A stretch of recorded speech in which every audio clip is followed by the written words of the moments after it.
Okay, it's been a minute since I've done this. Okay, well, first off, yes. Hello, everyone. My name is Kathaar, and you might be asking yourself, what on earth am I looking at? Well, let me explain. RuneScape is a game I've played for nearly 15 years, and after achieving the ultimate goal of 120 firemaking, I decided I wanted to try something terribly unoriginal, to make a hardcore Iron Man account. For those who are unaware, an Iron Man account cannot trade or interact with other players. They must acquire what they need on their own.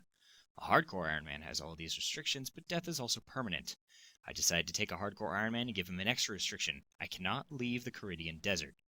The desert is a big place, full of lots of popular and lesser-known content. I'm going to need to scour the sands to find every little bit I need to get ahead and achieve my goal of slaying one of the toughest enemies in the game, Telos.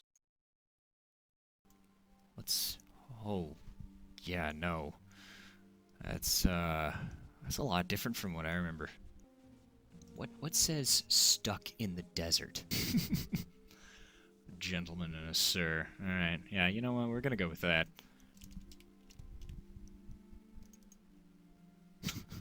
No, can't do that. 2 on the nose.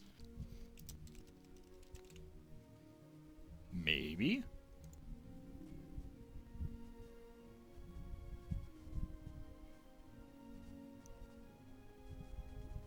Come on.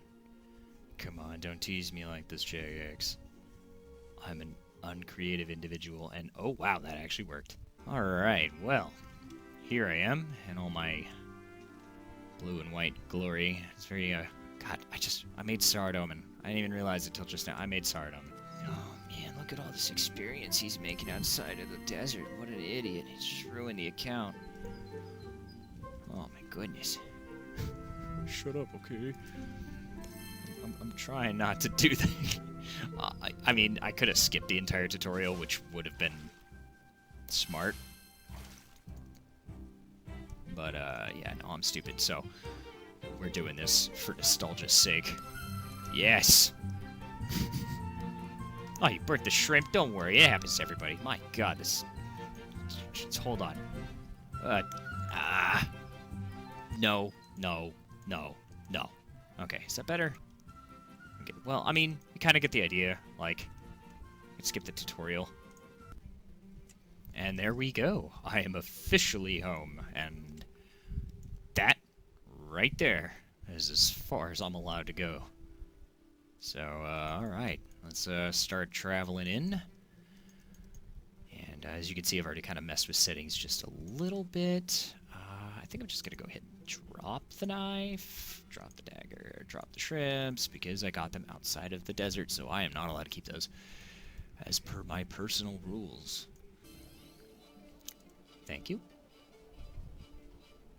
Alright, headed this way. Because there's a certain 25 gold in my bank that I want to get rid of.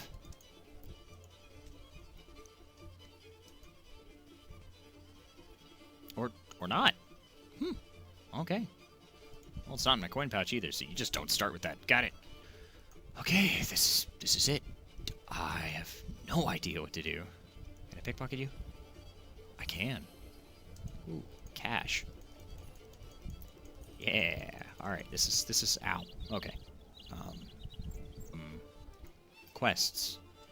There's Al-Kharid, or excuse me, Prince Ali Rescue, which is now called Stolen Hearts. It's Stolen Hearts and the Diamond in the Rough. Yeah, Stolen Hearts, Part 1. What do I need for this? It's food and combat gear. So, and some cool stuff. I want that 25 gold. But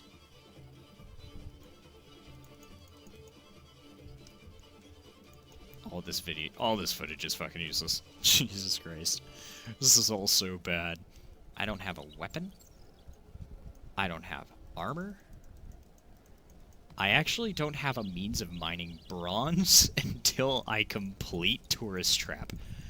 So I've got to find a way to mine. Ah, God damn it.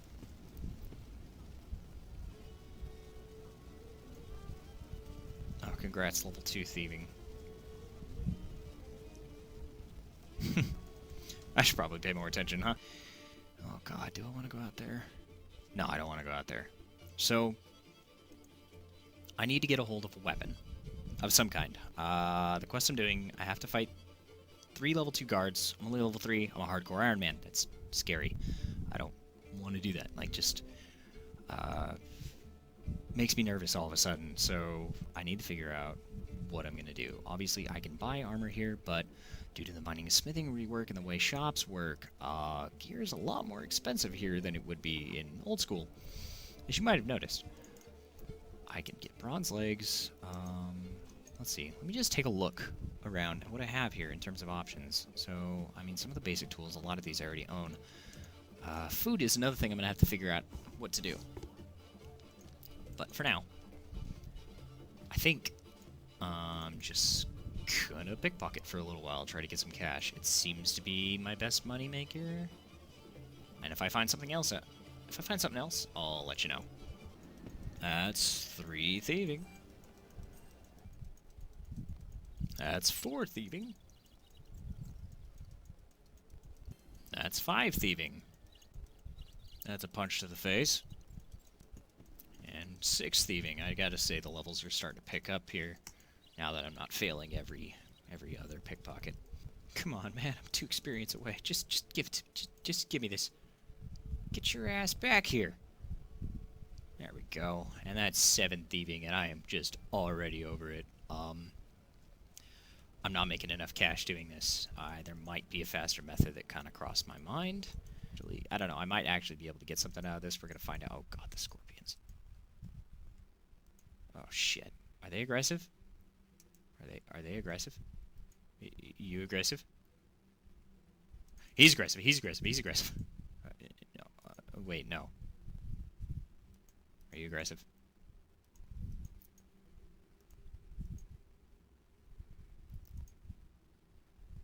Okay, doesn't seem like they're aggressive. Oh, thank God. Oh my God! Oh, I can mine these? I'll be able to utilize this to get the mining level needed for, well, I mean, you know, I could actually sell these gems, hopefully. So I'll be back. This is what I'm gonna do for a little while. And there we go, level 2. First of many. Huh, okay. Decided to cut this lapis lazuli here to see what it kind of gives, and it just thrust me into level 2 crafting. So there's level 2 crafting. And there's level 3 mining. I would say this is going quickly, but I would be lying. Okay, and with that full inventory done, let's go ahead and cut these real quick for a quick 3 crafting. Wow, that's quick. Can I cut these too? I can. So let's go ahead and do that. Alright, broken.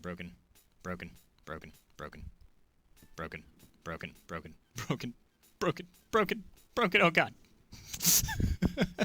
And 4 crafting. This might be my main money-making method to at least get some starting gear, since I dropped my bronze dagger before I got here.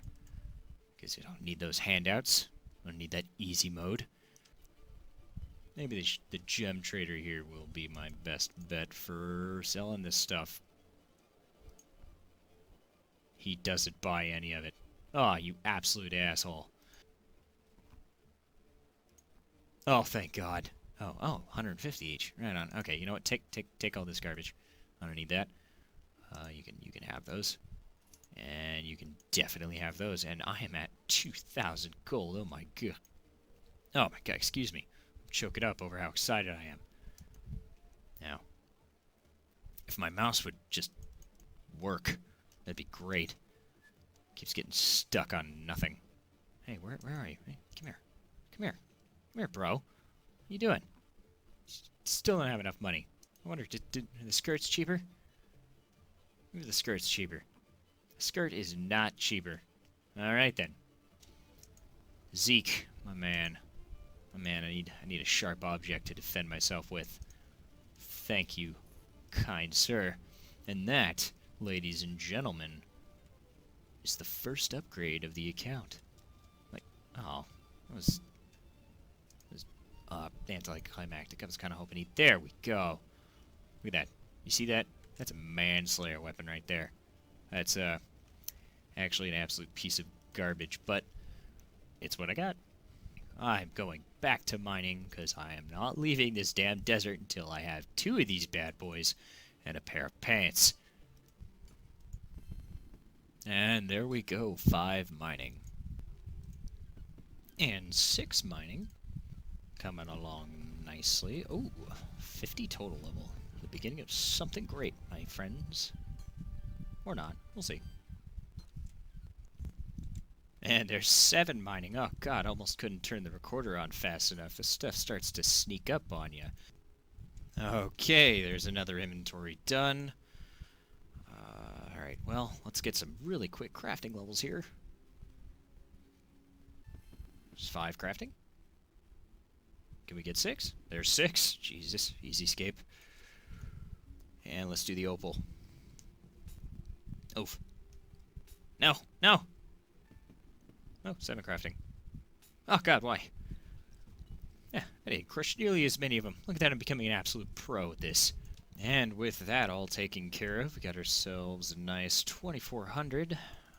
Not quite enough to buy a pair of pants, but I can buy an offhand scimitar, which I'm going to do. Yes, sir. Thank you very much. Good to see that the black weapons are really cheap, because they're not craftable. Thanks, Jack X. And back for one more inventory of mining, and then I think I'll actually get started on that quest. 8 mining, by the way, and all the existential dread, I forgot to record it. Ah, sweet Jesus, I almost did it again. 9 mining. Yay. Riveting content. Alright, 3rd and final for now inventory. I'm noticing I'm getting a lot more opals than lapis now, and that makes me a little concerned, seeing as the lapis sells for like 5 times as much as the cut opals do. 9 crafting, and 8 crafting at the same time. But, this should be enough money to get the gear that I want for now. Oh god. Oh god. Oh god. Oh my god. Oh, please. 6 in a row. What are you doing to me? Ah, Jesus. Get a sharper chisel, you fool. That's right. We're moving on up in the world. I've got pants, baby. I got metal pants.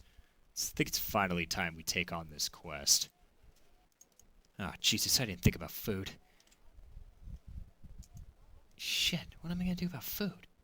How am I gonna get food? I don't trust myself to do this quest without food. I'm too much of an imbecile. I will die. And I'll be very upset with myself. Okay, no.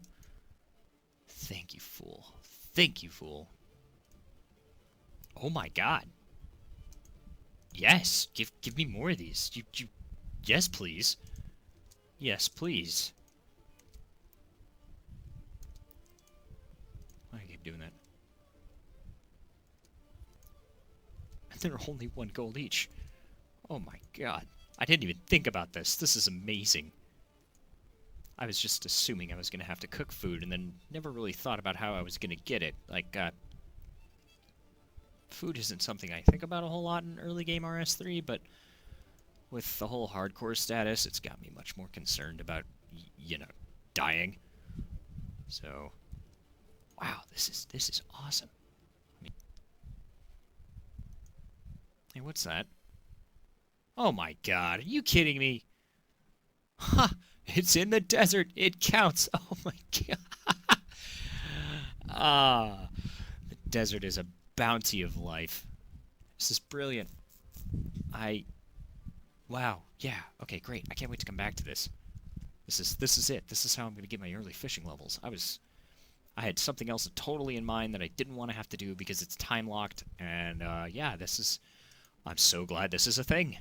Just yeah, there we go. Fish. Done. Brilliant. I love it. So, here's something I gotta worry about.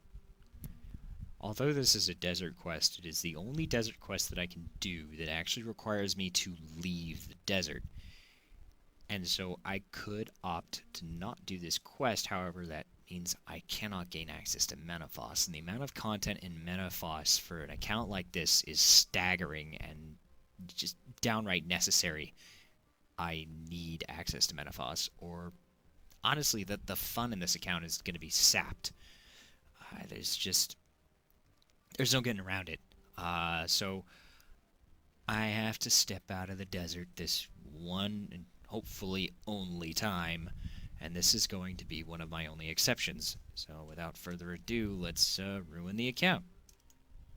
That's definitely an account ruin. Look at that, my feet are on something that is not sand. Jesus God, I feel disgusting.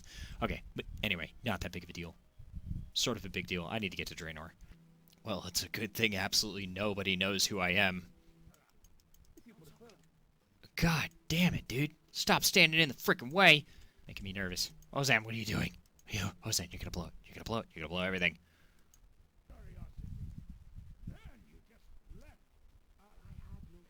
Okay, yeah, I'm pretty much over this. Ooh. Wow, these guys are painfully easy. Even bleeds only deal 1 damage. Good to know. I over-prepared instead of under-prepared. Yeah, I know where it is. God damn it. Okay, now I gotta play...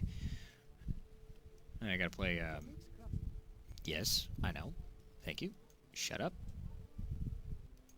Gotta play Assassin's Creed RuneScape Edition here. You know, they really should just make this an agility course. I mean, Old School's got it. With the whole rooftop agility course thing. I don't know, just make... It could be as simple as just making every one of these, little interactions give token amount of agility experience. Ugh, I have to wait for Ozan for every single one of these. Boing. Absurd. I hate this puzzle. Oh, and the Emir is dead. Oh, nope, and now he's dead. Yeah, that was a pain in the neck. Just took a lot longer than I thought it would. So let's just get the hell out of here. And get the scenery out of the way. Let's see. Give me that Constitution experience. 11 Constitution. Great. Oh, shit. I feel like prayer is going to be a pain in the ass to train, so I'm going to go with prayer. 3 prayer. Right on. Agility, yes. Yes, please. Please, please, please. 3 agility. And 8 thieving. Alright, and I think I'm going to go ahead and call it there. The blinking stats are everything that we've leveled. So, I think we're off to a great start. And, I'll see you in the next video. So, the next thing on the list is Diamond in the Rough. It's another early quest, a direct sequel to the one we completed last episode, and brings me one step closer to unlocking the city of Menethos. It doesn't require anything other than some food to kill, 6 level 2 bandits, which we've already proven are absolute garbage, and 2 level 5 thugs. Gives me some nice, freebie experience, but anyway, I'm gonna go ahead and get cracking, and the first thing to do here is talk to... Oh, God. Hold on. Wait a minute. Wait a minute. No. This is bad. Oh, jeez.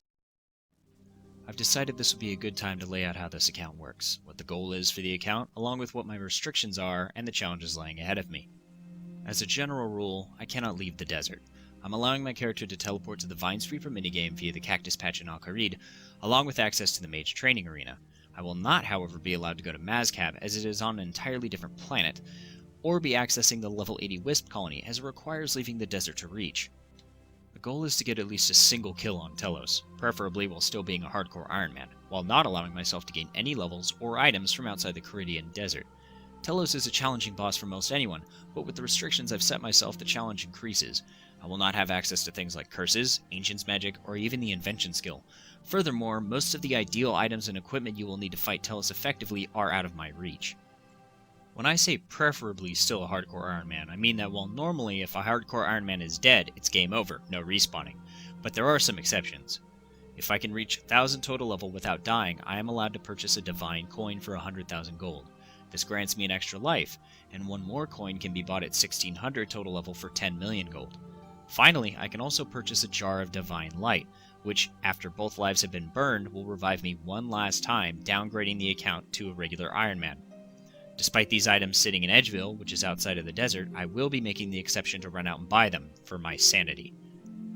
While I've done my best to keep exceptions as minimal as possible, there are a couple more. I will be completing 2 quests outside of the desert, Gertrude's Cat and Restless Ghost, as they're prerequisites for other quests in the desert that will come up in a later episode. I will also be brutally assaulting an evergreen tree with a knife, but that'll be talked about later. It's worth noting that any items I need for these quests that can be gotten in the desert, regardless of how ridiculously tedious it might be to do so, will have to be obtained in the desert in an attempt to make up for repeatedly ruining this account. One last exception is that I will be buying a house from the real estate agent, because reasons. Mining and smithing was mentioned briefly in the first episode, and I need to go into detail on it. The rocks you saw me feverishly mining are called uncommon gem rocks. They can be mined at level 1 and offer a variety of low-level gems that can be cut for crafting experience, and as you saw, sold for a decent amount of gold. However, the main focus of mining, for me, is to gather ores that I can process with the smithing skill into various weapons and armor that I will undoubtedly need in the future. The problem is, tin and copper are the only ores you can process at level 1 smithing. The only source of tin and copper out here is in the mining camp, which I cannot access until I've completed the tourist trap quest, which requires 20 smithing. However, I have a solution for this, which I will cover later. One of the other issues with being trapped in the desert is what ores are available to me. If all goes well, I can create bronze, iron, steel, and mithril items. However, while I can mine adamant ore in the desert, its catalyst, luminite, is nowhere to be found out here. Furthermore, runite ore is missing. I can mine Dracolith in the resource dungeon north of Al-Kharid, but there is no orichalcite, meaning I cannot forge orichalcum items. Similarly, while there is an outcropping of necrite ore in the desert, its catalyst, phasmatite, is not available, meaning no necronium gear. And lastly, while I can mine light animica in the desert, there is no dark animica, meaning elder rune gear is also out of the question. So with all these powerful metals made unavailable to me, how am I meant to progress my gear to take on tougher challenges? Well, I do have some backup plans, and some will be revealed in this video, others at a later date. On the back of a dead, planet-devouring god, yes, you heard that correctly, there is a minigame called the Anima Islands. It involves the player traveling to 4 islands, completing the tasks on each and filling a progress bar. Once the time limit is reached on an island, you're transported to the next one. Once you're done with all this, you're brought back to base and you're given points that can be spent on the reward shop. This shop is key. It offers a set of hybrid armor that will scale in strength based on your level, capping out at level 75. This makes it a great substitute item for when I'm otherwise lacking in proper equipment. The shop also offers an array of ability unlocks, 2 of which will be absolutely necessary for combat: Devotion and Sacrifice. Devotion is a threshold ability that causes protection prayers to reduce incoming damage to 1 for 10 seconds, with successful kills extending that timer. Sacrifice will damage the enemy and heal the user for 25% of the damage dealt, or 100% if it kills the target. Furthermore, the tasks on the islands themselves offer experience in various skills, including divination, dungeoneering, agility, fire-making, prayer, hunter, and construction. These experience rates aren't the greatest, but they're consistent and will be a boon to the account.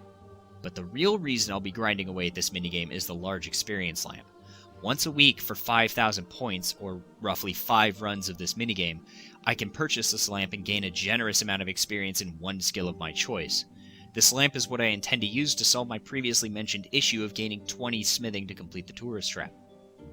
I know that was borderline information overload, but I hope this breakdown answers some of your questions and helps clarify what this series will be about and what to look forward to in the future. Alright, so let's go ahead and accept this quest and get ready to rock and roll. Come on, we've got to move fast. Grab the heavyweight again, then let's get out of here. If you've got any questions, we can talk. Are you kidding? I have to do this again? God damn it. Oh, great. Apparently the heavyweight from the last puzzle is key to finding the real Karib, not the fake one that has been hiding in this vault here. So now I just have to go find the real one so I can save the prince and be a hero.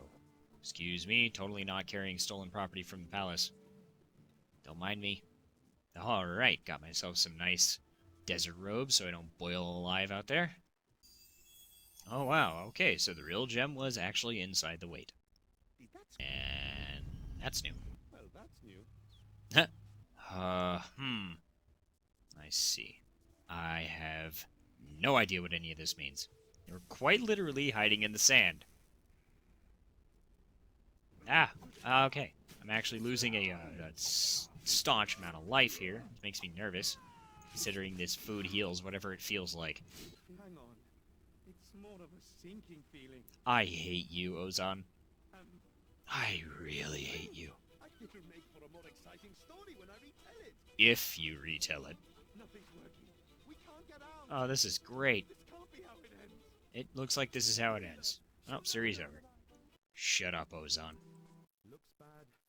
Sounds bad. Smells worse. A lot like you, Ozan. Hang on.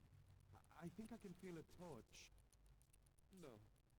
That's definitely not a torch. Okay. Sorry about that. Did Ozan just call my character massively hung? Why did it have to be dung cow fights? God, that joke is horrible. Definitely having a blast here. Let me just go ahead and squish one of these guys. Come here. I'm just gonna start slicing you all open. Tuna. I am not eating tuna out of that. No, I'm not eating that tuna. Oh, for the love of God. There you are. There it is! You found the diamond! Quick! Grab it before these little bugs roll it away! Give. Alright, thank you. This is great. Just... what just happened? I'm not crazy. I am a goddess. Oh, boy. I am a mascot. Great. We pissed off a god. See, Ozan? You see what happens? Did you have to insult the goddess? And there we go. Quest complete. Oh, wow. 10 thieving and 5 agility. What else did I get? That's it. Right on. Alright, so we'll go ahead and use this Constitution lamp right away. And there we go. 12 Constitution. Moving on up. And 4 combat. And there we go. 5 prayer. Perfect. And I think that is the end of me questing for a little while. What is that? Oh, wow. Yeah, that would have been useful last episode. I wouldn't have had to buy this scimitar. The mace, it offers 1 prayer bonus. That puts it above the scimitar as far as I'm concerned. So yeah, wow, okay. Free upgrade. Just gonna go ahead and pray for some shrimp. Oh, okay, and suddenly to fishing. I went from not getting any fish for extended periods of time to suddenly being drowned in fish. Maybe, just maybe, I will get 3 fish. Oh, there it is! 3 fishing, guys. Three fishing. So one of the things I'm going to be taking care of after this full inventory of shrimp, I'm going to call it right there for fishing and go get 10 fletching, as outside of 20 smithing, it's one of the other requirements I need to complete tourist traps, so I'm going to go ahead and get that out of the way. Alrighty then, full inventory of shrimp. Gonna go ahead and just bank these for now. I will probably cook them later. So, as a side note, these 4 normal trees here, yeah, right, 4? Yeah, 1, 2, 3, 4, are the only normal trees I can access in the game. And, yeah, those 2 magic trees are the only magic trees I'll be able to get a hold of, but I also cannot get oak, willow, or maple. So I'll essentially be cutting these level 1 trees all the way until level 50 for Acadia trees in Menaphos, and then cutting those all the way to 75 for magic trees. I don't even know if I'm going to need the magic trees for anything, but that's the only way I'm really going to be able to get the levels. So this is going to be a blast. You know, I never really thought about Mage Training Arena being a relevant piece of content for me. It's kind of the cool thing about an account like this is stuff that people wouldn't even think about is actually extremely useful for someone like me. Oh, what's that? Can I? Oh, hey, can I do this? I don't have the mining level for it, for sure. Oh, wait, I do. Hey, I was the first to mine this star, and I received 900 mining experience. Look at that. 3 mining levels. Okay, that's 12 mining, guys. So for those unaware, this is a fallen star. Periodically, I don't know the timing. I think it's once every couple hours. Oh, and 13 mining. Jesus is just flying by. Anyway, every couple hours, I believe, one of these rocks will spawn in a random place in the world, and you can mine it for, as you can tell, some pretty generous experience levels in mining. But there's also a nice hefty reward if you get to the middle and turn in all this stardust I'm collecting. It caps at 200 stardust. After 200, you stop getting it, but you still get the experience, so it's worth it.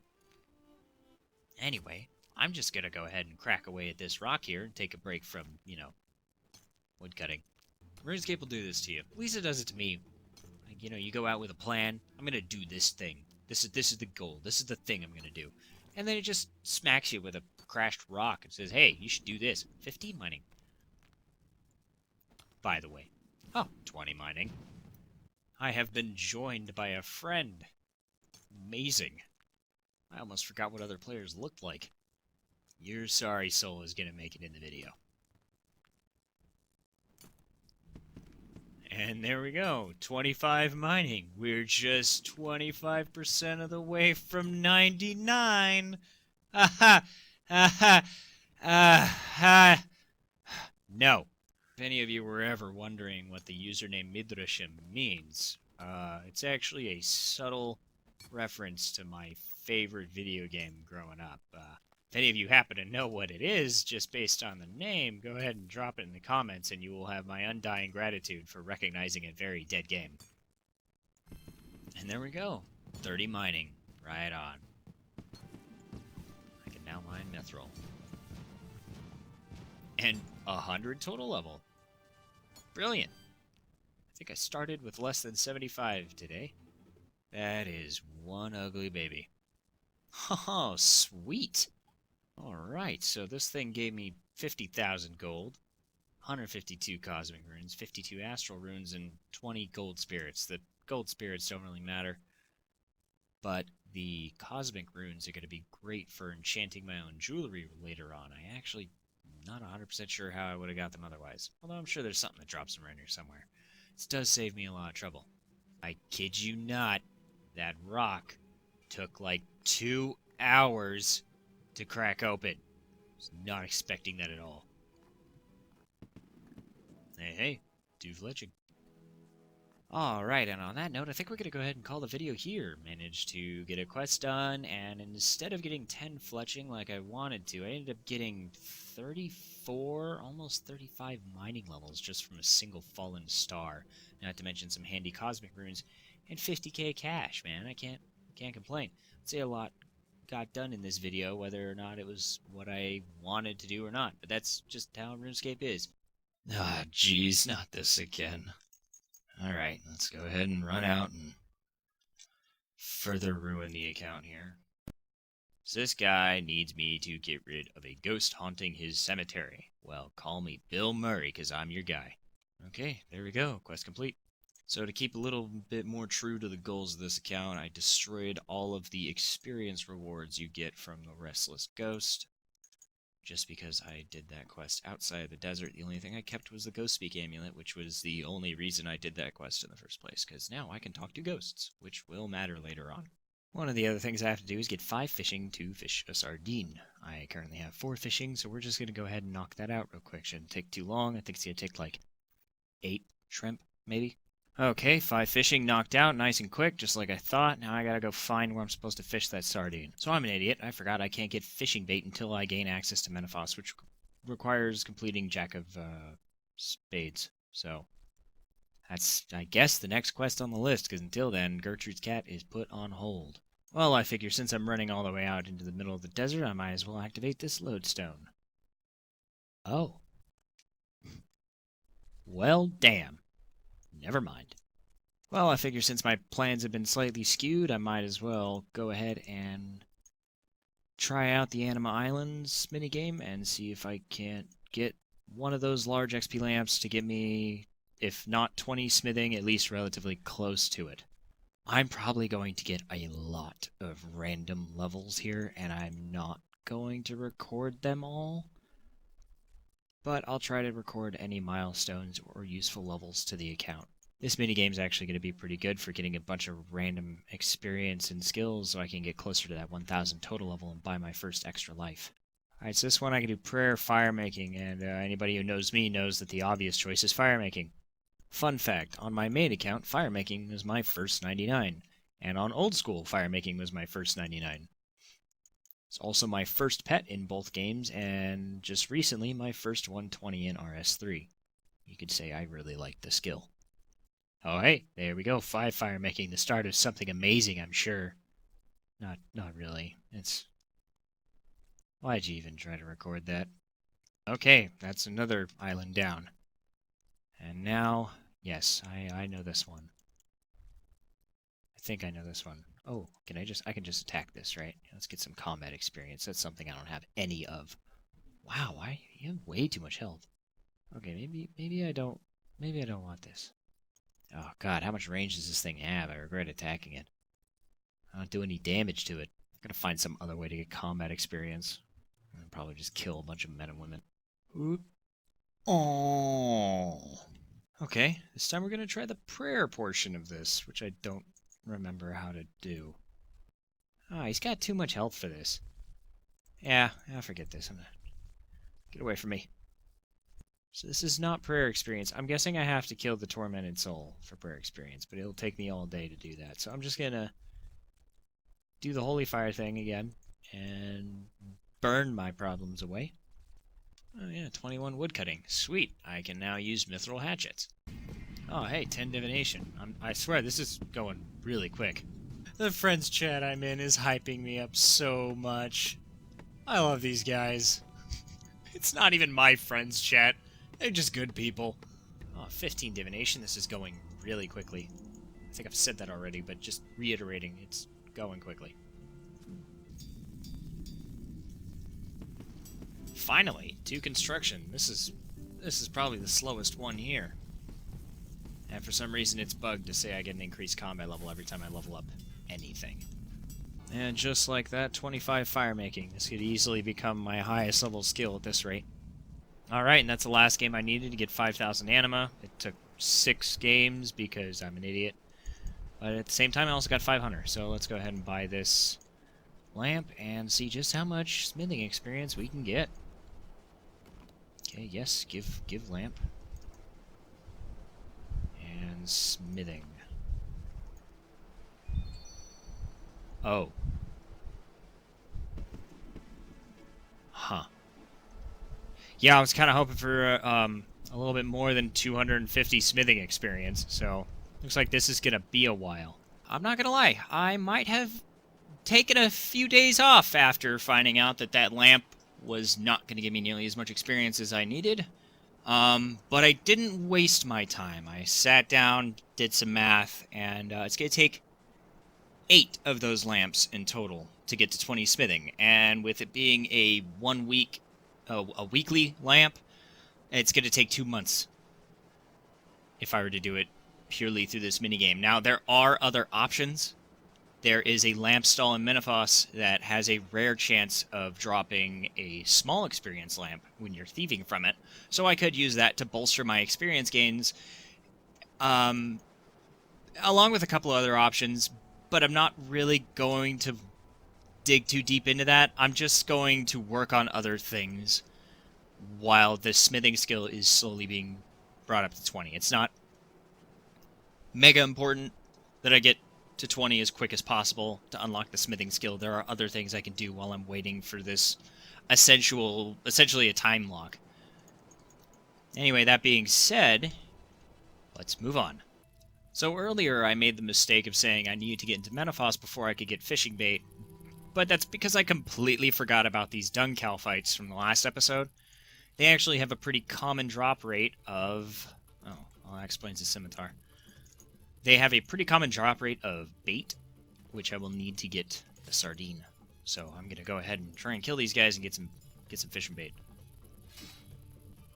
Oh wow, first one, 20 bait. You know what? I'll go ahead and stick around here and get some more. Accidental 6 prayer just from burying some of the random bones these things drop. Still not done here yet. I kind of want to keep going. So I've just reached 200 bait, and I was going to stop there, but there is a unique weapon drop here.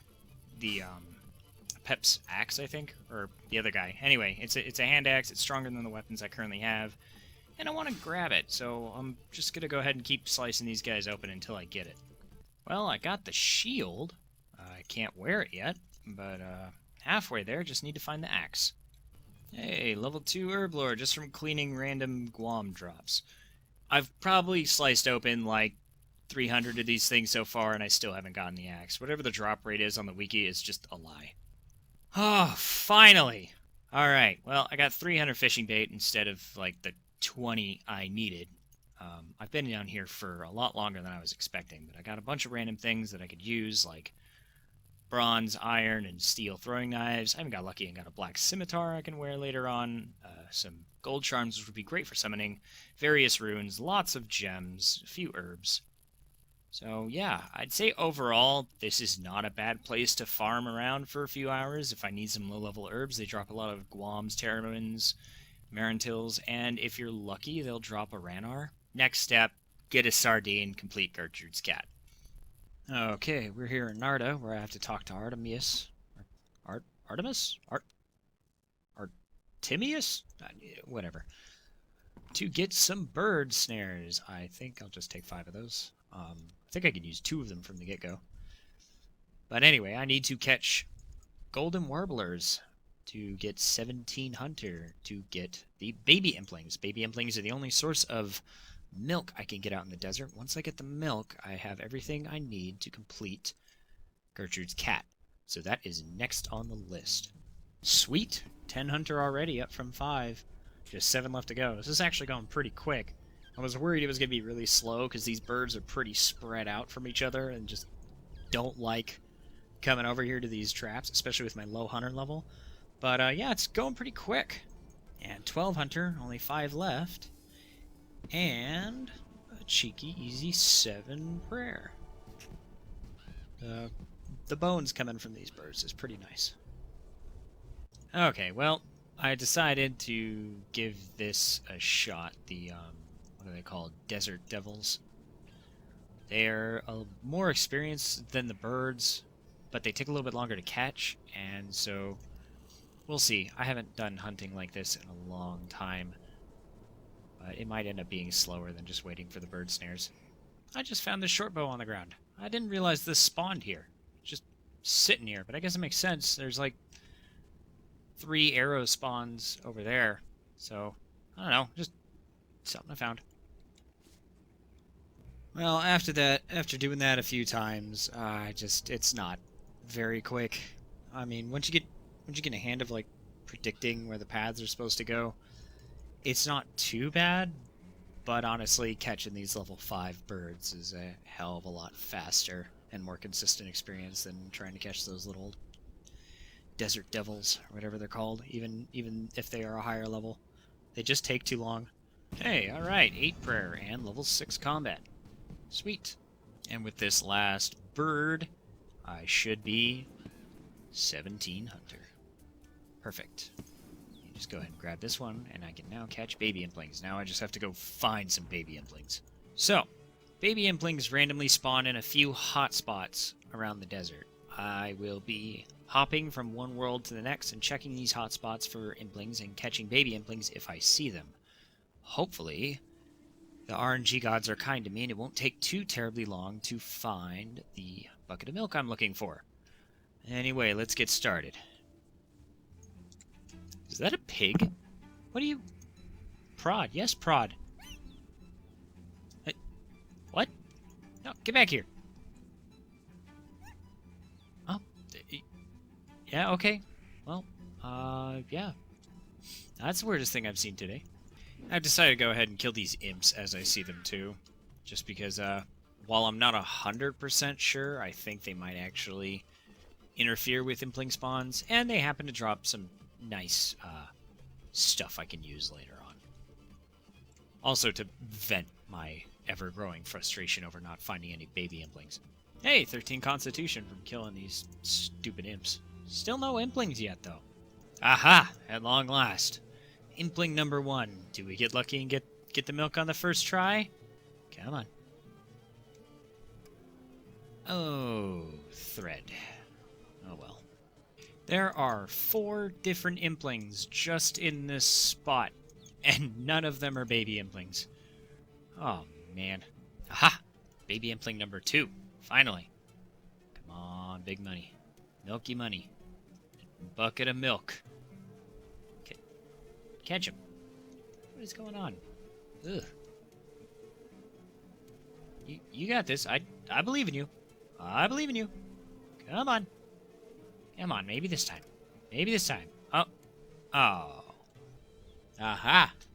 Impling number 3. What'd I get? A hammer. Nice. So here's a little interesting bit of trivia I discovered.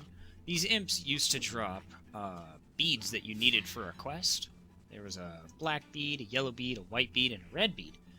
Anyway, they changed the quest and how it works, and so you don't need these beads anymore, but they still drop them. And so I was trying to figure out what they're for. And it turns out they're actually mixed with terramins to make magic potions. So, yeah, killing these things is actually a pretty good idea on my end, since I'm definitely going to need potions like that later on down the road. Okay, here's number 4, hiding all the way back here. See if he can escape me. Come on, give me the milk. Give me the milk. Just catch him already, Butterfingers. Yeah, chisel. Oh my god. This is a role-playing world. If you'd prefer not to role-play, please use a different world. Yeah, I'm role-playing as a psychopath who's locked himself in the desert for attention. Does that count? Totally unrelated to anything, but I just got a hat. Oh, yeah. Oh, man, that kind of looks... Oh, he's looked better than I remember. Wow, right on. Aha! Impling number 5. Come to Papa. Come on, give me milk. Give me... Come on, just catch him. What? What? Oh. Okay, he's still there. Whew. Damn it! What is this? 6? Number 6? I think so. Alright, come on. I haven't seen one of these in like 30 worlds, at least, if not more. Come on, catch him. Another lobster. And wow! Baby impling number 7 is on the same world as number 6. Come on, please, give lucky number 7. Oh, man. I've reached a point where I've memorized where every little dot on the minimap is, and so I can tell when there's an extra dot somewhere just by glancing at it. So I've been doing this for too long. Aha, baby impling number 8. Didn't take that long. Now are you gonna give me what I need? Please? Okay, come on. Seaweed. Yay. Haha!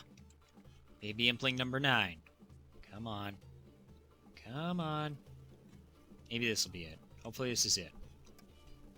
More anchovies. Great. Baby impling number 10 coming up. Come on. Come on, please. Oh, yes. Oh, sweet. All right. That is done. Now I can finally complete Gertrude's cat and get that out of the way. Oh, wow. Like, it doesn't seem like a lot. There's only 10 implings. It's not bad. At least I didn't go, like, 100 of them, but it is a common drop. But more importantly, these things were just really hard to find. I kept finding every other impling type, not the baby implings. Okay, time to accept the quest. Pretty straightforward. This stressed out lady has lost her cat Fluffs, and I need to go find them before she rips her hair out. And if I remember correctly, I need to, go talk to her kids. Oh, but first, one of the cat's favorite snacks is a seasoned sardine. So you come back here, grab a Dougal leaf, use it on the sardine, and now we have a Dougal sardine. Okay, once upon a time it was called the seasoned sardine, but I guess I'm just out of date. So this little deformed looking child here is trying to con me out of some cash because his cat is apparently hiding at his hideout. I'm not allowed to know where his hideout is unless I bribe him. 10 coins? What? Oh no. 100 coins? Jesus. Okay, fine. Just to buy some chocolate. Yeah, whatever. Take the cash. I'm pretty sure I was just hustled by a couple of toddlers. Here, take the milk. Happy kitty. Alright, now let me pick you up. Nope. Maybe she's hungry. Maybe Gertrude knows what her cat likes, or I just happen to bring it with me because I'm omniscient. Omniscient. God damn it. Okay, here's your bundle of kittens. Go home.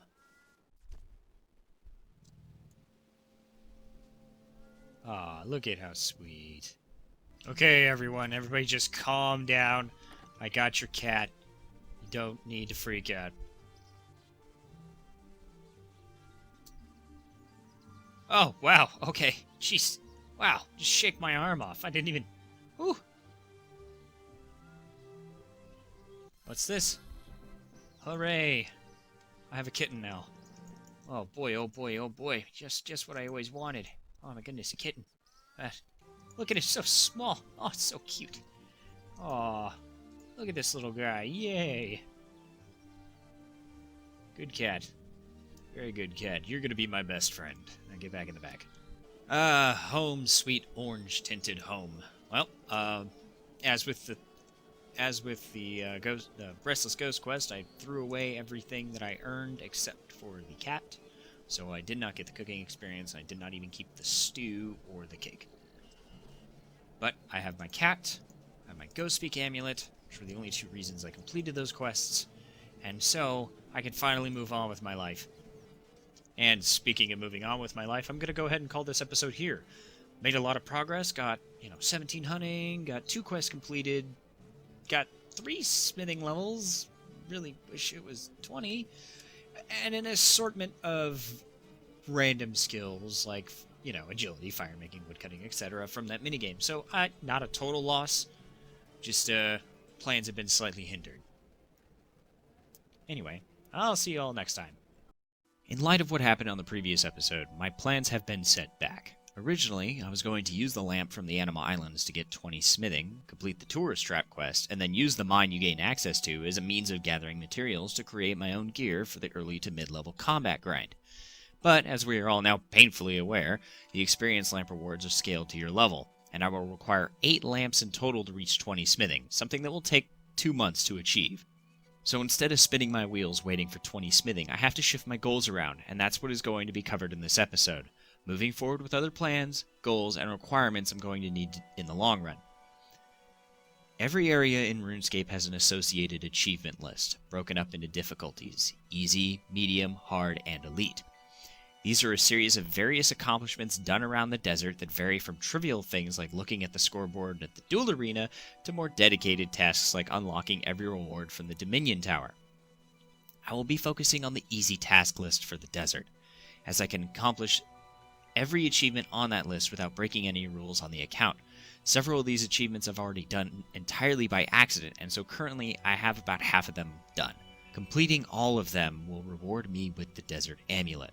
The Desert Amulet will be my best in slot neck item for the unforeseeable future. That alone is reason enough to unlock it. But the real reason I want these tasks done are for the Bag of Lost Items. Once a day, I can claim a bag from the rug merchants scattered throughout the desert. The bag contains random resources worth up to 5k gold on the market. This includes things like Dragonhide, which can be crafted into Dragonhide armor, some of the only ranged armor I can get out in the desert without risking my neck at a powerful boss. They also reward adamant bars, various herbs, gems, bones, construction materials, and summoning ingredients, along with a water orb, which if I decide to combine with a battle staff bought from the mage training arena, can give me a solid staff for magic training.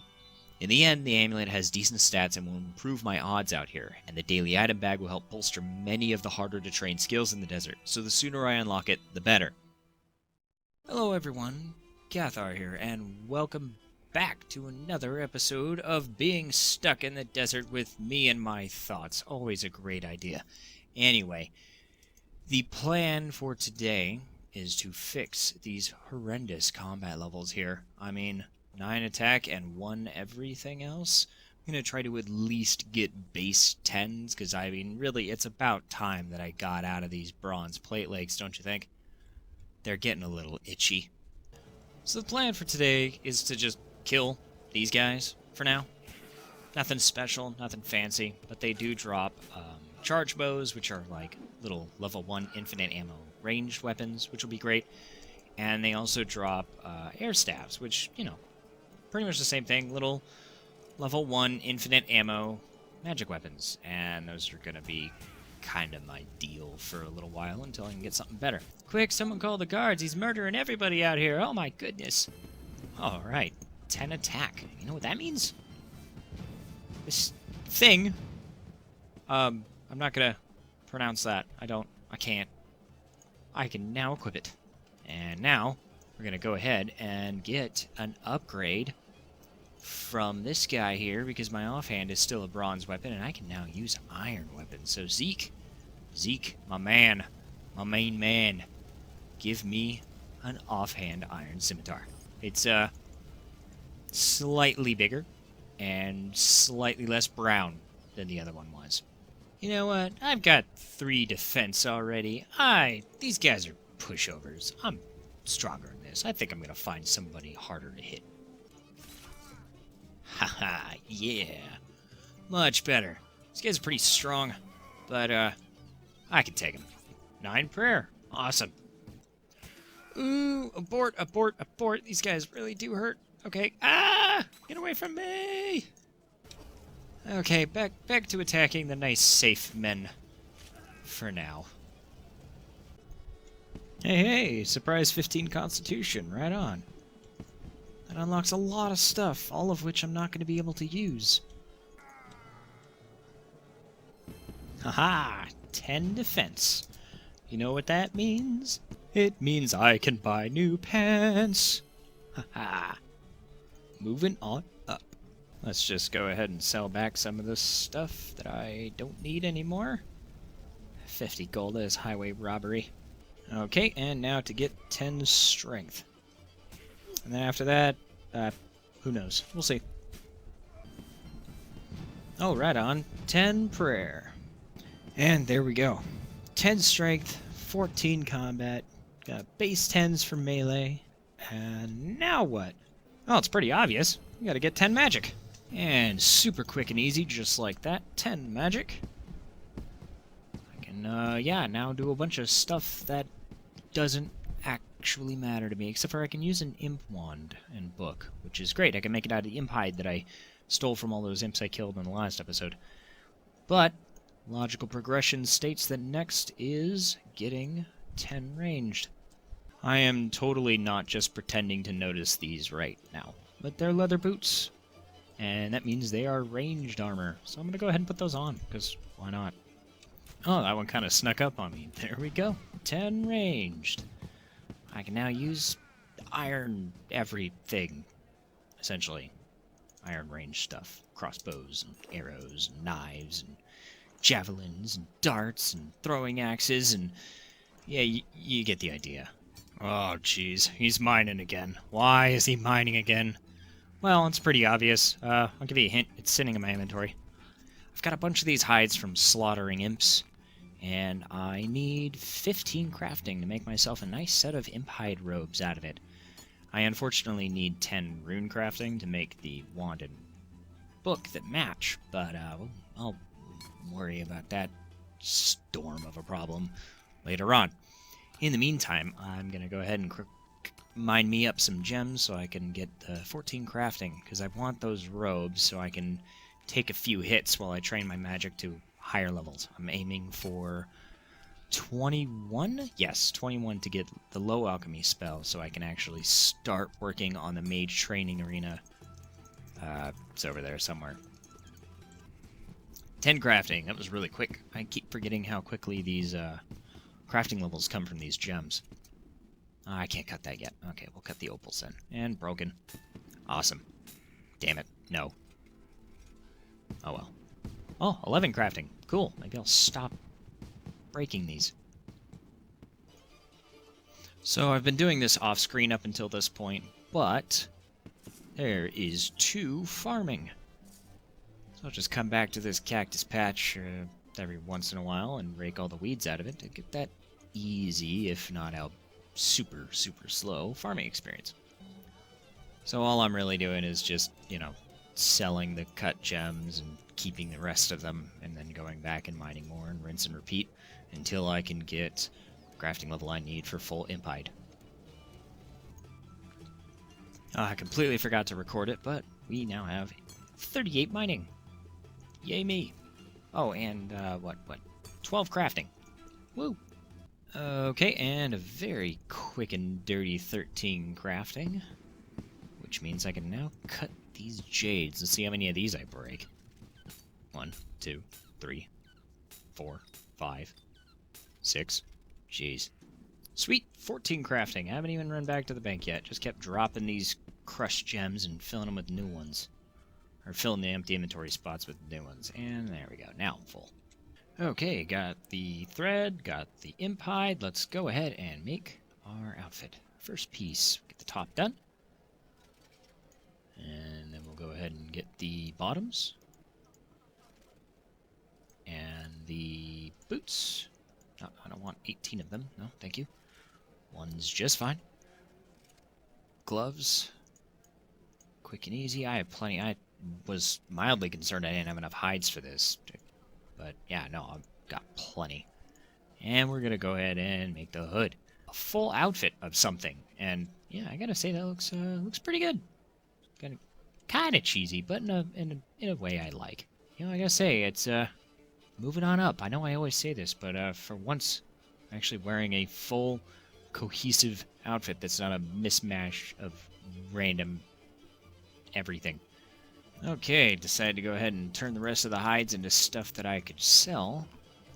And of course sell the old hat that I don't need anymore. Oh yeah, you sell for a decent amount of cash. I'm happy. Right on. And now I have to go deal with some guards that need killing. And I gotta say, with the beard and mustache combo I'm wearing and the horns on this like all red and gold hood, I look like a frickin' cultist. I'm gonna steal your baby and just sacrifice it to my god. Oh hey, here's something I haven't seen in a while. Another clue scroll. I wonder if I can even do it out here. Nope. Lumbridge. Goodbye. Maybe next time. Alright, 15 magic and 18 combat at the same time. Not too shabby. Just been feeding off the cabbage spawn that pops up on this table here, and it's been keeping me alive, so... I mean, these guys do still hit kind of hard, but I've been able to keep up with it. And they're dying faster and faster as I level up, so I'm not too worried. What do you know? Another one of these crashed stars. Well, no use letting it go to waste. 39 mining right off the bat. I'll be back in, like, 1,000 hours when this gets done. And just like that, 40 mining. I can now add adamant, luminite, and gold. None of that really matters right now, but it will later. And there's 41 mining. I always forget how much experience you get from these stars and how quick it is. And 42 mining. This rock just doesn't give up. There's like a ton of us here. 6 or 7, and it's just still not dying. We have achieved Ugly Baby. Alright, time to get this week's smithing lamp. So, I finally managed to kill one of those tentacles, and it gave me 18 magic and 20 combat. So there you go. Take that tentacle, and we just hit 300 total levels. 700 to go. And 35 fire making. Again, still really quick. And it shows no signs of slowing down. Why? Why did I do this? Why did I do this to myself? Should have just stuck to the fire making. It's safe. It's friendly. It doesn't hurt me. This thing hurts me. This is probably my favorite of the 4 islands. I just like the background music and the whole aesthetic with the crystals and everything. It just looks nice. I don't know.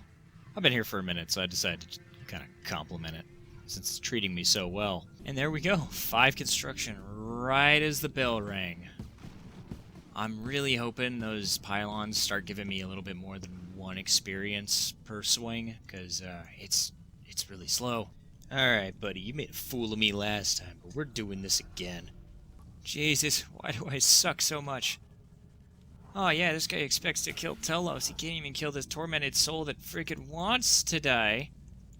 Ah, forget it. I'm just gonna go back to burning stuff and pretend I know what I'm doing. And now we have 40 fire making. Right on. Okay, another 5,000 points and another smithing lamp. That should take me to 6, I believe. Yes, 6. So another 3 levels down, and we're officially 25% of the way till 20 smithing. I decided to do another game or two to work towards getting some of the other goals, like some of the ability and armor unlocks that come from this minigame, now that I've completed the lamp. It's just, this takes a really long time. Sweet. 25 divination coming in. Hey, finally, after 7 games, 3 herblore. And 30 woodcutting. Right on. Willow trees. I don't think I'll ever see one. Alright, 6 construction. And there is 7 construction. It's starting to speed up now that I'm focusing all my attention on building these shattered pylons, when before I would, divert lightning, lure sentient lightning, do everything that was popping up on this island. But yeah, just focusing entirely on the pylons gives me the 25% progress I need for the island, and gives me a lot more construction experience every time I come here. So yeah, it's starting to speed up a little bit. It's not nearly as bad as I was saying it was earlier. Oh, sweet. 4 farming. Alright, did another 3 games, and now I have enough points to buy Sacrifice. There we go. I have the ability now, so it should be right in here. And there we are. It's nice to have that out of the way. We have 1 out of 2 of the abilities needed to unlock. I'm not going to bother with the other one just yet, as it interacts with protection prayers, which I won't have access to until 43 prayer. There's just really no point getting it this early. Anyway, time to move on to something else for a little while. I've been doing this for several hours now. Alright, here we are at the Mage Training Arena. I've got my Progress Hat, Cosmic Runes, and Water Runes, because I am going to go to the Enchanter's Teleport and finish one of the tasks I need for the Desert Easy Amulet, level 1 amulet. And one of those is to buy anything with Pizzazz points. And one of the only things I can do so far is just enchant sapphires, which I believe I need to go grab these, yeah, I ain't trying to pronounce that. Icosahedrons? Icosahedrons? I'm sure you'll correct me. Oh, okay, yeah, suddenly 20 magic. Right on. Alright, it's all the water runes I had, so that better be enough. Hey. Huh? 1 point? So this might sound somewhat ridiculous, but instead of trying to get 21 magic for low alchemy, I'm going to go ahead and get 27 for level 2 enchant, because it requires air runes and cosmic runes. This staff means I have infinite air runes, and I already have plenty of cosmic runes, so instead of trying to monkey around with water runes, which I don't have any of, and they're really difficult to get at this point in time, I'm just going to go ahead and grind out the extra 6 magic levels so that getting Pizzazz points will be easier. Hey, 20 Constitution and 22 Combat. Awesome. Oh, and a Grimy Ranar. Well, there's the previous goal for low alchemy reached. 21 magic done. 6 more to go. Shouldn't take very long. And 15 prayer. And there we go. 27 magic. And 27 combat. Go figure. Now enchant emeralds, which means I should jump right back into the Mage Training Arena and finish what I started. Looking snazzy in this progress hat.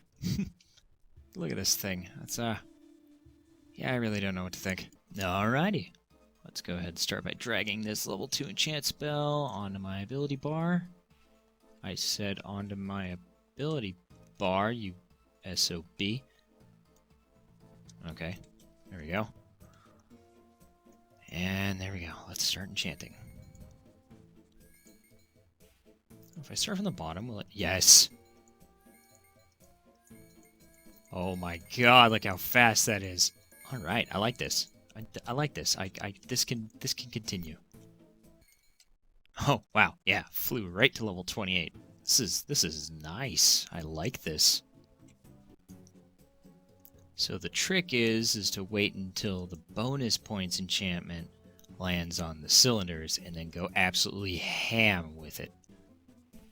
Cylinder, there we go. Go, go, go, go, go. Yes, look at the points flying up. 1 point per enchant, I love it. 29 magic already. This is much faster than killing the guards, that's for sure. 30 magic. I'm getting about a magic level in inventory at this point. And I think I finally have Surge. I do! I can finally Surge. Look at that! Yeah! Oh, it's gonna make getting around so much easier. Alrighty. Got, I only needed 5 enchantment points. I got 109 instead, because I will have to be back here later to, get some other stuff. We're just gonna go ahead and buy this one Cosmic Rune just to get the achievement out of the way. There we go. Easy peasy, and on to the next one. One of the last skill requirements I need for these easy tasks is 21 Thieving, so I'm going to go ahead and knock that out, and I'm going to start with these men, because I'm only 10 Thieving, so I will be back later. And there we go, 11 Thieving. I can potentially get twice as much of the really bad amounts of gold from these people. 12 Thieving, and judging by my health, I'm getting my ass absolutely handed to me by this guy. He just keeps catching me. Maybe it's the robes. I'm just kidding. That's not a thing. In case you were wondering, but you know, humor. 13 Thieving coming along slowly. And as you can tell by my life total over here, I really keep failing to steal from these guys. I swear I'll fail like 17 times in a row. It's ridiculous. And 17 Thieving. It's starting to catch up a little bit. Starting to speed up, I mean. Oh, almost there. 4 more. And 18 Thieving coming in. And 19 Thieving. 19, not 18. And there's a milestone. 20 Thieving. Just 1 level to go. Alright. 21 Thieving complete. I can now go take care of that next task. But first I have to start a quest to be able to get there. So we just gotta talk to this wanderer right here to get the quest started. Silly me, I forgot to buy a tinderbox for the lady. She wants a tinderbox and a full water skin. So back I go. Alrighty, and we have made it into the city of Sophanim. It's not a bad looking place if you ignore the plague. So the next step is to enter this tomb here and steal some loot. One of these doors has a mummy behind it that I need to talk to start the minigame. Oh. Yeah, okay, wait. Okay, so apparently I have to get a little bit further in this quest than I originally realized. So I'm just gonna go ahead and keep going until it allows me to do what I want to do. Oh, what have I gotten myself into? This dude is really strong. Brief detour, I'm gonna stock up on food before I go back and get further in that quest, because the traps and the level 70 zombies are just eating me alive. Ho ho! 6 fishing. 7 fishing. Rapid fire levels. And there's 8 fishing. Right on. Oh wow, my first cooking level. 2 cooking. Right on. And 3 cooking, not even 5 seconds later. And there's 4 cooking. And there's 5 cooking. Okay, I burned way more of these sardines than I was hoping for, so I'm going to fish up another inventory of them, because I want to make sure I'm over-prepared. And there's 9 fishing. No surprise here. Look at him. So patient. So focused. I wish I had that level of drive in anything I did. Alright, that's another inventory down. Let's go ahead and cook this up. Jesus, I burnt 14 out of the 18 sardines I had. I only managed to successfully cook 4 of them. Let's try the herrings out. Oh, there we go. 7 cooking. At least there's that. Alright, so we're back to try this again. I decided to grab all the cooked food I had and then fill up the empty spots with kebabs. Except I missed a spot, apparently. Anyway, I'm gonna try this again and hopefully not die in the process. That would be great. Ha! Made the jump the first try. Eat your heart out, Rendy. I'm just kidding. Rendy's an amazing YouTuber, and you should definitely go check him out if you haven't already. This Sphinx doesn't like me, and wants me to complete a puzzle, and if I fail it, she's gonna take my cat from me, which would really suck. A husband and wife have 6 sons, and each son has 1 sister. How many people are in the family? Well, it's not that I didn't look it up in a guide or anything, but it's obviously 9. Yes, I'm sure. Don't do that to me. Don't do that. Okay. Great, perfect. Whew! I really don't like this cat thing. Sphinx. It has a name. So my character was apparently brainwashed, and while I was being brainwashed, I stole a canopic jar from the last High Priest of Icthlerin. Icthlerin. Yeah, you know what? Icthlerin. That's what it is. And since I don't seem to remember any of this myself, I'm running around to try and piece together what happened. Okay, so the current High Priest's brilliant idea was simple. Well, why don't you just put the canopic jar back? So that's what we're doing. Oh, sweet Jesus, I hope I'm strong enough to kill this thing.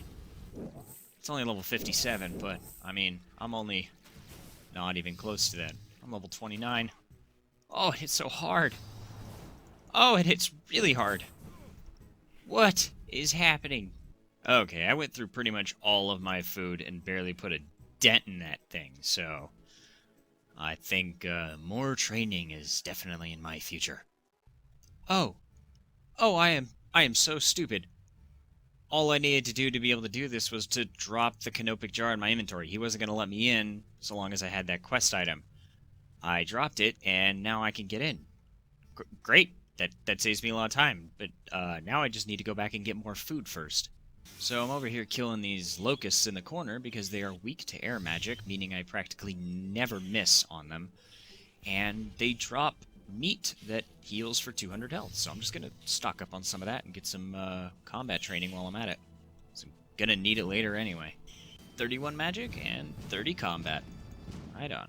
Alright, I got 5 minutes to get through here and find what I need, which is 5 of those little 5 little relics that I can sell and complete the task that I have spent way too much time trying to complete.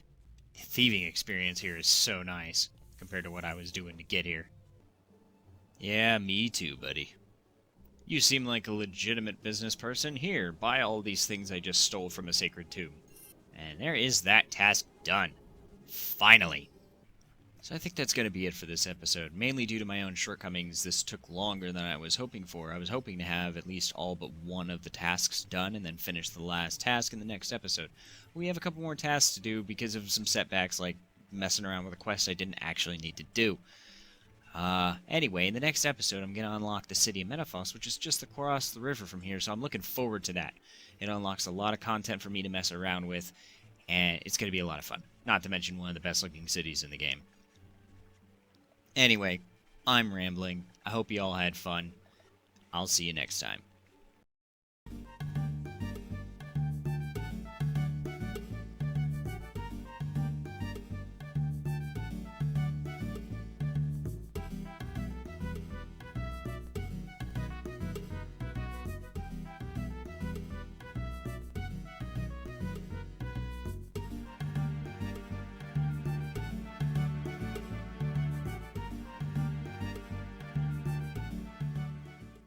So, my game crashed for some reason and would not relaunch unless it was in compatibility mode, which was an absolute nightmare to navigate.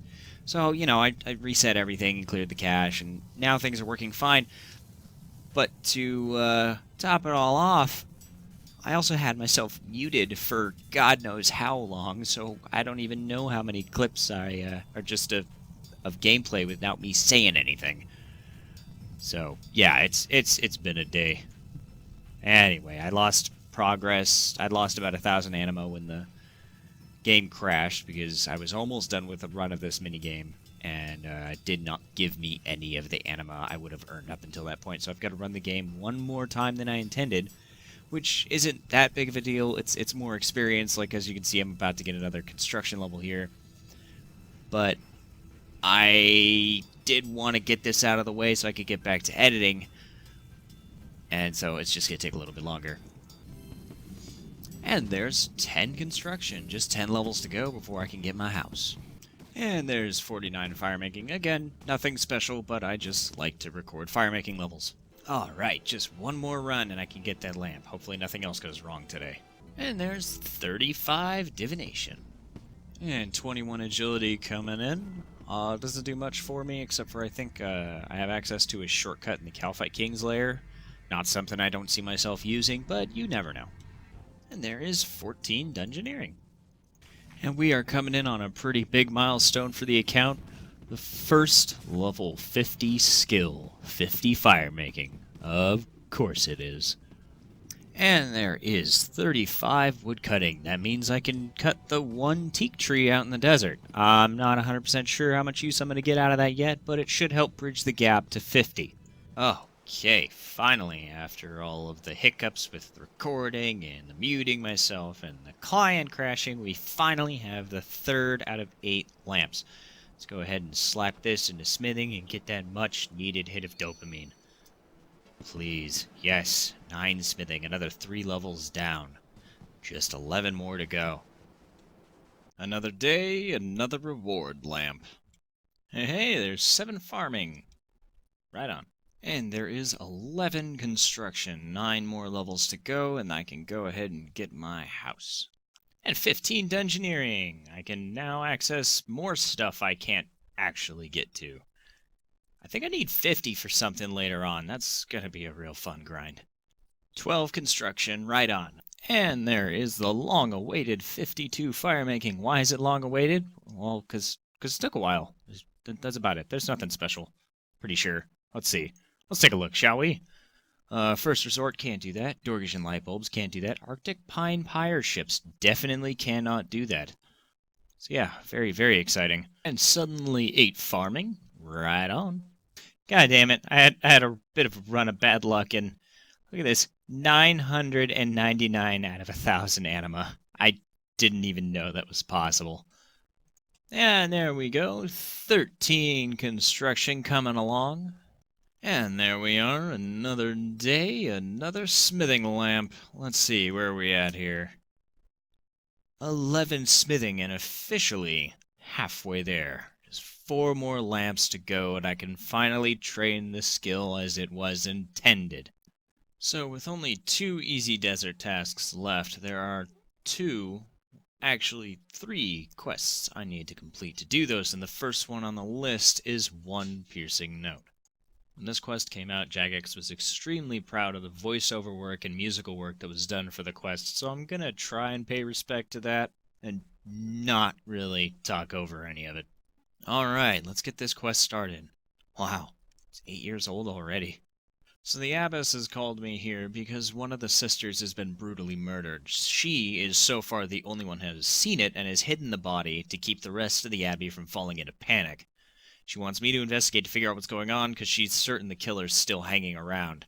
So this poor sister has had the front of her face bludgeoned in, the skin of her face shaved clean off, the back of her head with blunt force trauma, 3 stab wounds like Wolverine straight through her chest, and the multiple toes have been cut off. It looked like somebody took a pair of scissors to her feet.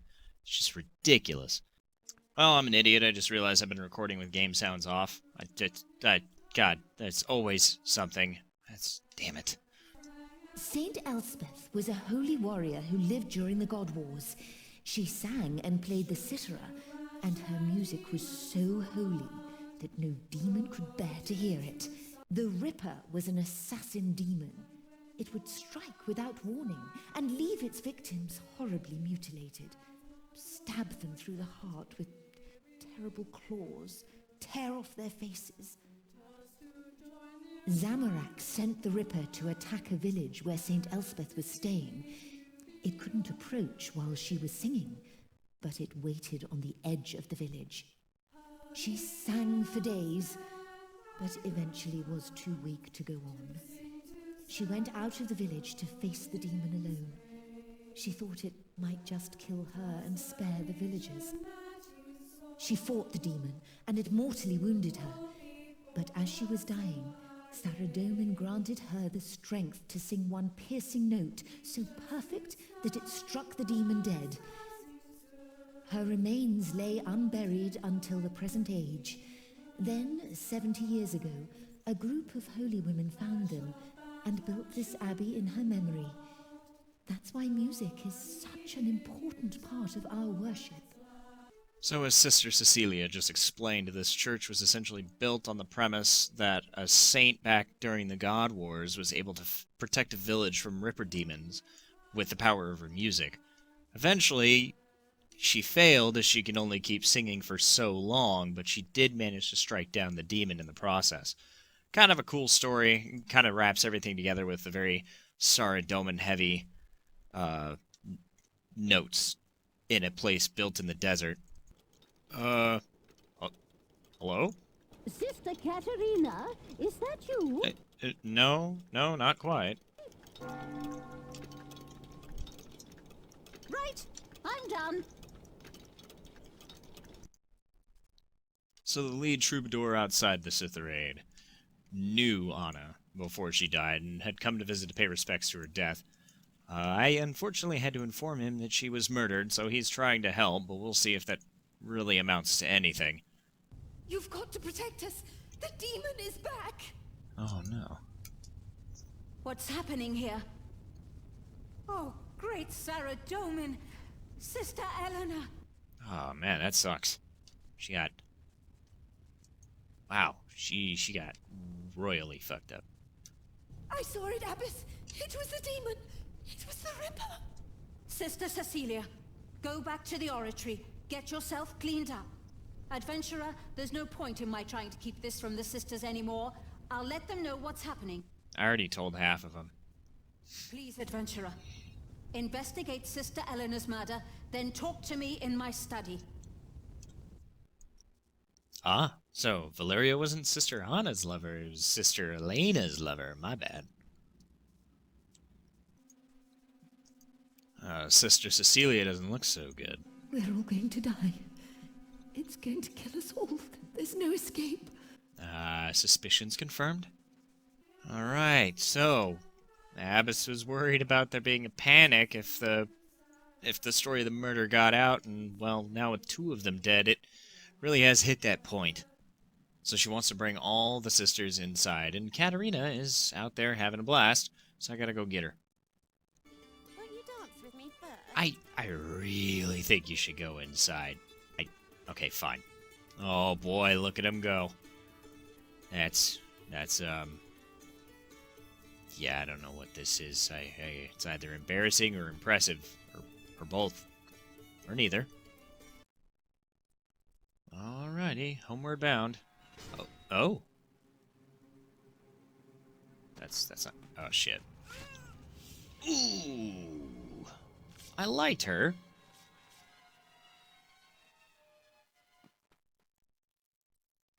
Yeah, okay. Damn. That makes 3. So this person dressed up as a Ripper demon seems to have a foot fetish.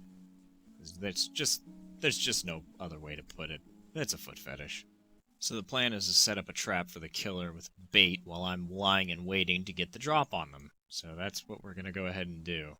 A head of cabbage stuck to the top of a candelabrum and dressed in robes. Brilliant! Alright, here we go. Let's hope for the best.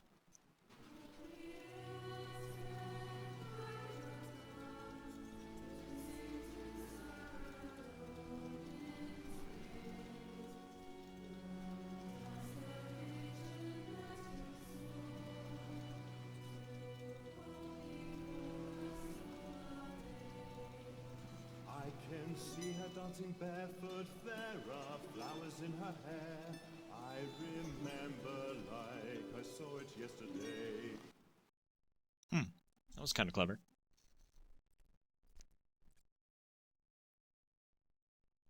You didn't actually fall for that, did you? Oh, you did. Get him. Get him! Oh, so you do have a face. Her death will be on your hands. Look at her face. She's absolutely deranged. So it turns out I was dead wrong. It was Sister Anna the whole time. I should have seen that coming, really. So she targeted them specifically for their love of dance, which is something that isn't allowed in this abbey. They weren't worthy to be in this abbey. Saint Elspeth commanded me to remove them. Absolute lunatic. So I just rigged the bell to ring here in any minute. There we go. She did nothing wrong. I have not been the voice of Saint Elspeth. I have been the hand of the Ripper. Now you get it. Then give me a moment to pray before you take me from here. Almighty Yeah, fair enough. Sarah Doman, creator and ruler of the world, That's a lie. have mercy upon me. For I have sinned against thee with my thoughts, with my voice, and with my hands. You don't honestly think Saradomin created Gielinor, do you? As the voice of Saint Elspeth struck dead the demon, may it strike dead the evil in my heart. And may the harmony of the saints drown out the discord of my sin. I hear it. The holy choir. I am forgiven. Oh, that's nice. Lights of Icene, lift me up. Saradomin, guide my soul to light. Don't wait. Nope. Oh boy. So they're giving me the choice to tell them who killed everybody. And of course, I can either tell them it was Sister Anna, which is the truth, or that it was the Ripper Demon. I don't believe in lying to people to make them feel better, so it was definitely Sister Anna. What? And that is one piercing note complete. I wish I recorded more of the plot that was going on, but it was kind of hard to jump in and out with the voiceovers, honestly enough, and keep a coherent story without me just sitting in silence for too long. So I apologize for people who wanted to know more about what was going on. I tried to synopsize as I went as much as I could, but you're always welcome to play the quest yourself. It's really fun to listen to. It's very pretty, and of course it's in a moderately new area, so the graphics look nice and the cutscenes are well done, and the story isn't bad. The gameplay is mainly just like murder mystery, running around looking for clues. Nothing groundbreaking, but it's worth doing, and it's a pretty quick quest in the end, so I strongly suggest it. And you get this full set of Citherade robes for completing the quest, which offer an obscene amount of prayer points. And if you rest at a musician, you will recharge your prayer at the same time. Not something I can actually remember ever using, but it's kind of nice. And the robes look pretty nice. Total opposite of the Death Cultist stuff I've been wearing so far. And the whole point of doing this entire quest was just so I could do this. Yeah. That was it. That's all I needed it for. Oh, hey, I got 16 prayer from the 250 experience prayer lamp that the quest gives you. Right on. Alright, it is finally time to unlock the city of Menaphos. I think I've mentioned it at least once in every episode in this series, so it's about time we actually visit it, don't you think? It's a super short quest, not very difficult. Its main purpose is to just get you into the city, and we're gonna get started. So the basic premise is that despite the high tensions between the city of Akarid and the city of Menaphos, Kingdom of Menaphos, whatever you want to call it, they are looking for an emissary. So I need to head out there with our good Grand Vizier Hassan here, and I do believe Osman, the Spy Master. So oddly enough, despite the fact that Menaphos is like one of the biggest and richest cities in the desert, it's also one of the youngest, being one of the only cities that wasn't here before the Carid was turned into a desert, because this actually used to be a giant forest. I could go into detail how all that happened, but I'm just not really going to dive into it. If you want, you can look it up. So their idea of traveling in style is literally riding on flying carpets above the entire desert. How cool is that? Look at this guy. He looks like a professional. I actually get to control the carpets. Anybody who remembers back in the day when you could actually watch your character take the old carpet rides down there the entire way across the desert? Nowadays, it just, like, fades to black, teleports you, and, you know, there you are. But, it might still do that in old school. I've never actually used the carpets in old... What are you doing, dude? That's, this kind of reminds me of that. It'd be cool if the, carpet teleports were, like this. Maybe not so high up. I don't think that's necessary, but, yeah, this is pretty cool. You get such a nice view of the whole desert from up here, and just how big and open it is. Not many places in the game are like that. They're all very cramped with new pieces of content 5 feet away from each other. It kind of feels like a theme park, but the desert still kind of has that air of big open world to it, and I like that. And if I'm not mistaken, yes, we get a nice little introductory cutscene to my new home away from home. Probably going to be spending a lot of time in this city because there's a lot of experience to be gained here if you know what I'm talking about. So I forgot to mention why I'm here. They want help with this notorious bandit named the Jack of Spades, and I'm guessing they expect me to be able to deal with him. And there's the little bandit himself. So now they want me to go find this guy to prove that I'm not a total waste of time, blah blah blah blah blah. And I just I swore I'd meet him down here at some point, but that might be later on. I should probably figure out what I'm supposed to be doing. So all this is really doing is setting me on a giant gopher quest to visit all the leaders of the 4 main districts in the city. Oh, okay, so I was right. I do meet him down here, just later on. God damn it. Of course, it was Ozan in disguise, being a dick, for no apparent reason. He's actually here for a pretty decent reason. He's trying to track down Amisked, who, if you remember, got a hold of the Kharid Ib from us in the previous desert quests I was doing with him. So, I mean, he's not entirely useless, I guess. And just like that, quest complete. I now have full access to the city of Menethos. What am I going to do with all that? Well, I do still have one last task to complete, which is actually locked behind one more quest. I just needed this city to get the quest requirements. Oh wow, I just got 2 construction levels, 2 dungeoneering levels, an agility level, and a thieving level. Not in that order. So, right on. And before I get started with that, with this Menethos lodestone activated, I can now teleport here from wherever I want, so I don't have to trek across the entire desert every time I want to get here. So you may be asking yourself, okay, why exactly did he have to go to Menethos? Well, the last task requires 14 rune crafting to be able to complete, and I have 1 rune crafting, as you can see here, and I can't train that skill traditionally until I get at least 14 rune crafting. And the way I'm going to be able to pull that off is through a random event that happens in the city called the Soul Obelisk. These things will spawn up in one of 4 places within the city. It might be 5, and I'm pretty sure it's 4. Regardless, and interacting with it will give me runecrafting experience, and that is how I'm going to get the 14 runecrafting to make fire runes. But there's one other step to this, and that is, why do you have to complete another quest for this task? Well, I have to complete rune mechanics, or I have to at least start rune mechanics, because to create fire runes, not only do I need 14 rune crafting, I need a fire talisman. And the quickest and easiest way to get a fire talisman is to start that quest. So that's the plan from here on out, for those who are wondering, or those who may be lost.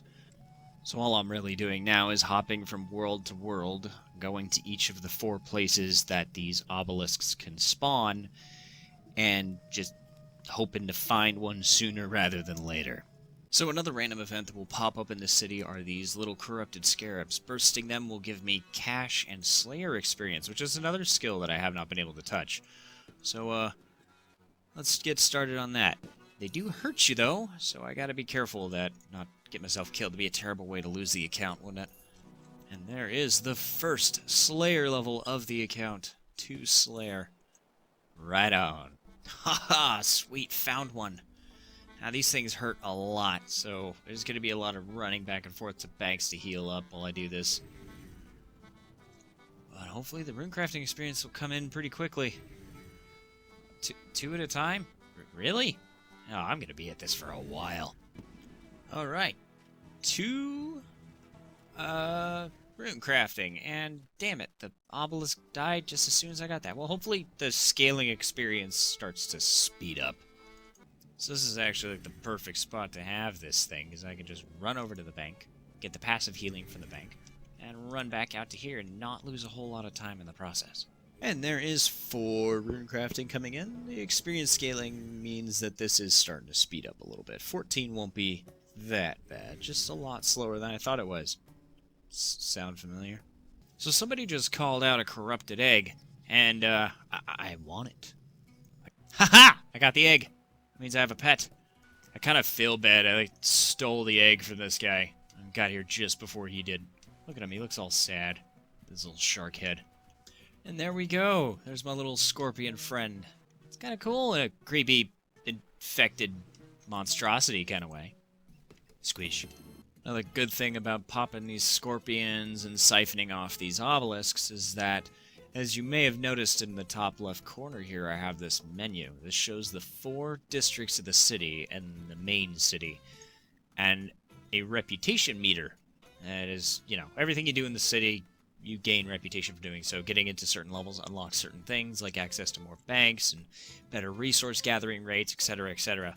It's worth doing, and so these 2 things, popping scorpions and siphoning obelisks, are some of the fastest ways to get reputation in this city, so it's a good thing I'm getting this done now. And just before death, there is 5 rune crafting. I can now make water runes. I have no access to the water temple, but it's good to know I can do yet another thing I can't actually do. Hey, 15 crafting. I decided to clean out some of the uncut gems I have in my bank while I'm waiting for my, hench people. Oh, and 16 crafting. Anyway, my hench people to find more obelisks for me. I'm kidding. I am looking for them myself. I just decided to take a little break. So, while I'm fletching, I decided to bring up that I have 17 fletching. And for the more astute of you out there in the audience, you might remember that you never actually saw me get past 3 fletching. Or 2 fletching, actually. And there's 18 fletching, by the way. This whole recording is a mess. But anyway, I just wanted to point out that I actually did record those other levels and completely botched the entire process and had to throw all the video away, and then just completely forgot to mention it because it was never really important. So I thought I'd go ahead and bring it up now. I have 18 fletching, and you guys didn't see any of it. And there is 10 rune crafting, just 4 levels to go.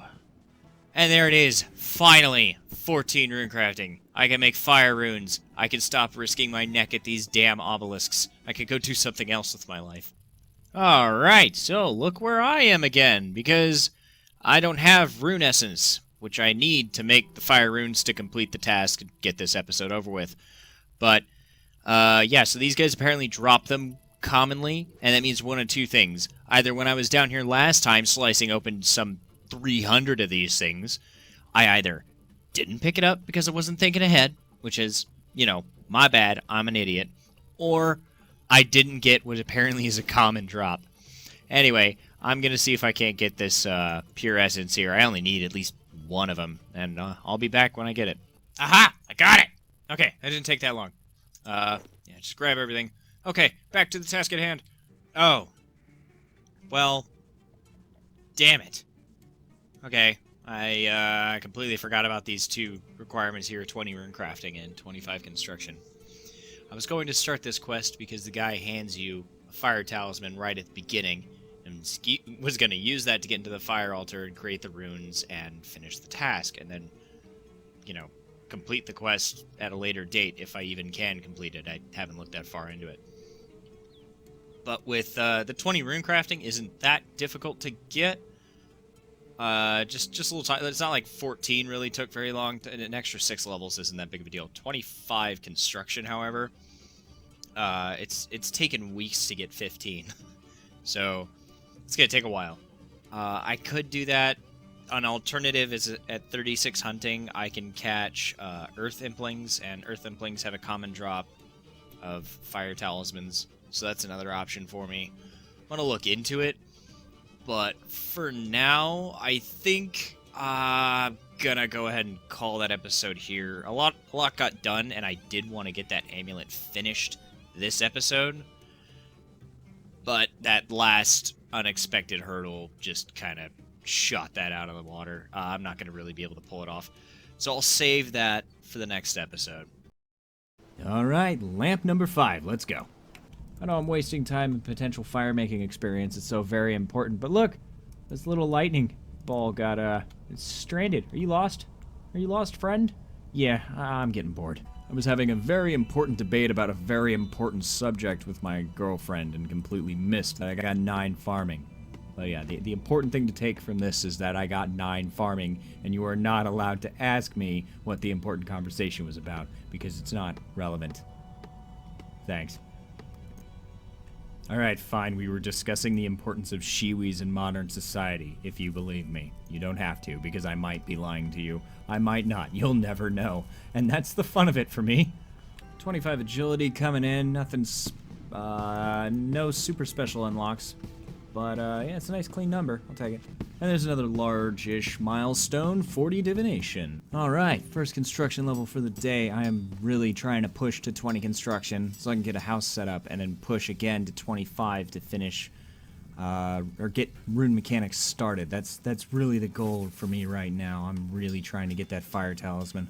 Another mini milestone here, 10 farming. It doesn't actually unlock anything that I need right off the bat. Red berry bushes, I can't plant those. But it's another base 10 skill taken care of. There we go, 17 construction. Closing on in. And there is 20 dungeoneering. Oh, that's a lot of noise. 55 fire making coming in, and 500 total level. 6 herblower coming in. Alright, that is lamp number 5 coming in. Let's go ahead and grab this smithing experience, and that takes us to 14 smithing. 3 lamps to go. Any week now. And there is 18 construction. So despite the fact that I've already gotten my lamp for this week, I'm going to keep plowing through this minigame until 20 construction. I've been playing pretty casually, but we're all the way up to episode 6, and I really need to actually buckle down and get some levels in. And there it is, 20 construction. I didn't think I'd ever see it. I can now go get my house, and just in time, because I'm about to run out of time on this island. There we go. So as a friendly reminder for those who don't remember, I did allow myself the exception to be able to go buy a house from the housing agents, or real estate agents, in Varrock. And the reason I waited until 20 construction to do this was so that I could also simultaneously move my house to Polnivnich all in one go, so I didn't have to leave twice. This leaves me an extra teleport if I ever decide to get the runes for house teleport spells, along with being able to physically access my house without needing the teleport spells, as law runes are kind of a pain in the neck for me to get right now. Haha, yes. Give me a house. Oh, this is new. You could change the grounds? Can I make it like desert? I can. What? Oh yeah, hold on a second. We're gonna do this. The dungeon? A desert dungeon? Ooh, what else is there? Lighting? Oh, that's really expensive. Daytime's fine. Daytime is fine. Alright, so now my house truly fits the theme of the desert. Let's go take a look. I'm actually kind of excited. In all my 15 years of playing RuneScape, I had no idea you could do this. I was actually stupid enough to make it a suggestion about it, not realizing that it was something you could actually do. It's got its own special, like, intro soundtrack and everything. Look at this place. Oh, this is amazing. It's my little desert house. This is brilliant. I love it. I mean, everything still looks terrible. I wish they'd at least update the texture. But hey, you know, I mean, oh wow. Oh, construction really needs an update, Jagex. Come on. Okay, so the goal is to grind from 20 to 25 construction using clay fireplaces and maybe clay fire pits from the kitchen room, which I don't have yet. I'll look into that to make sure if that's faster or not, or if it's worth the effort. But I'm gonna have to go get myself a bunch of clay, so that is the next goal, is to just mine an obscene amount of clay and then turn it into an equally obscene amount of soft clay and run back and forth all day making fireplaces. It's very exciting. Can't wait. So this is where I'm going to be living for a little while I'm mining up this clay, and then yeah, this clay right here, and then just depositing it in that very conveniently placed deposit box. This will give me more Menaphos reputation, which is always nice for further unlocks. But also, it just happens to be the closest clay rock to a bank out here, by far. So I'll be back when I have way too much clay to handle. Okay, great. I thought I was going to have to get buckets and, you know, do 14 buckets of water, 14 clay, etc., but I can just run up to this fountain that's not very far off from the clay rock and turn it into soft clay right here before I deposit it. So this does save me a step. So while I was mining, I remembered that I actually have access to a new piece of content with this city, and that is daily challenges. Every day, I get assigned a challenge. Up to 5 get backlogged, and if I turn them in, I get experience related to the skill the challenge was tied to, and some random resources. This could be really big for my characters. I do believe I can actually get bars or ores from these challenges. If not, there's still the potential for things like planks or logs that I would have a hard time getting otherwise, or even, you know, hides, stuff that's always going to be useful to a limited account like this. Plus, the free experience is always nice. Currently, 2 of my challenges I can actually do, which are the fragile fishing urns. This tutorial is going to get in my way to do it, but yes, got you. Thank you. No, I don't want to pin it. Anyway, fragile fishing urns, which I can make, and rampage, which was I was looking at it earlier. I just have to kill 10 enemies level 5 or higher. I can turn both of those in for some crafting experience and some combat experience and hopefully some decent items. So whenever I run into challenges that I can actually do out here without having to leave the desert, I will go ahead and do them for that chance at something useful. Luckily for me, this area of Menaphos provides everything I need to make fishing or fragile fishing urns, or any other urns for that matter, from scratch, all in one tiny area. Got clay rocks here. There's a fountain just up ahead. We've got a pottery wheel here and a pottery oven. So I can do all of this in one spot, get the 40 I need to turn in, and then get back to work on getting soft clay for construction. And there is not only 18, but also obviously 17 crafting. The experience coming from these urns is actually pretty nice, and my crafting level is still really low, so it levels up pretty quickly. And there is 19 crafting. I don't really know if I'm unlocking anything useful. I haven't been paying a whole lot of attention. Animal magnetism would be very nice, but it's not going to happen. It's looks like it's more skilling urns and some silver. Outside of that, nothing. Oh, Impide shield. Yeah, I'm never going to use that. But yeah, more levels, always nice. And there is the big 2-0 crafting. I can now cut sapphires and make sapphire rings. That's pretty nice. And spider silk gloves. I am 99% sure I cannot get a hold of spider silk out here, but the sapphire stuff is going to be really nice later on, I'm sure. And there is 21 crafting. Nothing used. Oh, silver bolts. Maybe.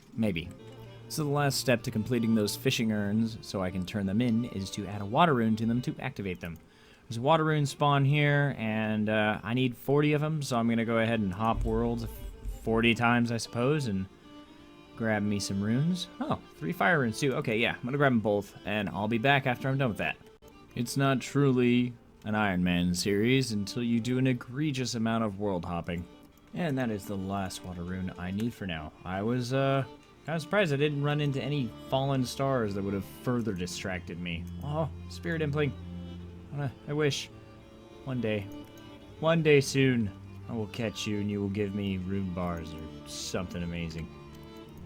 But anyway, now time to go rune these urns up, turn them in. But before I do that, since I'm in Al-Kharid, I'm going to go ahead and kill, I think it's 10 of those guards real quick, since they're over level 5, and get that task done, so I can turn them both in at the same time. And there is 11 strength. I forgot that that's what I was training. Wow, it's so low. I've got like, this is like 30 magic. 31 magic in comparison to my base 10 melee combat. So I guess it's a good thing I'm doing this. Huh, even these guys drop fishing bait. I was tripping out about fishing bait like an episode or 2 ago, and it turns out like everybody and their mother drops it, and I just somehow didn't notice. Okay, that was quick. Off to Menaphos to finish this off. Hopefully get something nice. That'd be good. It's been a little rough couple episodes. A nice treat would be good. All right, the first one she's checking is the combat one. What do I get? Okay, just the lamp. No surprises there. And alright, now let's see. Come on. What do I get? Alright, cool. Ooh, a lot of crafting experience. That's probably a level or 2, or 5. How many? 2 levels. 23 crafting unlocked. Not bad. Now make tiaras, sapphire bracelets, and some things I probably don't need. So what's in the bag? What's in the bag? Ooh. Ooh. Oh, yes. Oh, I can't use it for a while, but that is very nice. That will definitely come in handy later. 55 crafting is gonna be a goal now. So I'm actually gonna dump this into defense because I need 25 defense to wear that Tuska's armor, and I want to eventually wear the cape since I don't have a cape slot item. So I might as well speed that up. How much do I get? 204? That's not too bad. 11 defense. That'll start getting better as I go, so right on. That was definitely worth the little sidetrack to do, including world hopping 40 times for the runes. Okay, no more distractions. Back to mining. Please, God, don't distract me again. Oh, sort of missed it, but there is 43 mining. What do I even get for 43 mining? I don't get anything, do I?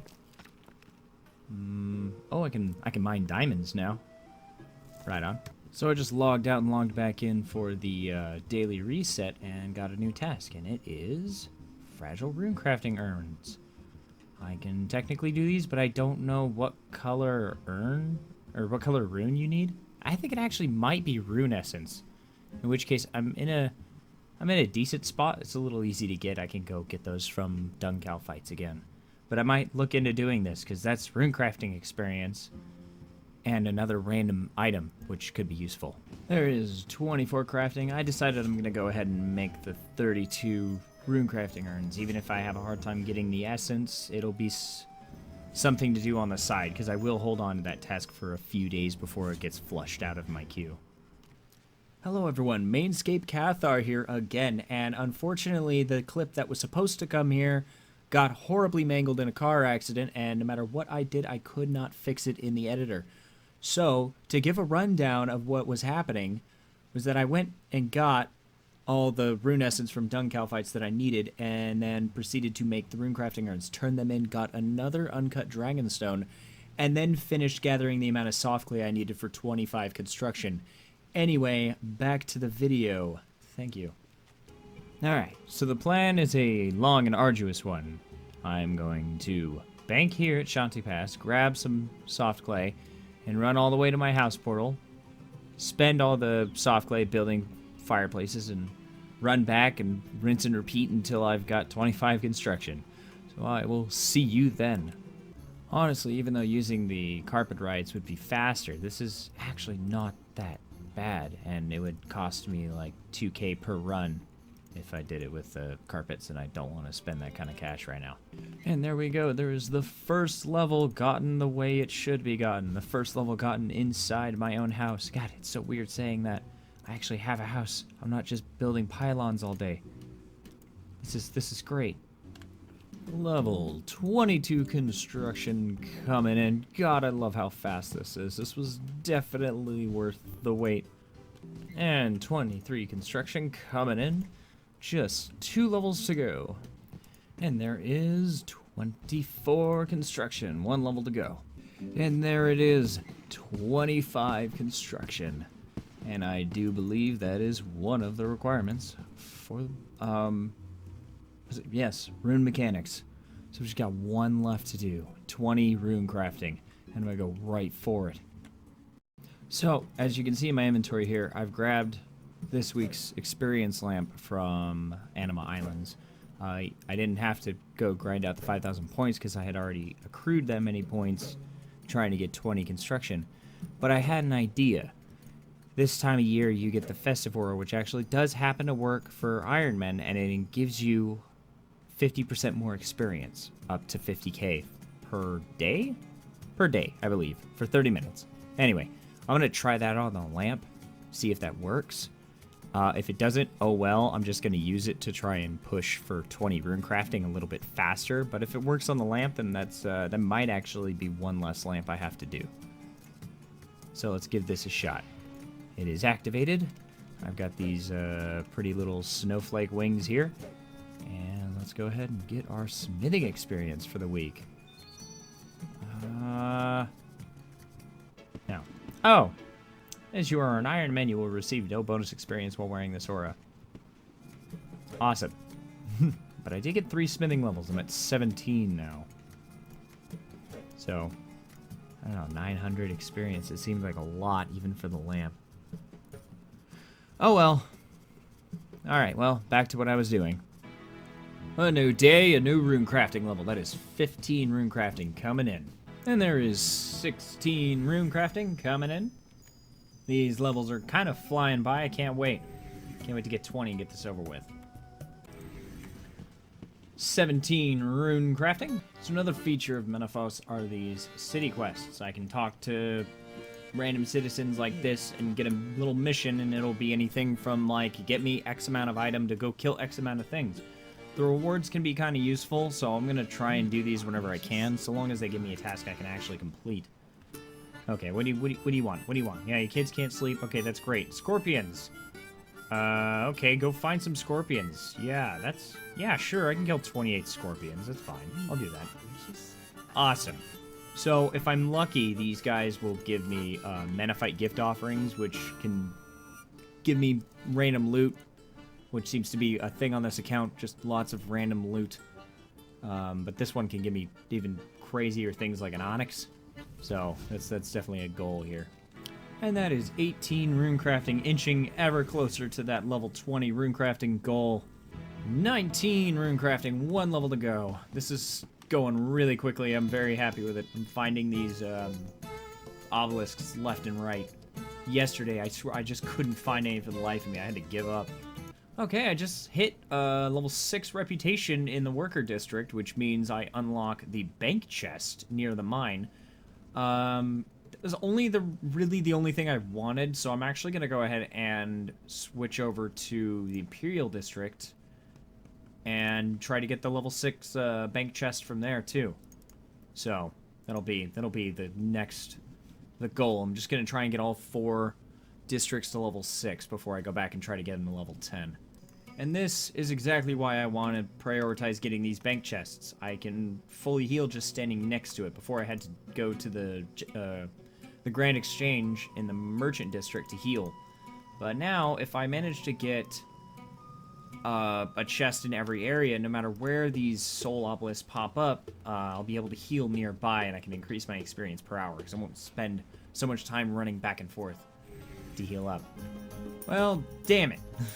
I'm 115 experience away from the 20 runecrafting I need to keep going, and I just hit the cap for the amount of soul obelisk siphoning you can do in one day, so I have to come back and do this tomorrow.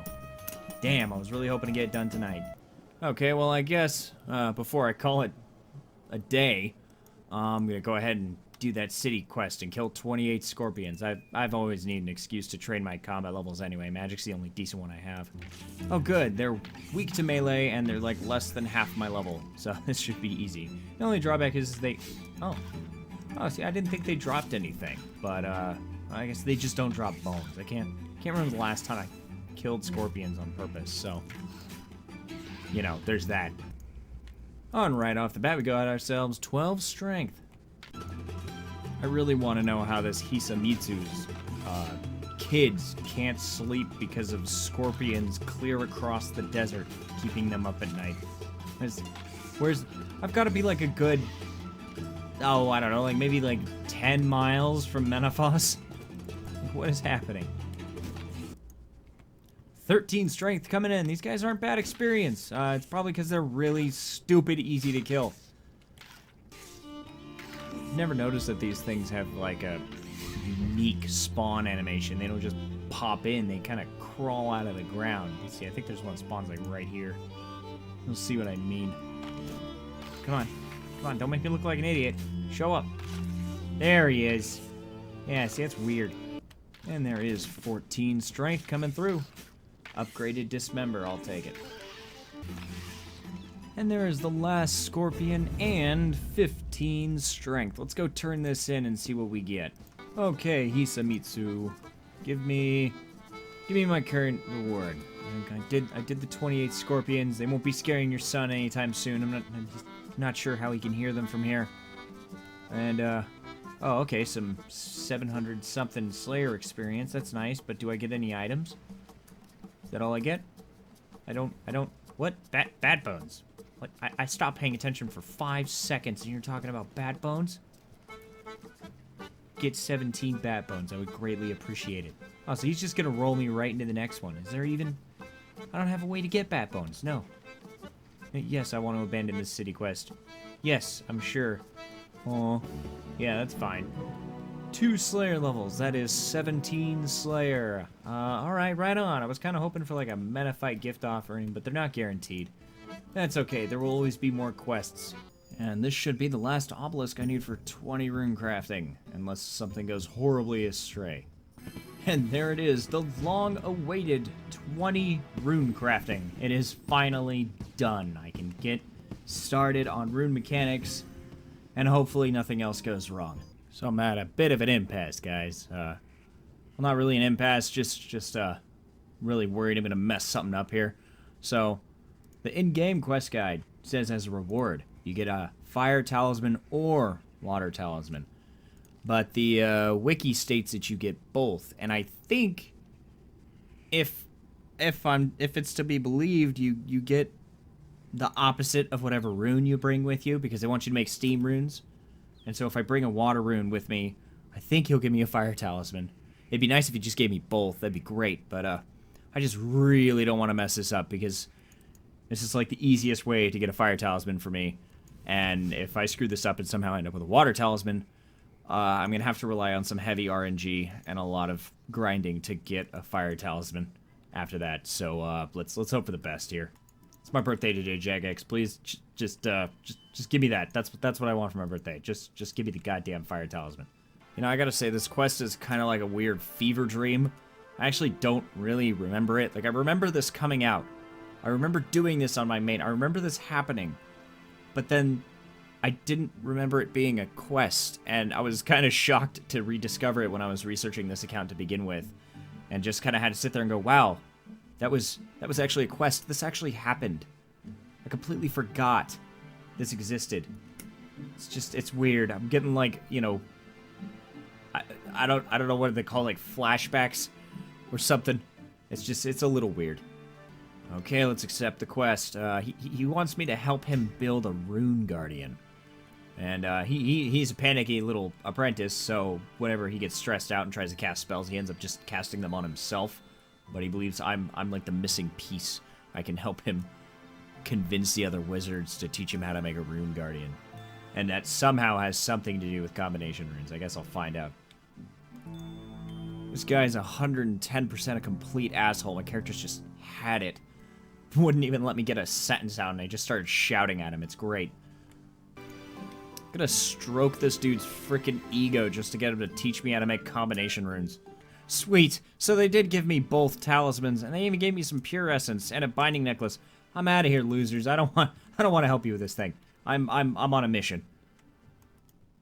I'm sort of kidding. I will come back to finish the quest at some point, but it requires like 21 rune essence, and as you already learned from earlier in the episode, that's a really tedious thing to get right now. So it's not a high priority for me. Jagex definitely needs to update the quest guide for rune mechanics to say a fire talisman and a water talisman, because that made me extremely nervous. Anyway, let's get in here and get ourselves that nice final task done. Craft a rune, buddy. Do it. Alright, 1 whole fire rune, and that is the desert easy task complete. Let's go claim our necklace. Alright, Hassan, you heard me. I completed all the easy tasks. Give me my reward, please. Perfect. Oh yeah, and an experience lamp. I forgot about that. Now let's go ahead and put this beautiful thing on. 6 bonus in all 3 stats. I think it's actually 6.3, unless I've changed it, and it actually is just 6. Ah, very nice. And the lamp, what can I use this on? Not a whole lot of options right now. I might actually put that into magic. That might be a good idea. I'm going to hold on to this for now, though, and think about it. Because I think it's any skill over 30 is my current limit, so I'm going to get back to that. But first, I got to go get me a bag of lost items. Alright, there is the first of hopefully many of these, and let's see if we get something we really need. I actually don't know what I need yet, but we'll see. A black dragon hide and 1,500 gold. You know what? I'll take it. I'll take it. I mean, I'd prefer a green dragon hide, because it's something I'll actually be able to use sooner. But the black ones will definitely come in handy later, so I might as well start stocking up on those now. And I think that's going to be it for this episode. Finally got the necklace, or amulet I've been hunting after for a couple of episodes now.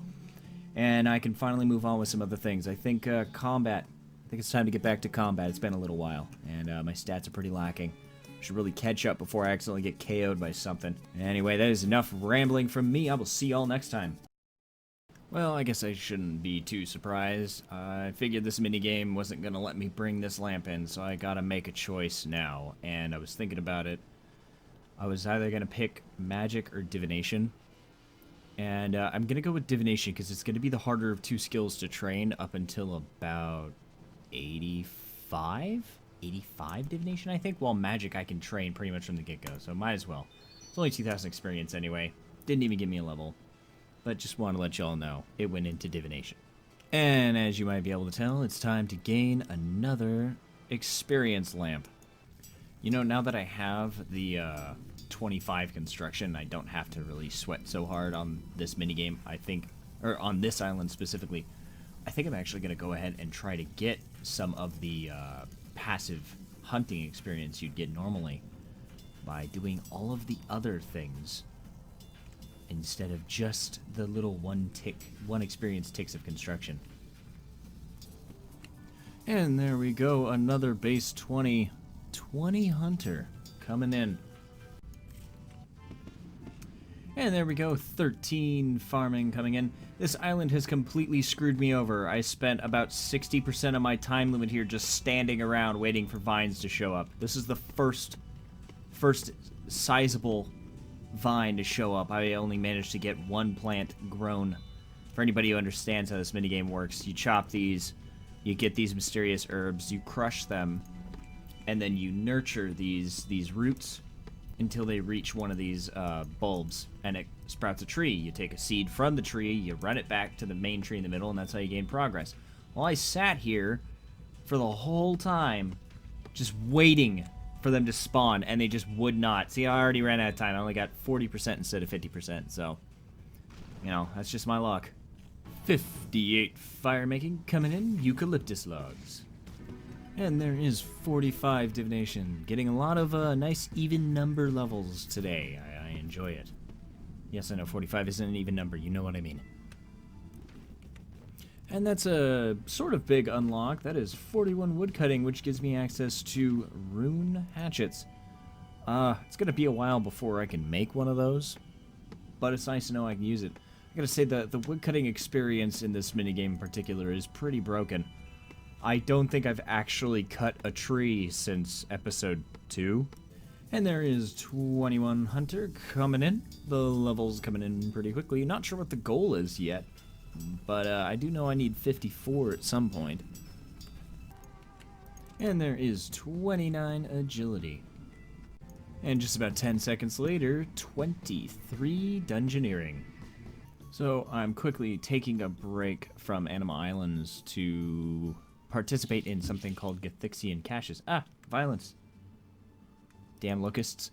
Anyway, the minigame gives a sizable chunk of divination experience, and it pops up in the same area, and there's every divination wisp colony in the game pops up every hour on the hour.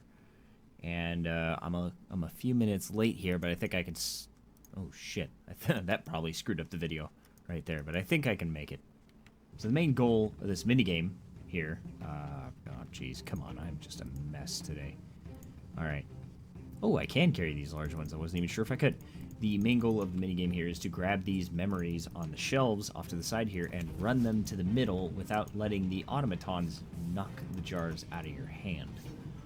And that is pretty much it. I will see you when this is over. Alright, I managed to get 62 out of a possible 100 points before time ran out. And I got 2 divination levels. Not bad, 47 divination. I also got the gloves to the diviner's outfit, which If you don't know already, every piece of this outfit gives you an extra 1% to your divination experience. This is the second piece I have, because I actually have done caches one other time on this account. I just lost the recording for it at the time. It was one of the episodes that I was having a hard time with a bunch of missing footage. And while I'm at it, I should mention I've also done the circus once. To clarify, I don't consider things like that removing me from the desert, as you enter the location, in terms of like the circus or the cache, you enter the location from the desert, you enter an unambiguous location, and then you leave it back into the desert. The cache is buried underground somewhere and in an undisclosed location. You have no idea exactly where it is. If it was lore bound that this cache was in one very specific location, like let's say it was underneath Ardoin or something, then I would not allow it, because it's technically leaving the desert. But since it's unknown, I'm gonna roll with it. And then the circus, of course, you know, same basic deal. It's the circus is in town. They can be wherever they want to be. So, just to clarify on that for anybody who might be a little bit concerned that I'm breaking the rules of the account. So one other thing I'm gonna go ahead and take care of while I'm out and about is I have a daily task for today, or a challenge, rather, to mine 5 gold ore. So, even though I'm using a bronze pickaxe and it's going to take a long time to do this, well, longer than it normally would, I'm going to go ahead and do that because, as you may have noticed in the last episode, I discovered the daily challenges and was utilizing the reward bags that you get from them to hopefully get materials. I think I ended up getting like 2 uncut dragonstones, pretty powerful items for me to have. And the next day, Jagex announced that they were removing that item. So instead, you just get to keep whatever items you had to go gather, and they give you an increased, or depending on the situation, mainly depending on if you're doing dungeoneering or not, a decreased amount of experience. Long story short, the random items are gone, and say what you want about whether or not that upcoming change is a nerf or a buff to the challenges. It is a hard nerf to this account specifically. So I'm going to try and get as many of these things done as I can while they're still offering the random item rewards. So with all that said, let's go ahead and get started. Oh my god, this is slow. That little blue bar above the orange one there, that is my progress bar. When that fills up, I get 1 ore. I have to do this 5 times. Damn, I wish I had access to smithing right about now, because making a better pickaxe would solve this issue real quick. So I just remembered something. I managed to get 1 of these gold ores, but before I continue getting the other 4, I think I can technically cut the time in half. I forgot I have 60 of these golden memes. I mean gold stone spirits from the Fallen Star thing. And yeah, so what'll happen is if I carry these with me and I mine gold ore, whenever I successfully mine a gold ore, one of these stone spirits will get destroyed, and instead I'll get 2 ore. So it just doubles the amount of ore. And I think that will count towards the task. So I technically only have to successfully mine 3 times instead of 5, so it should speed that up a little bit. And if not, then I have to mine the whole 5 times, but, you know, I get more ore out of it in the end anyway, so whatever. Yes, I know I need a higher level pickaxe to effectively mine this resource. Stop patronizing me. Well, damn it, the stone spirits don't count towards the objective, so I'm gonna have to sit here for 3 more cycles. Oh well, it's not that slow.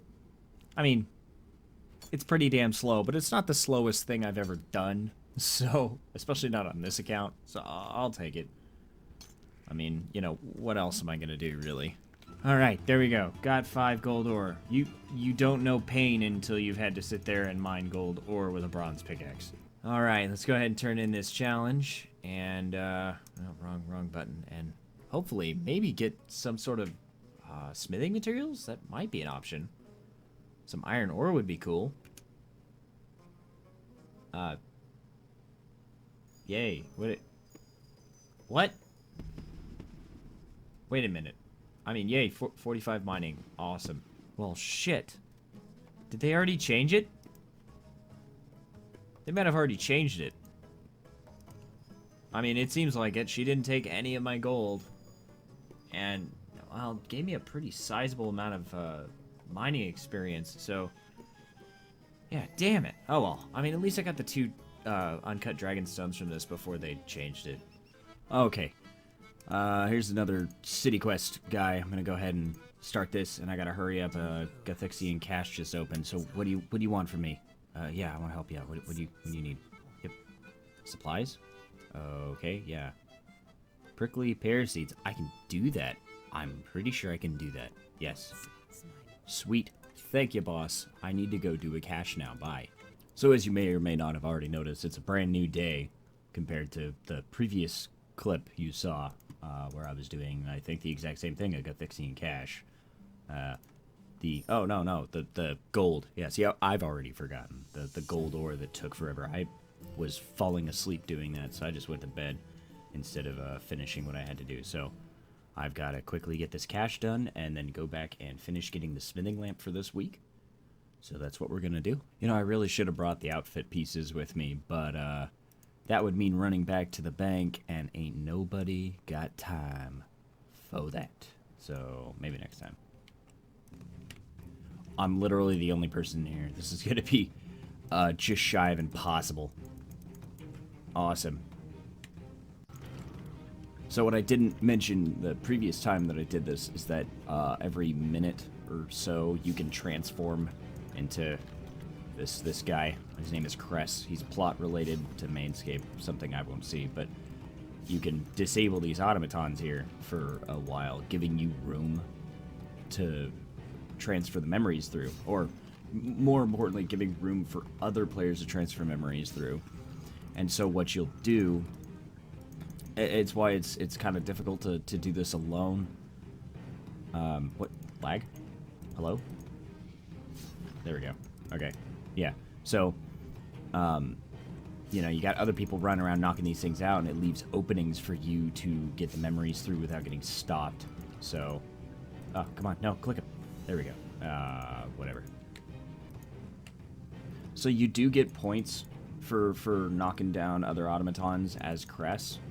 So I think what I'm going to do is just rely on that to get my points, because I can... Yeah, see, I can't really get past these guys. At least, I mean, I'm sure a competent player could, but not me. So, I mean, we're going to try this. Oh, joy. Someone else finally decided to show up. Ha! Oh, no. Why you bully me? Oh, man. 11.4k divination experience. It's 48 divination right there. Not bad, not bad. Oh, wow. Just distractions galore. I just want to run back to the Tuska's minigame, the Anima Islands, and finish that, because I still have to do it 3 more times to get my points for the lamp. And, yeah, wow, 18 Slayer. And no, not the tree. I don't want the tree. And, like, every time I go to do it, something stops me. It's great. That's RuneScape for you, man. Just, you want to go do something? Nah, here, do this instead. And there is 19 Slayer coming through, inching ever closer to that 30 Slayer goal. It's not really, like, a primary goal right now, but with how quick you level up just popping these things, I might as well knock it out here soon. And there is 20 Slayer. I can now slay rock slugs. I don't think they exist out in the desert, but I always like pointing out the random things I unlock that I can't actually interact with. I find it mildly amusing. If you do too, awesome. If you don't, oh well. Oh my god, you have to be kidding. One of the soul obelisks just popped up here too. I don't really need it anymore necessarily, but I mean, I always need the reputation boon that you get from it, so you know, why not? Plus the rune crafting levels might help later on if I, you know, need an exorbitant amount of fire runes or something. I don't know. I'm just gonna do this because why not? And there is 21 rune crafting. Does that unlock anything? I did not see. No. What's a good goal here? Yeah, no. Damn, when do you even unlock 2... Oh, 35. 35, I can make 2 fire runes per essence. That's nice. Oh, I'm silly. It's not 30 Slayer I need. Roping back to Slayer real quick. It's actually 35. And 90 combat? No. And smoking kills. I knew that. But I could have swore smoking kills required 30. Maybe I'm wrong. Maybe it was 35. Either way, not that big of a difference, especially with how fast the corrupt scarabs generate experience for you. And there is 22 rune crafting. This thing, it just, it just spawned right in front of me, so I'm getting the full time from it, but, oh, never mind. I was gonna say this thing's lasting a really long time, but, yeah, there it goes. Okay, for real this time, we're going to Anima Islands. Nothing else will distract me. I don't think anything else can distract me. I'm on a mission. I gotta get that lamp. Okay, we have made it back without any further distractions. Let's get to it.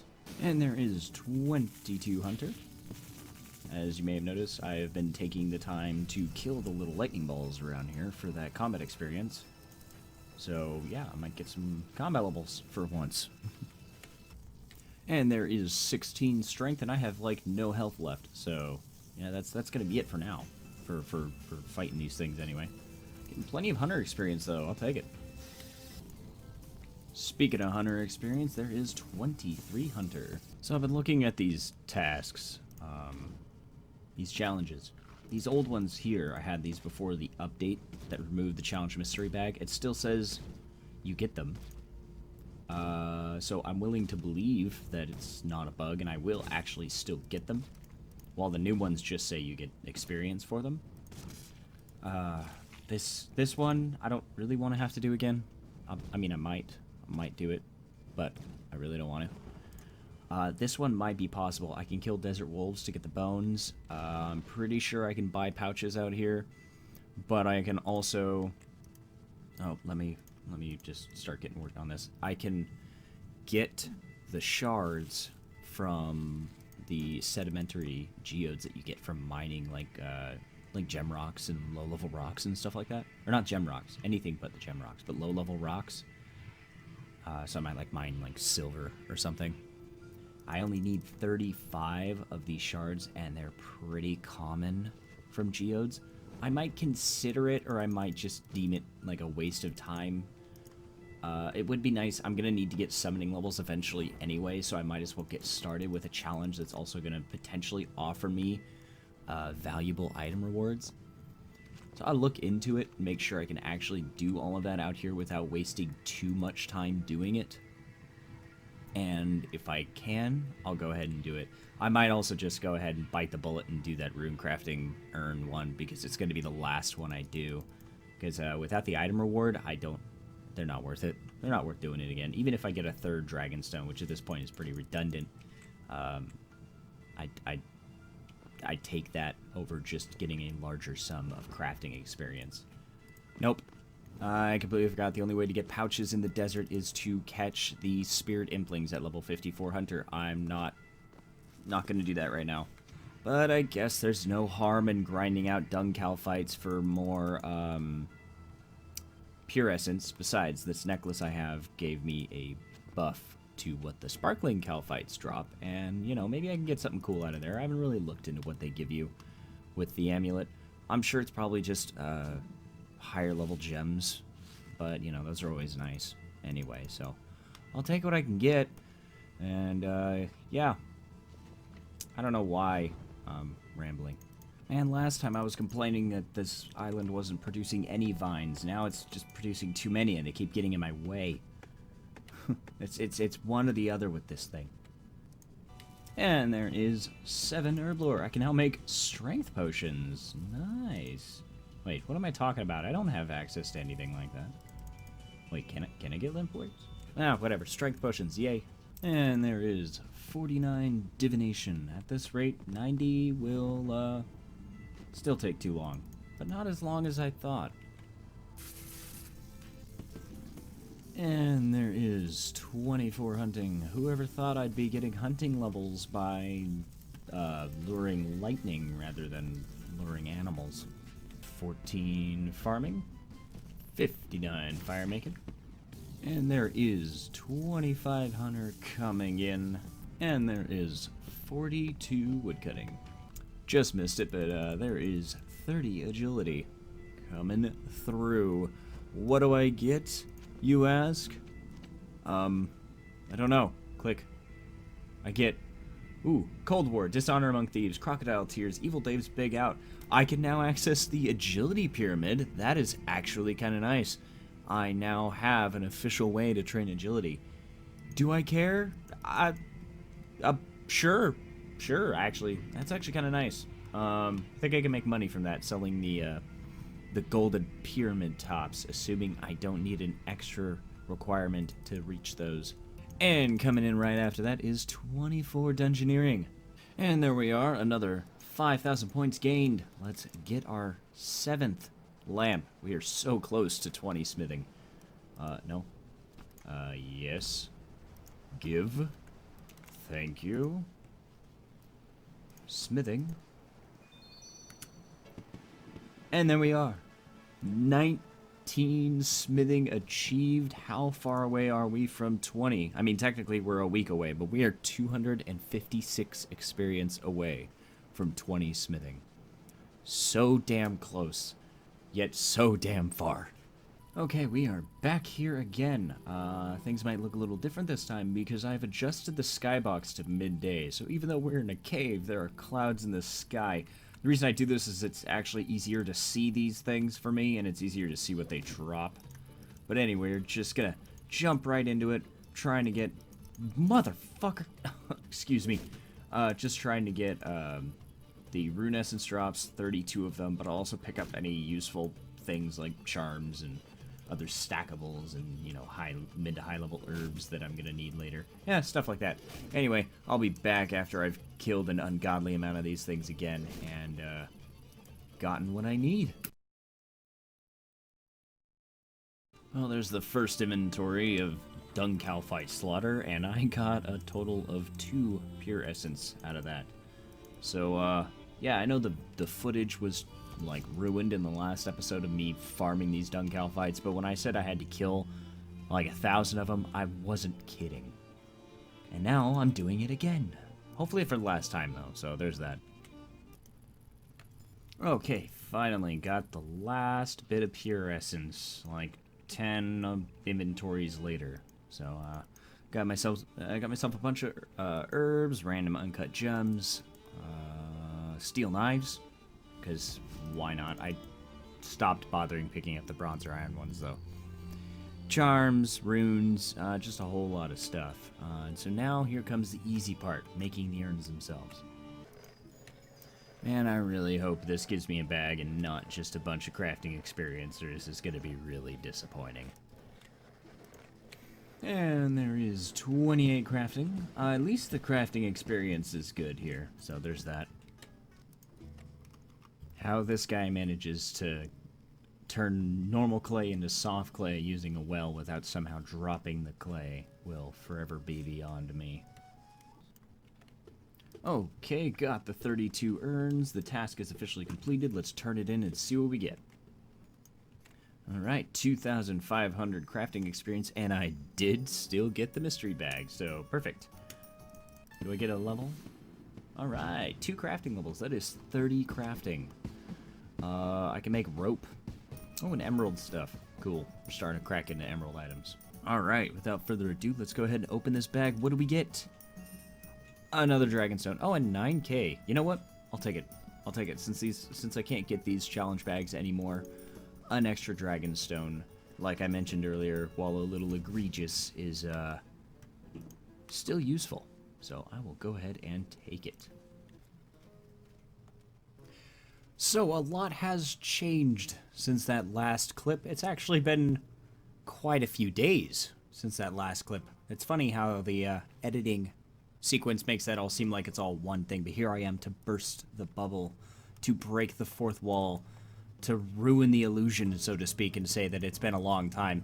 Anyway, I digress. A lot has changed. For one, the new challenge system is out, and it's actually out this time. I got it wrong. In the last clip, I think I mentioned that it had already come out and I was unaware, talking about how I did a challenge that didn't give me the reward bag. Well, that was just a fluke on my end. Not every challenge gives you the random item bag like I originally thought. But now we actually have the new challenge system. So it's no longer go make 25 runecrafting urns. It's go make 25 urns, you know, and then you get to keep them afterwards. And so instead of an item reward like the uncut dragon stones I was previously getting, it's just gonna give me more experience, which is nice. I'm not complaining. The item bags were useful. I wouldn't have gotten dragon stones so early without them. Not like I need them this early on or anything, but the potential for other useful items was there, and that will no longer be there. So that's kind of a loss for me, but you know, whatever. It's not that big of a deal. I think I've already kind of gone over that before. But the other, arguably bigger announcement is I am now engaged to be married. Yes, you heard that right. It's really gonna cut into the grind. I'm just kidding. Work already does that enough. So yeah, I thought I would just go ahead and announce that. But to get back on topic, I think it's like I said in the last episode. I said I wanted to level up some skills. I'm gonna go ahead and do that now. So that's the next step. This is taking a strangely long time. Did something happen to the servers, or am I going crazy?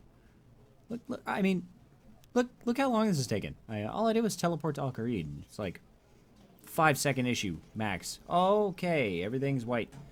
No textures have loaded in. And this guy's throwing snowballs at me. What a jerk. Herald.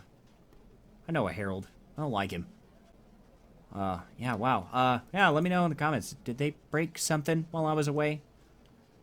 Because this is pretty bad. Oh joy. More Christmas content I cannot interact with. Right on. And there is 17 strength. Just so the goal, in case anybody forgot, because I forgot, so I need to remind myself. I'm gonna get 20 strength and then get 20 attack and defense, and I might actually go ahead and get 20 ranged too, and get everything to 20. Now I remember why I like these guys so much. They give me clue scrolls. Can I do this one? Search for a crate in Varrock Palace. Nope. Oh well, better luck next time. And there is 18 strength coming in. I still miss on these guys a lot, and it's unfortunate, but, you know, so far I really haven't thought of anything better to fight. It's just, I could do the scorpions, which are, weak to melee, so I'd have a higher accuracy on them, but they don't drop anything, and I kind of have an issue with that. Like, I enjoy the bones and herbs and occasional clue scroll drops from these guys, and so I feel like it's worth the slower experience per hour, just based on actually getting something more than just combat experience out of it. But that's just my thought. So I mean, I don't mind this taking a little bit longer than it should, really. And there is 17 prayer coming in, far away from 43, but we're getting there. I gotta say, I guess at some point I manually changed my skybox to the midday setting, and it looks Al-Qarid looks a lot better with all that super orange filter. Like, I get that it's supposed to be like a busy, dusty city and, you know, kind of suffocating, but man, I live here and I spent way too much time here, and it gets a little harsh on the eyes. I gotta say, this like clear daytime setting where you can see the actual colors the buildings are supposed to be, it's an improvement. I like it. 19 strength, just one level away. Oh, and 600 total level, closing in on that 1,000 mark. So it would seem that Al-Qarid warriors are actually the best source of easy clue scrolls for me. Everything else has a rarer drop chance for them than these guys do, so you know, I might as well stick it out here. Why not? I got nowhere else to be. I know I've mentioned it once before, or once or twice before already, but I feel like I should apologize again. I work full-time and don't have a lot of free time. You know, I sit in like an hour of traffic on the way to work and an hour and a half of traffic on the way home, and so, like, you know, at the end of the day, I really don't have a whole lot of time to do this.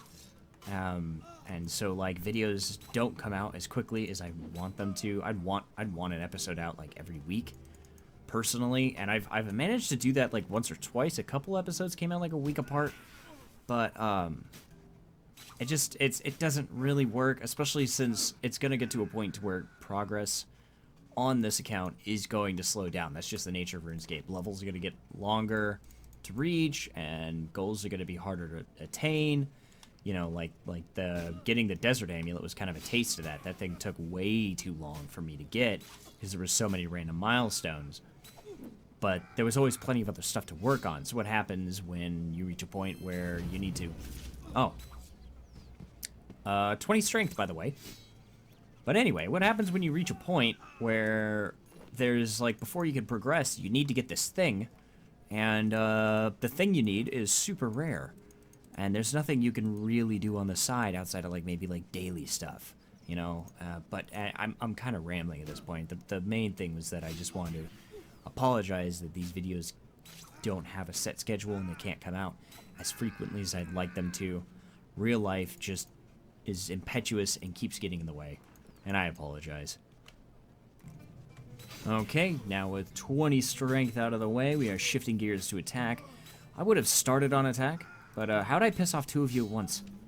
By the way, I would have started on attack, but I was already 16th strength from other things. So I'm just going to go ahead and get this out of the way and unlock steel weaponry, which hopefully should speed up the grind for 20 defense.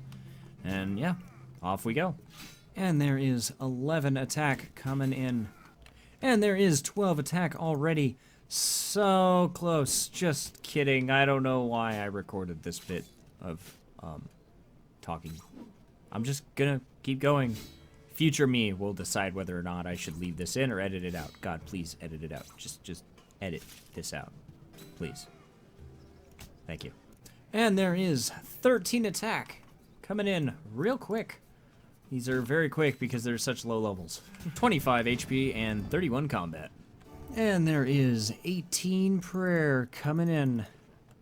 And there is 20 attack. It is time to go get our much needed weapon upgrades.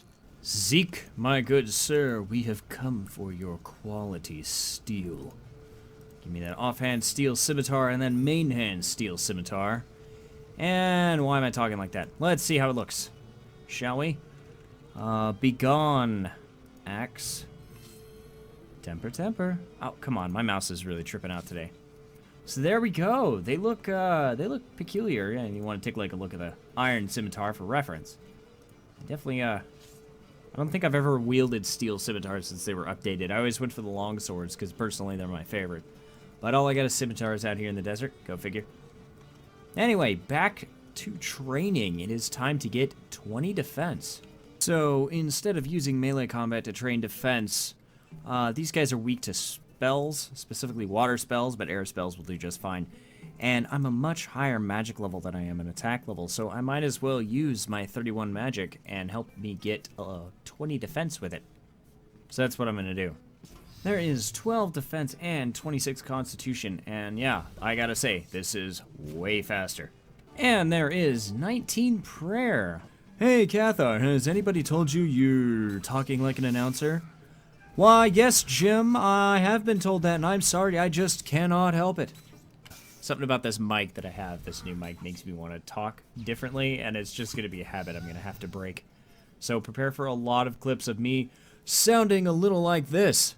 And there it is, 20 defense. That means I can now wear steel armor, and I forgot, oh, there we go, studded armor for ranged, and I'm not sure what the magic robes are. Either way, I don't have access to them. I think it's spider silk. Correct me if I'm wrong, but I think it's spider silk.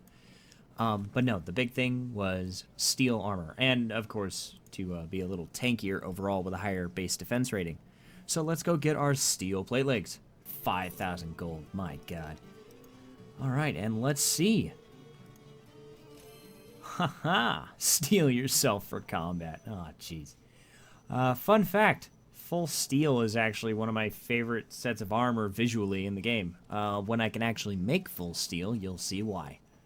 Okay, I know I said something about range training, but I'm going to have to put that off for a second because it is time to get the final smithing lamp. Yes, you heard that correctly. After 2 long months, I've just got to do this one more time.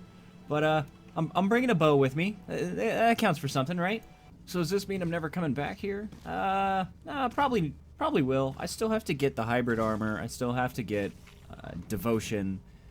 And I can still use those large experience lamps on other harder to train skills. If that comes up like dungeoneering or something, you know, I think I need 50 dungeoneering for access to a specific minigame in Menefos.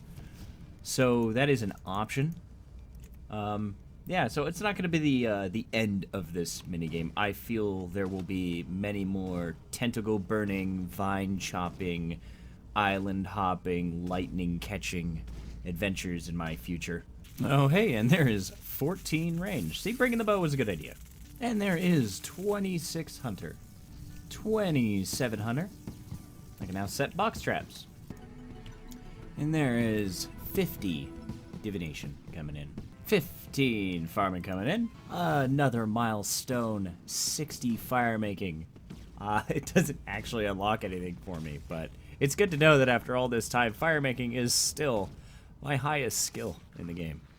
Actually, looking at my skills, it's kind of funny. My highest level is in what is arguably the most useless skill in the game, with the follow-up being divination, arguably the most hated skill in the game, possibly tied with rune crafting. But nobody likes training divination traditionally, and I have managed to get it to 50 without really training it at all. And then you have cooking, a really easy and popular skill to get 99, and I've got frickin' 10. 31 agility coming in, and there is 25 dungeoneering. Alright, I'm gonna try this again, see if I can kill one of these damn things. I have failed every other time prior to this, but this time, I believe. Ha! I killed it. Wasn't worth it at all. And there is 8 Erlor. Can I get anything out of that? Nope, just relic. Balm. A balm of some kind. Coffee! Oh, sweet God, my fiance brought home coffee. My life is saved. Peppermint mocha from Starbucks. This is not a sponsorship for Starbucks, and do not judge me on my coffee choices. And there is 28 Hunter. I caught that a little late, so hold on. Did I unlock anything useful? Ooh, I can catch gourmet implings now. I don't think they actually drop anything I need, but they're free experience, so if I see them roaming around, I'm gonna grab them, you know? 2900 coming through. I can now catch green salamanders. I think the lowest... Actually, I think the only salamander in the desert are orange salamanders. Maybe it's yellow. It's one of those colors. So those will be nice, but not yet. And there is 16 farming. All right. The moment we have been waiting 2 months for has finally arrived. Let's go ahead and rub this lamp. Smithing experience. Continue. 1,190 experience in smithing. And I am 21 smithing. Smithing is officially unlocked, ladies and gentlemen. We can now train the skill as it was intended. There it is. You now have all the levels you need for the tourist trap. And I can smelt steel. Perfect. That means I can get myself full steel armor from the get-go now that I have 20 defense to actually wear it. And that is gonna be the next step. Get just far enough in the quest to open up the surface mine, which I think is pretty much as soon as you set foot in the place. And start gathering up some bars and ores and fix the gear situation, because this entire 2.5, almost 3 month trip on this account, I've been using pants, and that is it. Just plate legs. It's the only pieces of armor I was able to get a hold of, excluding, you know, magic robes. But I am super excited to finally have access to the skill. So that's what this really is. It's actually unlocking the skill as a whole. I can now train it however I want. I don't have to wait a week and then play a minigame for an hour and 40 minutes just to get a token chunk of experience. I'm excited, and I have to say it. I just have to say it. This unlocks so much content. Well, I was gonna run off and go start this quest, but these corrupted scarabs popped up, and you know how I am. Oh, right off the bat, 21 Slayer. So we're just gonna burst these real quick, and then go officially unlock smithing for the account. And there is 22 Slayer. That actually does unlock desert lizards, which, if I'm not mistaken, would make it the first Slayer creature I actually have access to. So that's kind of nice. And there is 23 Slayer. My god, this is fast. And there is 24 Slayer. Alright, so here we are. Gotta talk to Irina and get this quest started. Okay, so I'm stupid. I wasn't recording any of that, but essentially, I have to find Irina's missing daughter. So let's go find her. I'm really not sure how any of this makes sense. All these mercenaries are level 35. You know, big honkin' talking boys here. And their captain is level 15. Like, I'm a little lost here. Shouldn't it be the other way around? So I'm trying to cozy up with the mercenary captain here, and he wants me to bring the head of Al-Zaba Basim, who, if I'm not mistaken, doesn't actually exist. Off topic here, but I caught a young impling and he gave me a defense potion. That's kind of cool. Yeah, as soon as I dropped that name, this guy was like, yep, you've been talking to the guards at the mining camp. And he does not exist. It's great. Well, it didn't take long for me to piss this guy off. You don't know who you're messing with, sir. It says the guard searches you thoroughly as you go through the gates, yet he somehow didn't notice all of this lethal crap in my inventory. Anyways, you may have noticed I have tin, copper, and iron stone spirits on me. And that's because I'm here on a mission. I'm going to grab the ores I need, because I'm pretty sure the guards are not going to get in my way here while I do this. And I didn't need this food. I brought it with me thinking that this fight was going to be harder than it was. But I'm going to go ahead and get 3 bronze bars, because 1 is needed for the quest, and 2 are going to be needed to make a bronze ore box. And then try to get 2 iron ore on top of that. Or is it, do you need 4 iron? 2 iron ore. And so I can take that straight up to a iron ore box. And we'll just kind of go from there. Oh my god, beautiful. Huh. Yes, my mining level's so high I take this out in one swing. I love it. This is going to be a little bit slower with this bronze pickaxe, but hey, I mined gold with this bronze pickaxe. Iron is nothing. There we go. You know what? Let's go ahead and grab 2 more iron, just in case. Since that didn't take very long, and I don't want to have to make multiple trips if I don't have to. So there we go.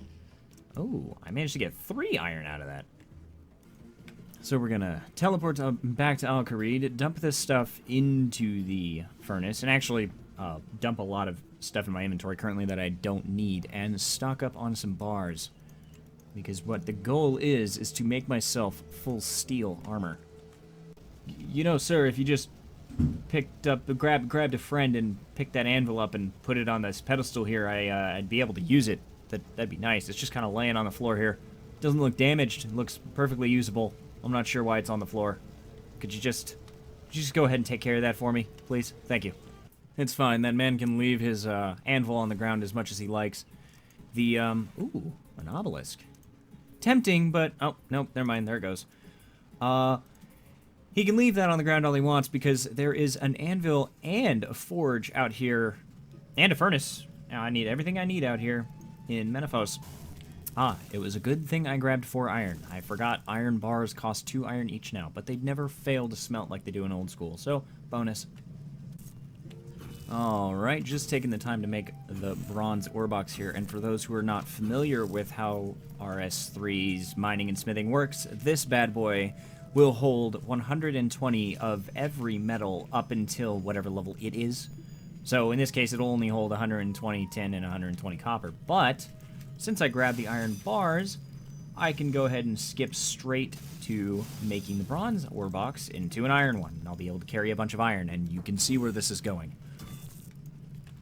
Oh hey, I just completed the daily smithing challenge.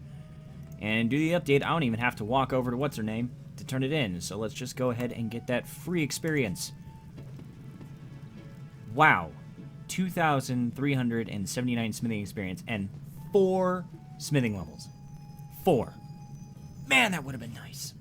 So with our ore box, I'm going to go ahead and spend up all these stone spirits and fill this box up. Get 120 copper, tin, and iron, because you never know when you're going to need them. And then fill my inventory with coal if possible. And, yeah, go from there. Try to get that steel done. Ooh, gourmet impling. Mining this copper is not going to take very long at all. I'm getting 2 every swing, mainly because of the stone spirits, but that means even without them, I'm getting 100% mining progress on this rock every single swing, and I'm still just using a bronze pickaxe. And there is 46 mining. Was not expecting to get a mining level on copper of all things, but, you know, look at that penguin hiding in a snowman in the middle of the desert. You're really blending in there, buddy. Really blending in. Okay, so I wasn't really thinking. I mean, I went and got 120 copper and 20 tin and then realized I really should just grab the materials I need to get a steel ore box and a steel pickaxe to speed up the entire process. So that's what I'm doing real quick. I got 4 steel bars worth here. That should be enough to make a pickaxe and a steel ore box. And if not, it's because I'm an idiot. And again, I didn't have the forethought. I should have brought back 6 steel bars worth instead of 4, because another 2 steel bars would give me a steel pickaxe +1, which, you know, it's not like a game-breaking thing, but it would have been just a little bit faster. Oh well, no big deal. The steel pick will get replaced with a mithril pickaxe the minute I hit 30 smithing anyway, so it's not going to be an issue. And there we go, a steel pickaxe. Let's just take a look at this bad boy for a second here. Very, impractical looking. And now we're just going to add it to our tool belt and never see it again. Ta-da! Oh, hey, there's the bronze pickaxe. If you ever wanted to see what it looks like without the swinging animation, there you go. Equally impractical. And there are 2 of these penguins right here. These very poorly disguised penguins. What snowman would be in the desert? I don't know. And there we go, with a steel pickaxe in the bag. We should be able to get all of the iron and all of the coal I need a lot faster. And there is 47 mining coming in. Alright, there we go. 120 iron, 120 coal, 100 tin to go with the 20 tin and the 120 copper currently in the furnace. And we are done mining for now. I'm going to go ahead and start smithing. I have 1 more iron in there than I do coal. It's oddly convenient that I happen to have this extra piece of coal laying around in my bank. Hey, no, that's not what I wanted.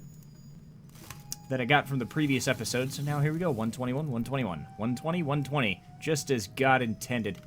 Oh, look at all that smithing experience coming in. It's so nice. And there is 26 smithing coming through. Heat steel 66% faster. I'll take it. I'm having a bit of a crisis of identity here, folks. I mean, I know I have the scimitars, but I don't have to have scimitars. I could use daggers. I could use maces. They offer prayer bonus. That technically makes them better than everything else. I could go with swords, long swords. I could get warhammers, battle axes, claws, a 2-handed sword. There's so many options, and it's, I don't really know what I want to do. I think I might do maces just for the prayer bonus. Yeah, you know what? I'm gonna do that. I know the long swords look the best, personally. I'm just gonna go with the maces, though. And there is 27 smithing, and I just finished the offhand steel mace. Now, none of this stuff has been upgraded to +1, making it slightly stronger. But, oh, and I went ahead and made myself a steel hatchet to upgrade from the bronze one that you start with. But let's go ahead and throw all this on real quick. There we go. My God, those things are absolute units. But yes, it is probably my favorite set of armor just because it looks the most realistic. It kind of reminds me of the Warden from For Honor. So I like it. Let's see, can I put these away? Yes, there we go. They somehow shrink to half their size when they're on your hips like that, but there we are. Full steel, so I'm going to go ahead and upgrade this to +1 real quick, but God, it feels good to actually have a full set of armor for once. And there is 28 smithing, just finishing out the last steel item. And there we go. That is full steel +1. And so to give you an idea, the steel scimitar and steel mace have the exact same stats. So 192 damage and 316 accuracy. With +1, that takes the steel mace up to 201 and 329 accuracy, making it just a little bit stronger. Same with the offhands here, 96 to 316, 100 to 329. And then the armor, like the plate body, was 72 armor bonus, and then I upgraded it, now it's 75. So it makes you just a little bit tankier, and you hit just a little bit harder. It's worth the extra effort. I've got plenty of steel bars, and when death is permanent, every little bit helps. So there we go, full steel. It's going to be obsolete as soon as I hit 25 defense, but I just wanted it because it was my favorite set of armor, and I wanted to make sure I had a set of it before it became obsolete. So it has actually been a few days since that last recording, and I was actually re-watching my previous recording to kind of catch myself up, and as soon as I finished the video, I came back to realize that it is that time again. It is time for Kathixian caches. So since I'm here, and since I really should be doing these every opportunity I get, I'm gonna jump right into that. So as somebody commented previously, I am actually on World 2 now, so it's a populated world. I figured I kind of like seeing more people running around, even though it's still not very many people. But more importantly, Kathixian caches should be a little bit easier with more people here. So here's hoping. Alright, I got 90 out of a possible 100 points, and that is 2 divination levels, 52 divination. So I'm back at the Al-Kharid mine because I need some silver ore. And why do I need silver ore, you ask? Well, my inventory is kind of a clue.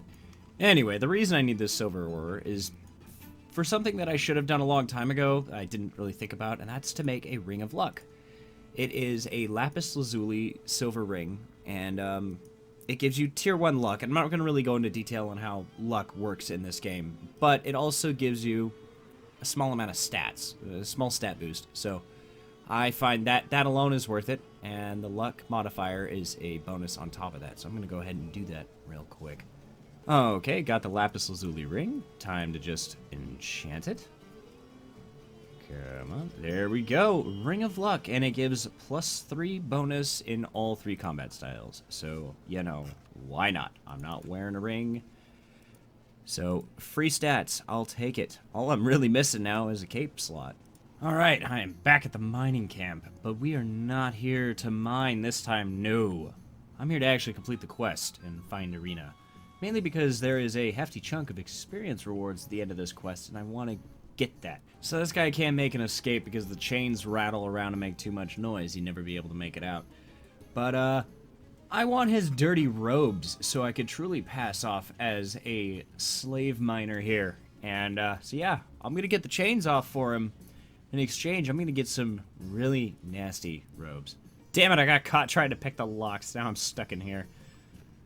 Well, I mean, not really. Apparently, my character is a Hulk, because he could just bend these bars open. Jesus Christ.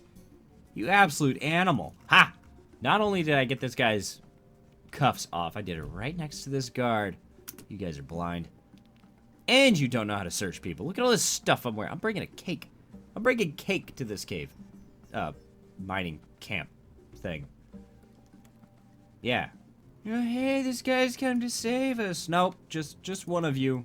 The rest of you guys, you're on your own. So, I need to get in there, and I need to convince this guard to let me through. He wants a pineapple. I don't know about you, sir, but I haven't seen a tree in days.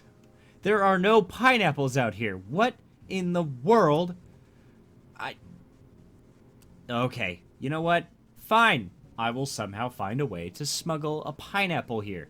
Just for you, buddy. Just for you. Kind of a strange tidbit. If I remember this correctly from old school, the way you had to get out of here was climb rocks in this general vicinity somewhere and climb out of the camp. But here you could just walk right back through the gate. I don't know if they'll let me out while I'm wearing the slave robes, but they'll just let you walk in and out pretty much with whatever, so long as you're wearing desert robes. It's kind of weird. So this guard doesn't want any old pineapple. No, he wants pineapples from the Bedouin camp. So I gotta talk to Al-Shabim again. and try to get a pineapple off of him. So, of course, it couldn't be that easy. He'll give me the pineapple. I mean, they have plenty of pineapples. Look at all these trees. I'm sure they're ripe with pineapples. Rife with pineapples, more like. But, no, he wants a favor. He wants me to go steal some very important secret blueprints from the captain of the mining camp. So back I go. So this is the captain, and he has a love for sailing. So I have to distract him by getting him going on a tangent about how much he loves boats. Then I can get into this chest and get the experimental blueprints to an ancient weapon. I wonder what it is. So Al-Shabib is a little worried that these plans might be too technical and that only I could probably figure out how to put together this super secret ancient weapon. So yeah, I'm gonna go ahead and do that, and he's gonna send me off to his super secret experimental anvil. This experimental anvil looks a lot like a normal ass anvil to me. You finally managed to forge a sharp pointed dart tip. What? So that's it. The super experimental ancient weapon was a dart. Alright, look here, Al-Shabib. I don't know what kind of clown show you're running here, but there is nothing super secret or ancient about a damn pointy piece of metal with some feathers attached to the back. It's a dart. That's it. You should have seen the stuff I've made already. And despite having no idea how to make this thing prior, in the 30 seconds it took me to put one together, they have somehow found out how to make an improvement on this very complicated weapon. Yay. 6 bronze throwing darts as a token of our appreciation. Thank you so much. Great. I can now make darts. I mean, to be fair, these were... Oh, yeah, the pineapple. I forgot that's what I was doing it for. To be fair, these were pretty cool back in the day. Back in, like, old school RuneScape. Because they were really fast. Holy God, that is massive. Oh, my God. Wait, hold on. There you go. Take it off. Get... Whoo! Wow. That's a big-ass dart. Alright, well, regardless, these were pretty cool back then. They were really fast. You could poison them, meaning you know, a really fast throwing weapon that could be poisoned, which knives and throwing axes and javelins, not like anybody used those, couldn't do. And so they had their... Ooh, Earth, can I catch you? Anyway. They had their uses, but now, poison works differently, and these darts have the exact same stats as any other bronze ranged weapon. Oh, I can't catch him. So it's just, it's kind of weird to have something so rudimentary locked behind a quest. But hey, you know, them's the kicks. That's how it goes nowadays. Them's the kicks. What does that even mean? Walk through that mine cave. This is weird. I had to go to black screen to travel 2 feet. Outdated quests are always amusing to me. Alright, I got myself an empty barrel for some reason, and I'm gonna jump into this minecart to get even further into the mine. Nobody seems to mine here. But, yeah, interesting. It's got its own separate cutscene. Like I just said, I love outdated quests. This all made sense in old school. Or, I shouldn't say old school. I should say, this all made sense back in 2005. But, you know, 14 years later, it has not exactly aged well. Alright, running around into the deeper mines here, and there is, hey, the mithril rocks. I can't mine them yet. Oh, wait, yes, I can, actually. I just can't smith it yet. You know, I'm gonna take some of this with me. Why not? I'm gonna take 2 of these with me. Yeah, thank you. Alright, I gotta convince Anna, whoever, to get in this damn barrel. Okay. Oh, look at that. Anna in a barrel. Alrighty, bringing the winch up. Or the barrel up via the winch. So now we gotta get her out of here. And to do that, we gotta load her up on this wooden cart and convince the minecart driver to get out of here. And how exactly do I convince this guy to leave? Oh, by telling cart-related puns, of course.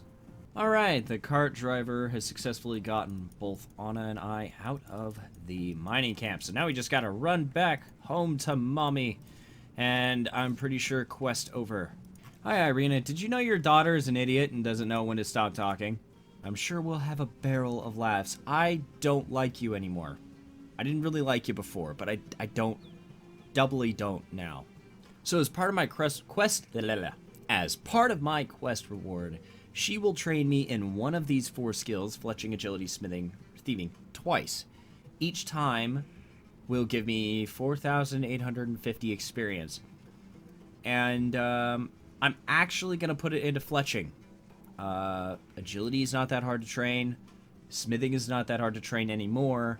And thieving is definitely not that hard to train with all the options I have in Menaphos. So I'm actually going to go ahead and put it into fletching. Both times. There we go. 7 fletching levels. That is level 25 fletching. And we're going to do it again. And there is 29 fletching. And I'm pretty sure I am a stone's throw away from 30. Yes, only 493 experience. That should be super easy to get. And that is the tourist trap complete. I can now smith throwing darts. I now have access to mithril, adamantite, and nechrite rocks.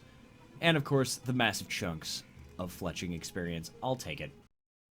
So, first thing on the docket is to crack open all of these geodes I've gotten from mining in the last episode. So, we're just going to pop all these open and craft everything I can. Not bad. I mean, not great. Not bad. God, I crush so many of these still. This is not what they meant when they said you should just crush it at everything you do. Now getting into the sapphires, and as for those who may not know, everything sapphire and above cannot be crushed. You can't fail to cut it. You always cut it. Well, we came in just shy, 63 experience away from 33 crafting before I ran out of gems. Moving on to the next skill, we're going to see if we can't get a level or 2 out of cleaning all of these grimy herbs. This is thanks to the absurd amount of dung calphites I had to kill to get rune essence. I pretty much picked up and kept every single herb drop I got from them because I knew herb lore was going to be a very slow skill to train here. So this has been paying off, or this is now paying. And there is 10 herb lore, another level 10 skill down. Outside of invention, we only have one skill that isn't at least level 10, and that's summoning. One of these days I'll be able to train that. So, speaking of experience gains, these daily challenges, now that they only give a ramped up level of experience, are going to be worth doing, especially things like construction, prayer, and definitely summoning. Now, I already did the math. To make 5 Spirit Wolf pouches, which is like the only thing I can make right now, I need 35 summoning shards. I only have, 27? 27. I can get more by opening those geodes. And so one way I can get the shards would be to just grind mining for a little while until I have a sizable sum of them. And so I might do that. But for now, I want to knock out the other ones that I can do, mainly prayer and construction. So I'm going to get to work on those and get those free levels. I might actually even do woodcutting, since that should be relatively easy, and at the same time, fire making, since I could just burn the logs I cut. You know, why not, right? So way out on the edge of the desert here by the ruins of Uzer, there are some teak trees, and I can cut these and burn the logs. And I figure maybe, just maybe, it's a little bit faster than cutting the normal trees over by the Mage Training Arena. But I guess we're gonna find out. I do only have a steel hatchet, so this could end up being slower, in which case I might switch over. We'll see. Alright, just got my first log. Oh, and my second log. And yeah, it's pretty slow, but it's really AFK, and that's kind of nice. I don't do a whole lot of AFK things on this account, and so being able to, like, you know, do things on the side like research. Like, I'm constantly digging through the wiki and stuff like that, researching everything I can about the desert and trying to find that niche content that'll get me ahead.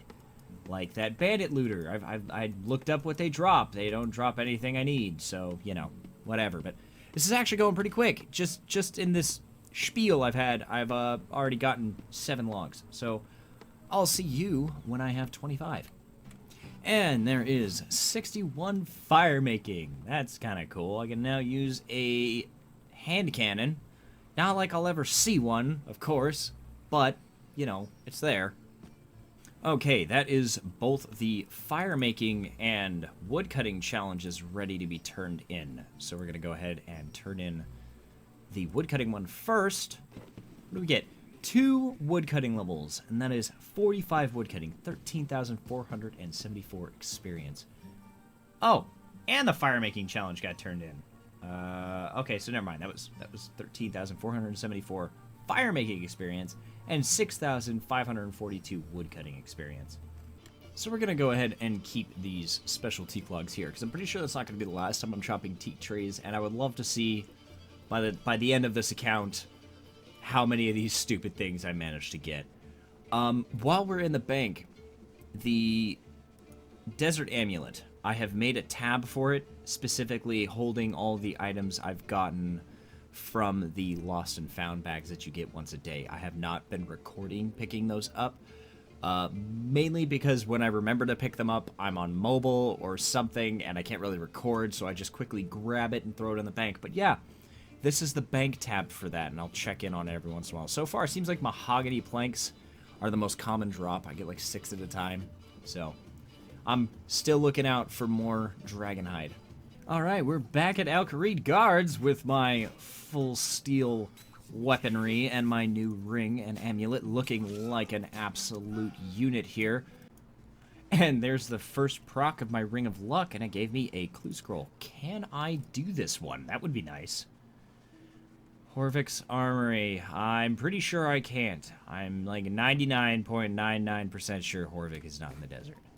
And there is 21 attack, and as you can see by the bones in my inventory, I am slowly closing in on my goal of 25 buried bones. Alright, and this should be the last bone. There it is. Task complete. So we're currently at 19 prayer. Let's see what this challenge bumps us up to. Hopefully a good amount. 4 whole prayer levels, 2,379 experience. Right on. We are now 23 prayer. That gives us access to the rapid heal prayer.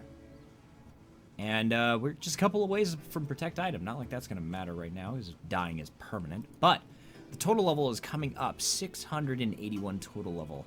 And remember, at 1,000 total level, I'll be able to buy a second life, which should be nice. So the next goal is the construction challenge, and I only have to craft 5 pieces of furniture, so we're gonna do 5 clay fireplaces. God, words are hard. So I'm just gonna grab, I don't remember exactly how much clay I need, I'm just gonna grab a full inventory. It should be more than enough. And I will see you when that's done. Oh, hello. 48 mining. Coming through. Home sweet home. Hopefully this is actually enough clay to do this. I'm pretty sure it's only like 4 clay to remove this, or to build this thing. 3 clay. Yeah, I've got more than enough. I only need to do this 5 times. So we're gonna go ahead and do that real quick. I'm not doing this very efficiently, I can tell you that much. And yeah, I will be back when I have that done. And there we go. I got it done a long time ago, but I decided to empty out my inventory of all the soft clay because I mean, I'm already here. Might as well get the free experience, right? So anyway, let's go ahead and cash in this construction challenge and see what we get. 3,190 experience in construction and 3 whole construction levels. I am now 29 construction. So the last task is to make 5 summoning pouches.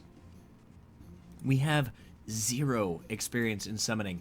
So making these pouches, the experience gained from that, on top of the experience gained from the challenge, will be nice. We should get a few levels out of that.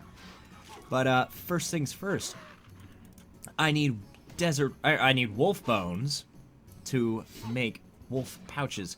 So I'm going to get 5 of these real quick. So before I can get started on mining and gathering the geodes I need, I want to be a little more efficient about it. And to do that, I want to mine mithril. I can't process mithril currently with smithing. I need at least 30 smithing to do that. So I'm actually going to smelt I'm going to process the excess steel bars I have into, actually, steel arrowheads, really, because I have a bunch of headless arrows that I would like to process into arrows. And I prefer to do steel over bronze, which is my other option. So I'm going to do this until I manage 30 smithing where I can process mithril, and in that case I'll be able to make myself a mithril pickaxe, a mithril hatchet, mithril armor that I won't be able to wear yet, but I'll keep it around, and of course mithril arrowheads. I'll be able to make a lot of stuff. The mithril pickaxe will make the mining process faster. So there's that. Plus, I just don't want to waste time on iron when I could be mining mithril. Plus, I really needed to process all this steel anyway, so I need to get working on it regardless. I need plenty of arrowheads. I'm probably also going to need other things like bolts, throwing knives or axes or darts, whatever I decide to do. And I might as well get working on that now rather than later. It's funny, I literally just got finished saying that I didn't want to process bronze, yet here I am with bronze arrow tips because I actually need just a little bit more experience to hit that 30 fletching, which is what you need to make steel arrows. So I'm just gonna make these real quick, just enough to get me 30 fletching. I think it's only gonna take, let's see, 90 episodes. It's gonna take like 4 more sets of bronze arrowheads, so I'm just gonna do that, and then I'll get back to smithing the steel, but you're not gonna see all that. And there is 30 fletching. I can now make steel arrows. Thank you. Alright, now that that's out of the way, back to steel. And there is 29 smithing, and as you can see by the chat bar, ooh, heat cap raised by 100, that's kind of nice. As you can see by the chat box here, I am working on upgrading my steel pickaxe to +1. I figured I might as well. It'll make mining the mithril needed to get the mithril pickaxe +2. I think it maxes at 2. Either way, to get that, it'll make it a little bit faster. Why not? You know, add to tool belt. And does it give me an? It's like a way to get infinite bronze pickaxes. It's hilarious. Oh, there's 30 smithing. Right on. I can now smelt mithril bars, and I can smith mithril items. I'm going to go ahead and tip these 2,000 arrows and get that juicy fletching experience, because I will need to be able to make mithril arrows at some point and, you know, higher tier ammunition. So, why not? And there is 31 fletching coming in. And I've only just gotten started. I expect great things from this fletching grind. I expect many levels. And 32 fletching coming in right on the tail of 31. The experience gains are nuts, as you can see here. Just constant 75 experience drops coming in really quickly. So yeah, let's keep going. And there is 33 fletching coming in. Really quick levels. I'll just say it over and over and over again. I should probably keep up this grind, smith out more fletchables like steel bolts and steel arrows, stuff that I can continue to get experience off of. Because in the race to get 1,000 total level, really easy levels like this are definitely helpful. 34 fletching, 35 fletching. And there we go, almost 36 fletching, 485 experience to go, and I am out of arrowheads. And I have 2,175 steel arrows that I can do absolutely nothing with currently. But yeah, I did this on purpose, so it's fine. We're gonna get back to the plan, and that was to mine and smith a bunch of mithril and get the summoning shards I need. So I'll be back. So I am just going to very quickly fill up my ore box with coal before I run down to the mines and grab the mithril, so that I have plenty of coal to process the mithril I get to upgrade all of my tools and further speed up how quickly I get mithril. It's an endless cycle, but the faster I can mine, the faster I can get the geodes. So that's the plan. I'll be back. Alright, so I just grabbed 48 coal, and that should be enough for now. I'm going to go ahead and fill up my inventory with 24 mithril, and then run off and do those upgrades. So this is a terribly tedious process. I have to jump in the minecart, watch this really slow cutscene every single time I want to get to the mithril ore. I can teleport out, so I don't have to go through the whole process to get back out. There's that, at least. But getting to the rocks is slow, to say the least. What? You see Anna. She must have sneaked away and returned to work. I think it's snuck away for one. But I'm sorry, what? Didn't I just go through this process? She does not appear interested in talking to you. So, I saved your ass for nothing? You're just glutton for punishment, I guess. Just a glutton for punishment. Alright, there is the full inventory. So let's get the heck out of here. And start making some upgrades. God, I can't wait. In just that tiny stint of mining, I already got 9 of these sedimentary rocks. There we go, there's another 5 spirit shards done, and some gems. Some gems are nice, including rubies and sapphires. So actually, let me go ahead and craft that real quick and cut that one. And there we go. We are 33 crafting on total accident. I can now make vials. It's kind of nice. Some more bat wings, some more carapace, some plain rune crafting urns. But more importantly, we got all that other junk. So 32. I think I said I need 3 more summoning shards. So this is not going to take very long because the drop rate of those summoning shards is pretty high in those geodes. But let's go ahead and make our upgrades. First off is the steel ore box. Well, first off is actually smelting the ore. So we'll try that. Fun fact, mithril is a hell of a lot slower to smith than steel. Yes, just what I need from my mining, or just what I need, a distraction from my smithing. I might as well run around and burst these scarabs. We all know how good the Slayer experience is. And there is 25 Slayer coming in. Now kill cockatrices. There aren't any cockatrices in the desert. I don't think. I'm pretty sure. Pretty sure they're cockatrice. It's a big ugly bird that tries to turn you into stone. It doesn't matter how you say it. And there is 26 Slayer coming in. Alrighty, there is the mithril ore box done, the mithril pickaxe +2, and the mithril hatchet. I'm gonna go ahead and throw that on my tool belt there. There we go. So woodcutting should be ever so slightly faster now. But let's get a look at this pickaxe here. It's microscopic. Holy cow, it's very small. And also very fantastical looking now that we've gotten into the fantasy metals. Any sense of realism has just gone completely out of the window. So yeah, we'll go ahead and remove that. I don't know why it's so small. And add it to the tool belt. Time to go back to mining mithril and getting all of the geodes I can possibly want. Damn it, I forgot the gate key. I wish I recorded it. Just watch my character jump onto the edge of the minecart, balance like an idiot, and then fall off. And then try to jump on again and just ram his knee straight into the cart.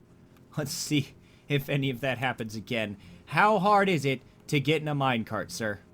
Okay, there we go. You have successfully remembered how to jump. I can already tell right off the bat that the mining speed is much faster with this upgrade, so I am going to fill this box with 120 mithril, and then catch 120 coal on my way out to keep everything nice and even so I can process the mithril later with the smithing skill. And yeah, hopefully by the end of all that, I should have enough geodes to start and finish that summoning challenge. So it's not just a bug or anything. The mithril pickaxe is really just that small. I think the hatchet is also really tiny. It's just the design choice they went with mithril tools, because I know everything, I know like adamant stuff is really bulky and heavy looking, so maybe that was like the point, was to make mithril look small and slender in comparison. It's kind of interesting. It's just doesn't seem that, I mean, look at him. Look at this guy. He's just, it doesn't seem like he's doing very well with this. I don't know. It seems like it's a lot of extra work with a small pickaxe. And there is 49 mining. All right, there's 120 mithril ore done. Time to go get 120 coal. Nice! Oh, God. Damn it. Oh, okay. And there is 50 mining. I can now mine runite. Not like it frickin' exists out here, but, you know, there's another milestone out of the way. Another level 50 skill down. And almost done with the coal. I just need another inventory of another 25. Alright, so let's go ahead and start cracking these open. I only need 3 more shards. And honestly, if I can't get 3 in 33 geodes, then there's something wrong. So we're going to crack these open. There we go. I already have 3. So I'm going to finish cracking these open, and then I will see you in a bit. I'm an idiot.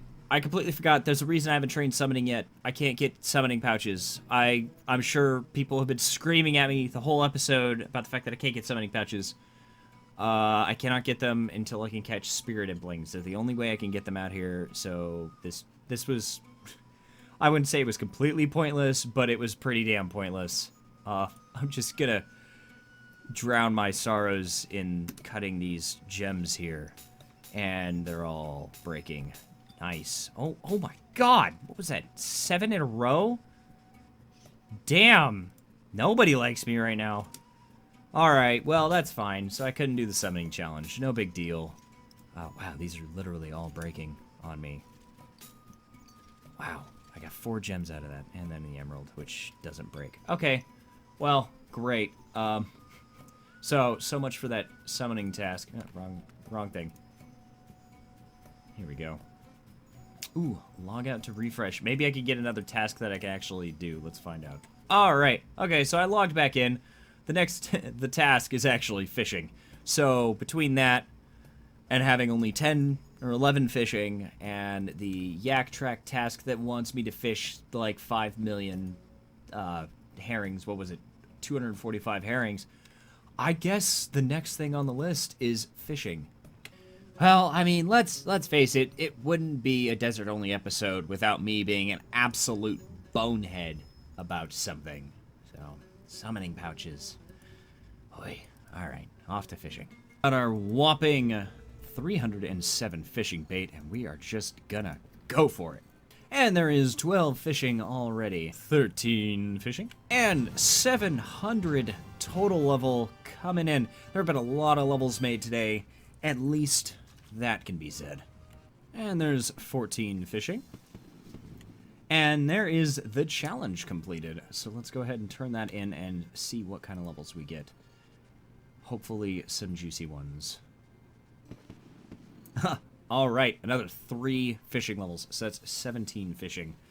I am just gonna go ahead and keep fishing for a little while.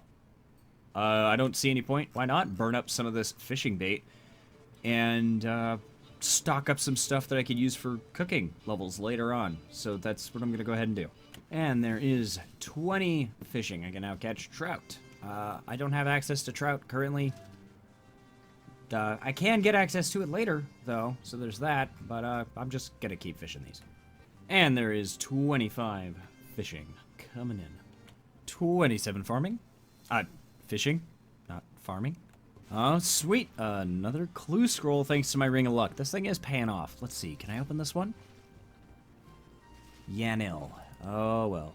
Alright, and there is the last of the fishing bait used. So, I guess now it's time to cook all that food and get as much cooking experience out of it as I can. And there we go. There is 11 cooking, 12 cooking, 13 cooking, 14 cooking, and 15 cooking.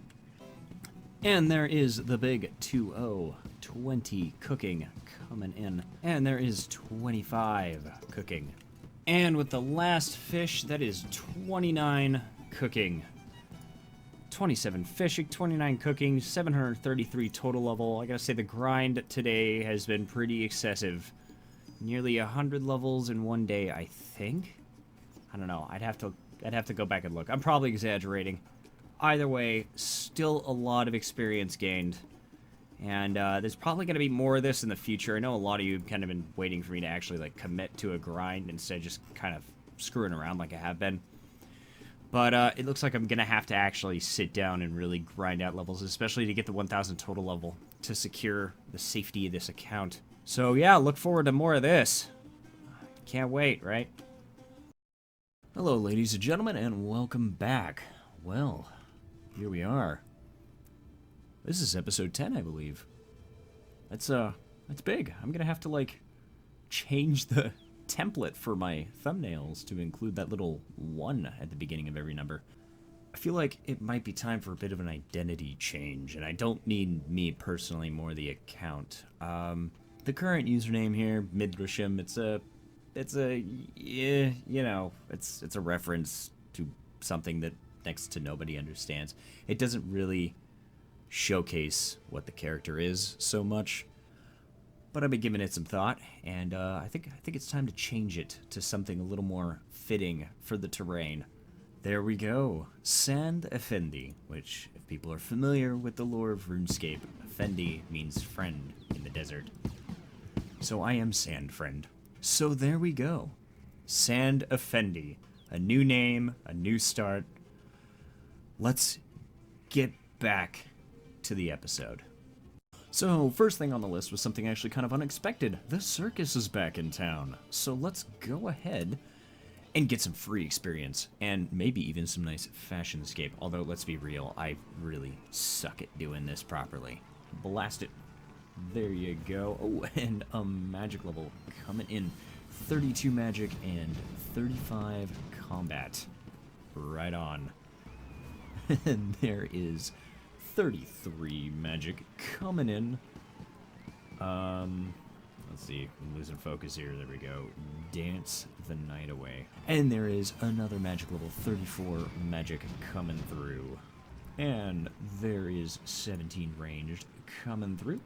Ah, more pants I don't need.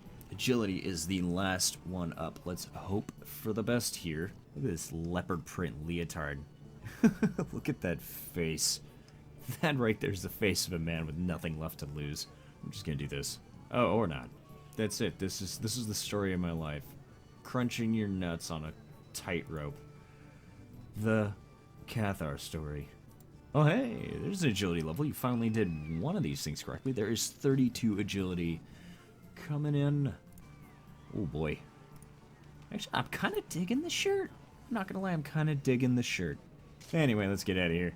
So next thing on the docket for now is to complete the 4 challenges here I can do, which is prayer, herblore, construction, and crafting. I cannot do dungeoneering yet. I will be able to later, but I need 50 dungeoneering first. Alright, well the first thing on the docket here, since I'm right next to these guys, is to go ahead and grab another set of bones for the prayer task. So I'm going to go ahead and get that done, and I will be back when that's done. And there is 22 attack coming in. And with this last bone, that should be contract completed. There we go. Let's go ahead and turn that in real quick and see what kind of prayer levels we get. 2,813 prayer experience and another 3 prayer levels and 37 combat. That is 26 prayer. I can now use protect item. Anyway, let's move on to the next task, which will be crafting. Nope, I lied. Instead of crafting, I'm going to stop and do this Gathixian cache. I keep forgetting about him. I really do. Okay, I managed to get 77 points, and there is 53 divination. Did I get another costume piece? I did. I got the hat. Look at this ridiculous fez-looking thing. Does it change my hair color? It does. It changes my hair color. Alright, well, cool. Got one more piece down. Okay, back to the task at hand. I'm just going to mine up some clay because I'm going to need it to make the urns. I'm also going to need it to complete the construction challenge, so I'm just going to go ahead and get myself a couple inventories for safekeeping. So the task doesn't care which kind of urn I make. I think I'm going to go ahead and make hunting urns. Those seem like a good investment. I'm sure I'm going to need plenty of these later. And there is task done. Just going to finish these last urns here. Jesus Christ, I need mud runes for these? Yeah, never mind then. There we go, 4,287 crafting experience and 2 crafting levels, 35 crafting. Alright, got my 15 soft clay here. We're gonna go ahead and just build some fireplaces to complete that challenge once again, because there's really no better way to do this right now. And I'll be back. And this should be the last one, assuming my math is correct. There we go. Challenge complete. Let's turn that in real quick. And 3,621 construction experience, and another 2 construction levels. Ooh, we're getting into carved oak stuff. Right on. Well, the last task I might not actually be able to do. It's herb lore, and I need to make 10 potions. Now, one of the only potions I can currently make... Oh, hey, 23 attack. One of the only potions I can make currently is the magic potion, and that requires the magic beads that these imps rarely drop. I have 3 of them. I need 7 more.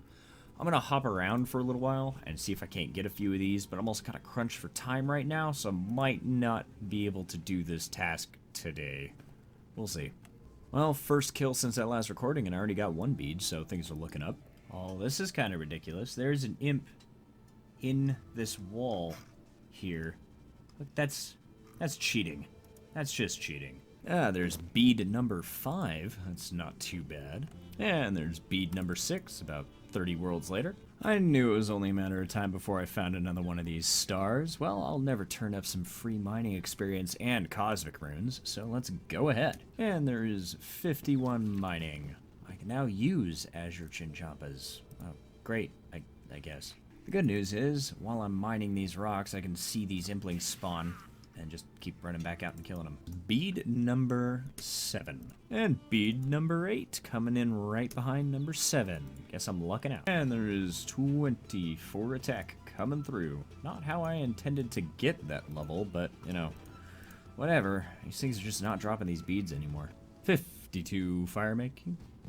Mining, not fire making. Oh, finally, about 50 imps later, we got bead number 9. We have unveiled the ugly baby. Let's get our free stuff, and I'm gonna go back to hopping worlds for the imps, because it's slightly faster than waiting for them to respawn.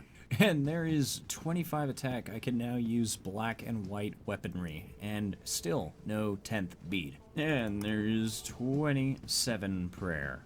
Ah, yes, the role-playing world. I'm role-playing somebody at their wit's end. How about that? Huh, there it is. Finally.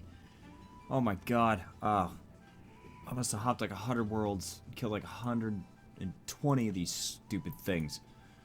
Alright, there's 10 beads done. Let's go make these potions, and I pray to God it was worth it. So, I don't have enough vials of water to do this. I actually only have 1. So, what I'm gonna do, since the challenge is just to create 10 of these magic potions, I don't have to create them all at once. So, I'm gonna just do this, make the potion, empty the vial, fill it again with water, and then make another potion, and just do that 10 times. It's wasteful, yes, but, oh, there's 11 herb lore. But my patience is wearing very thin at this point, and I don't have the time to go find 10 more vials. So we're just gonna do it this way for now, just to get the challenge out of the way, and to get that herb lore level up. 12 herb lore, and this should be the last potion for the challenge. There it is. I'll go ahead and keep this one for now, in case I need it. But let's go ahead and turn this in and see what we get. 1,225 herb lore experience and 4 herb lore levels. We now have 16 herb lore. What does that get us? So from 10, we now can make anti-poisons, and that's it. That's it in terms of useful stuff. Okay, great. Anti-poisons. I'll take it. Well, it's been 3 days since that last clip, and the second I went and got my recording software up and running, these corrupted scarabs showed up. So, of course, I'm going to go ahead and pop these, because who doesn't love popping scarabs? And there we go. 27 Slayer. 28 Slayer. I swear, this just always seems to happen. I have one plan, and the game insists I do something else. Literally the second the scarabs disappeared, a Gathixian cache opened up. So, you know, since I'm nearby, I will go ahead and do that. Alright, 82 points earned, and another divination level, 54 divination. Ooh, and the diviner's footwear. So what I had intended to do, before I was so rudely interrupted by Dailyscape, was more Dailyscape, actually. Like I said, it's been 3 days since I logged in, so I have a couple more daily challenges. And there's good news and bad news. The bad news is, I can only do one of them. the good news is I only had to do one of them. So I'm going to go ahead and steal 5 silk from this stall and complete this thieving task real quick. And I will see you when that is done. And this should be the last silk. And there we go. Challenge complete. Let's see what kind of levels we get. Thieving is not particularly high right now at a measly 23 thieving. It's been a long time since I've done thieving. Let's go ahead and claim that reward. And 2,813 thieving experience and 4 thieving levels. We are now 27 thieving. Worth it for 15 seconds of work. So we are currently in Narda, heading north, and if you can tell by my inventory, we're actually headed off to go catch those, oh god, what were they called again? The wagtails? Either way, we're catching birds. Gotta get some hunter levels in. I'm 29 hunter currently, and I'd like to get to 36 and optionally 42. I actually need to get much higher than that, but, you know, baby steps. So I'm gonna hunt until I can't take it anymore and see how far I get tonight. Ah, golden warblers, not wagtails. God, I know nothing. I gotta say, this place really sucks for catching birds. There's like no good place to put traps. There's so many obstacles in the way, and these birds can just go everywhere. 5 minutes later, I finally caught my second bird. This is awful. I don't remember it being this awful last time I did this. I must be doing something wrong. There we go. There's 30 hunter. I can now lay 3 of these traps at a time. I don't think 42 hunter is something, or was it 47? I don't even remember anymore. Either way, I don't think it's going to be something I can get tonight. Not at this rate. Not with these damn birds. But maybe I'll be able to get 36. Alright, this seems to be the way. Just spreading out the traps near where the birds seem to spawn, because they keep getting stuck on geometry, like the cactuses and stuff. But this seems to be grabbing them all. So, hopefully the levels will start speeding up after this. And that is 31 hunter, and by God, that is slow. All the good news is way out here, at least I run into the occasional clue scroll hunter. Although I can't say I'm very good at making friends. It's cash time, so I'm just gonna take a break from this very, very entertaining and riveting content that I've been partaking in for the past, like 45 minutes. And go ahead and do that cash. Only 65 points that time, but still got another divination level. 55 divination coming through. And no luck on the last diviner's outfit piece. Oh well, maybe next time. So, I just logged on to the game, and I hadn't even set up the recorder yet. I wasn't sure what I was going to record, because I know I need to do hunting, but I also have a daily challenge for combat, which is interesting. But anyway, this thing landed, like, right next to me, and I've never actually been here. When they land, they cast, like, a shadow, and there's a whole animation of it just, like, crashing into the ground. I wish I had recorded it, but, yeah, I mean, I gotta. You know I gotta. So this is what I'm gonna start doing. So let's go ahead and get that opening chunk of experience, 3.9k, right on. And yeah, I'll be back when this is done. And there is suddenly 53 mining. And there is 54 mining. Well, there we go. The advantage of playing on World 2 is that a lot of people tend to show up to these things. So instead of spending several hours here, I'm probably not gonna be here much longer. There we go. Ugly Baby has been freed. Give me my free stuff. Alright, with that very distracting shooting star out of the way, I want to go ahead and knock out that combat task real quick before I get back into Hunter. So I'm going to go ahead and slap on my steel and kill some more guards. But we're not going to be using those janky, chunky, over-the-top looking maces. Oh no. We're going to be upgrading to black scimitars. Since I now have 25 attack and can use them, they've been sitting in my bank for a while, thanks to the Duncal fights giving them as a rare drop. I've actually got 2 sets of these. So I'm going to hit a little bit harder now, so this should hopefully help. Anyway, let's go ahead and get that task done. So I could be killing the giant locusts in Sophonim for more experience, and they're roughly the same combat level. But these guys drop a lot more stuff, so the chance for easy clues are pretty high on these guys. I think I said before it's the highest easy clue drop rate I can get a hold of. Plus they drop herbs and other useful things.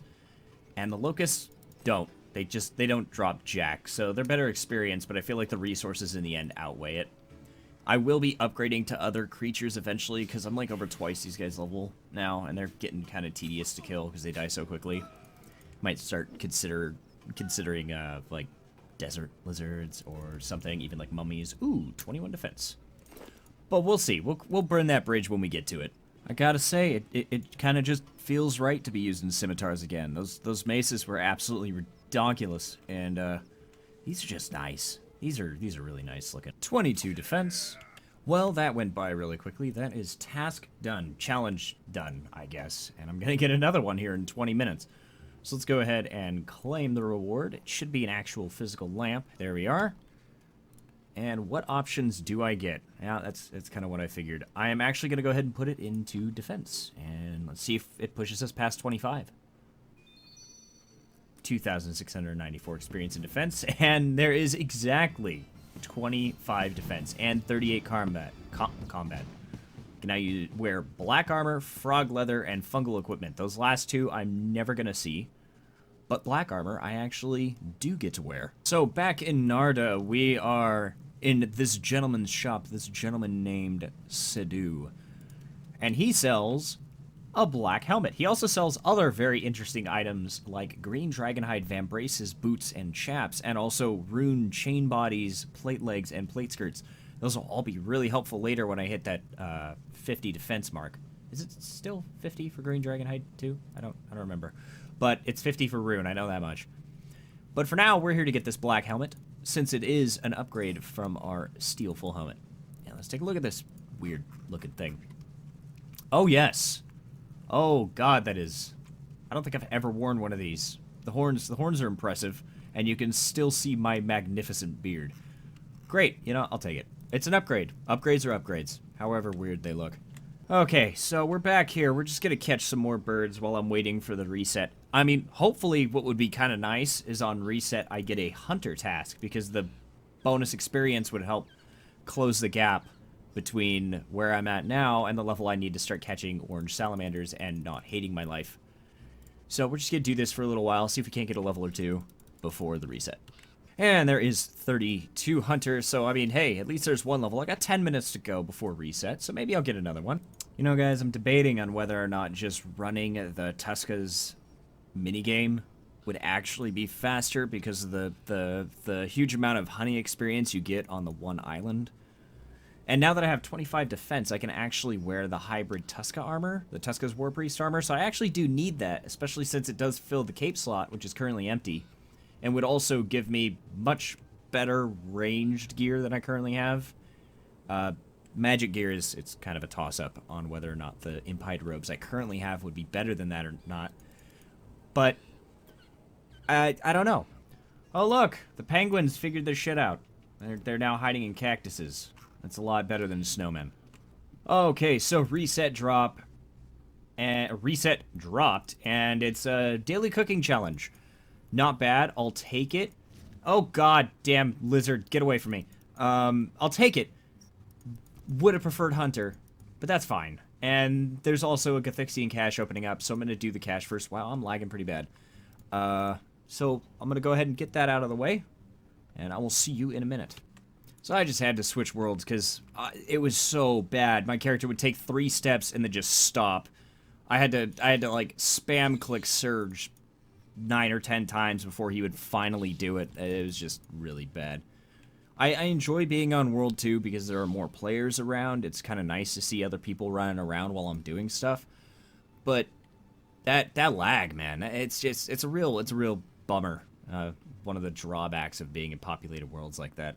Yikes, I only managed to get 43 points that time, but I still got 56 divination, so I will take it. Alright, just to knock out that cooking challenge real quick, I've got 11 pieces of raw meat here. I'm going to go ahead and buy 10 more chicken from this gentleman over here. And, well, that's not really 25, but I'll go grab. I think I'll just go fish the rest of the food I need real quick. There we go. There is the 25 food I need, and I got 28 fishing at the exact same time. So let's go ahead and cook this up real quick, knock out this cooking challenge, hopefully get a couple of cooking levels. That'd be nice. I, burnt a chicken. I don't want to talk about it. There we go. Cooking challenge done. Let's go ahead and turn that in and definitely get a level from that. 3 cooking levels, actually. 3,621 experience and 32 cooking. Right on. I'll take it. What's my total level now? 783. Getting up there. Almost 800 total. All right, well, I really dread the thought of going back and catching more of those stupid yellow birds, so I'm actually going to go ahead and try to continue grinding Hunter via the Tuska's minigame. And I'm going to do this slightly differently than I normally do. I'm actually going to only fish for that island. So instead of completing the entire minigame and doing all 4 islands, I'm going to do every island I run into up until that Hunter Island. I'm going to complete that Hunter Island and then leave the minigame. The points will even out to be about the same in the end. So it won't be that big of a deal because you get, assuming you get full progress on every island, you're going to be getting about 250 points per island, and each island takes 5 minutes. So whether I play an entire game, all 4 islands for 1,000 points, or play 4 games, 1 island each for 250 points each, it all equates to 1,000 points every 20 minutes. So I'll be able to get at least some of the Tuska's War Priest outfit, and hopefully a biased amount of Hunter experience compared to what I would normally get running the minigame from front to back as intended. So let's go ahead and try that out and see how it turns out. Alright, first up is Fire Making Island. I guess I'll take it, why not? Second island, still not the one I want. As we previously suspected, the Mithril Hatchet is also just as small as the Mithril Pickaxe. Wow, alright, so the Hunter Island is actually the 4th island, so I am going to have to do a complete run of this. Awesome. Alright, finally, the island I wanted. Let's see how much Hunter experience we can get out of here. And there is 33 Hunter. Yep, the hunting experience here is amazing when you can get to the island. Interesting. I've unlocked the title The Virtuous. Not sure how or why. Oh, I see. It's just a random unlock from playing this minigame. That's pretty cool. That's pretty cool. Damn it, this island again. Second island. I sense a pattern. 62 fire making, best skill in the game. Alright, got it on the 3rd island, not too bad. Now I guess we get to find out if I actually can gain the points I've gained so far if I leave the minigame early. It would really suck if that just wasn't the case. But the wiki doesn't say anything about it, so we're just gonna have to find out the hard way. 34 Hunter. Okay, well I'm back out here, but it didn't say anything about me getting more points. Hold on. I've got them in my currency pouch right here. It didn't. So, leaving early doesn't... You don't get anything for it. Okay, so... I need the points for the hybrid gear, so this kind of sucks, but I've got to do the whole full island runs, which is fine. There's 17 farming.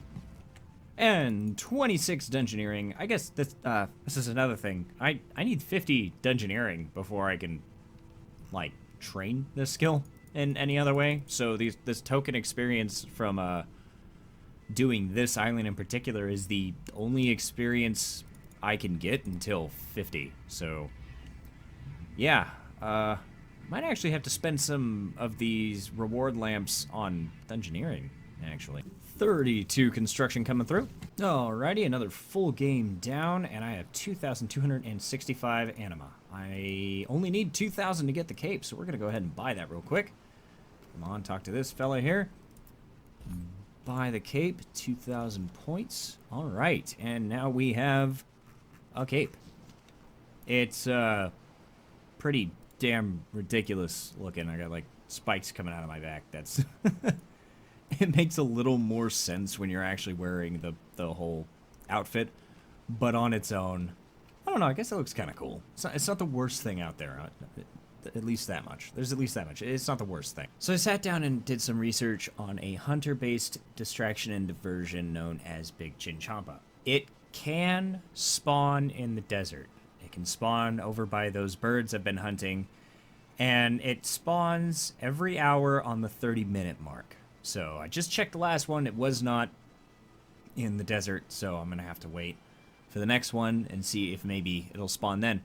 So that's not a bad idea. I can continue to grind out this minigame to get the, you know, stupid amount of points I'm going to need to get for the various outfit pieces, the experience lamp that I will put into dungeoneering, and on every 30-minute mark, we could go check to see if the big Chinchompa has spawned in the desert where I can get to it. Because the experience gains from there are pretty big, and there's also some item rewards. I can get flax from there, which would be nice for making my own bows if I decide I need to do that. I can also get swamp toads from there, which have an herblore use and a summoning use, both of which I can't remember what they are. I think it's barker toads. Either way, there's stuff that I can get a hold of, which is always a boon to the account. It's always good to try and expand the amount of items and resources I can get while I'm out here. But anyway, I think that's going to be the game plan for this account for a little while, because Hunter is just extremely important right now. I need to get my Hunter level up. The higher my Hunter, the more different types of implings I can get, which further increases the amount of items I can get a hold of. So that's going to be the goal for a while. Grinding this minigame, getting Hunter experience, that's my life. Can't wait. Hello, ladies and gentlemen. We are inside the Dominion Tower because I'm waiting out the clock. In 10 minutes, there will be a big Chinchompa spawn in the desert hunting area where I've been hunting those birds. This will be the first one I've been able to do. I've been periodically checking with my main account to see where the spawns are. Just waiting for a desert spawn so I could jump on this account and try it out. So I've been talking a lot about the importance of Hunter and Implings, but I haven't really gone into detail about why these two things are important. Implings are nothing new to this account. Early on, I had to catch several baby Implings to get my hands on a bucket of milk so I could complete Gertrude's cat. This is essentially that same concept elevated to a new level. I will be going over each Impling that has a use for me, the Hunter level to catch it, and the items on its drop table that I'm looking for and why. First up is the Earth Impling. At the time of recording this, I already have the Hunter level to catch these. They're arguably the least useful Impling on this list. The only drop these guys have that I'm after are unicorn horns, for use in anti-poison potions. At 42 Hunter, I can catch the Essence Impling. These guys drop every rune under the sun, and a healthy amount of rune essence. The essence is the main goal here, as it's currently difficult for me to get on my own. However, nature and law rune drops are always welcome, as I'll need a substantial amount of them later on. This is the big one. At 54 Hunter, I get access to arguably the most important Impling I can possibly catch, the Spirit Impling. They drop a wide variety of summoning materials, but the main reason I'm after these is that they're the only thing in the entire game that drops bars. That's right. These guys drop bronze, iron, steel, mithril, adamant, and rune bars, making them the only source of adamant and rune bars in the desert. This is a game changer. With access to runite smithing, I can not only smith full rune armor for melee, but I can also smith rune arrows, knives, bolts, darts, you name it. And of course, rune crossbows. Other notable mentions include willow logs, which allow me to finish the Ichluring's Little Helper quest. They also drop summoning pouches commonly, finally opening up the summoning skill to train. Getting up there at 74 Hunter is the Ninja Impling. They drop rune darts, rune knives, rune throwing axes, rune arrows, onyx bolts, and onyx bolt tips. Not to mention the weapon poison plus and prayer potions. They also commonly drop large quantities of black dragonhide, all very handy for late game content. At 79 Hunter, there was another big unlock with the Divine Impling. Their drop table is simple. On top of the random divination items they drop, they are guaranteed to drop between 80 and 121 divine energy of a random type. The energy type is partially scaled to my divination level, but divine energy unlocks a lot of opportunities for the account via transmutation, which I will go over in another episode. The last useful Impling for me is the Kingly Impling at a whopping 91 Hunter.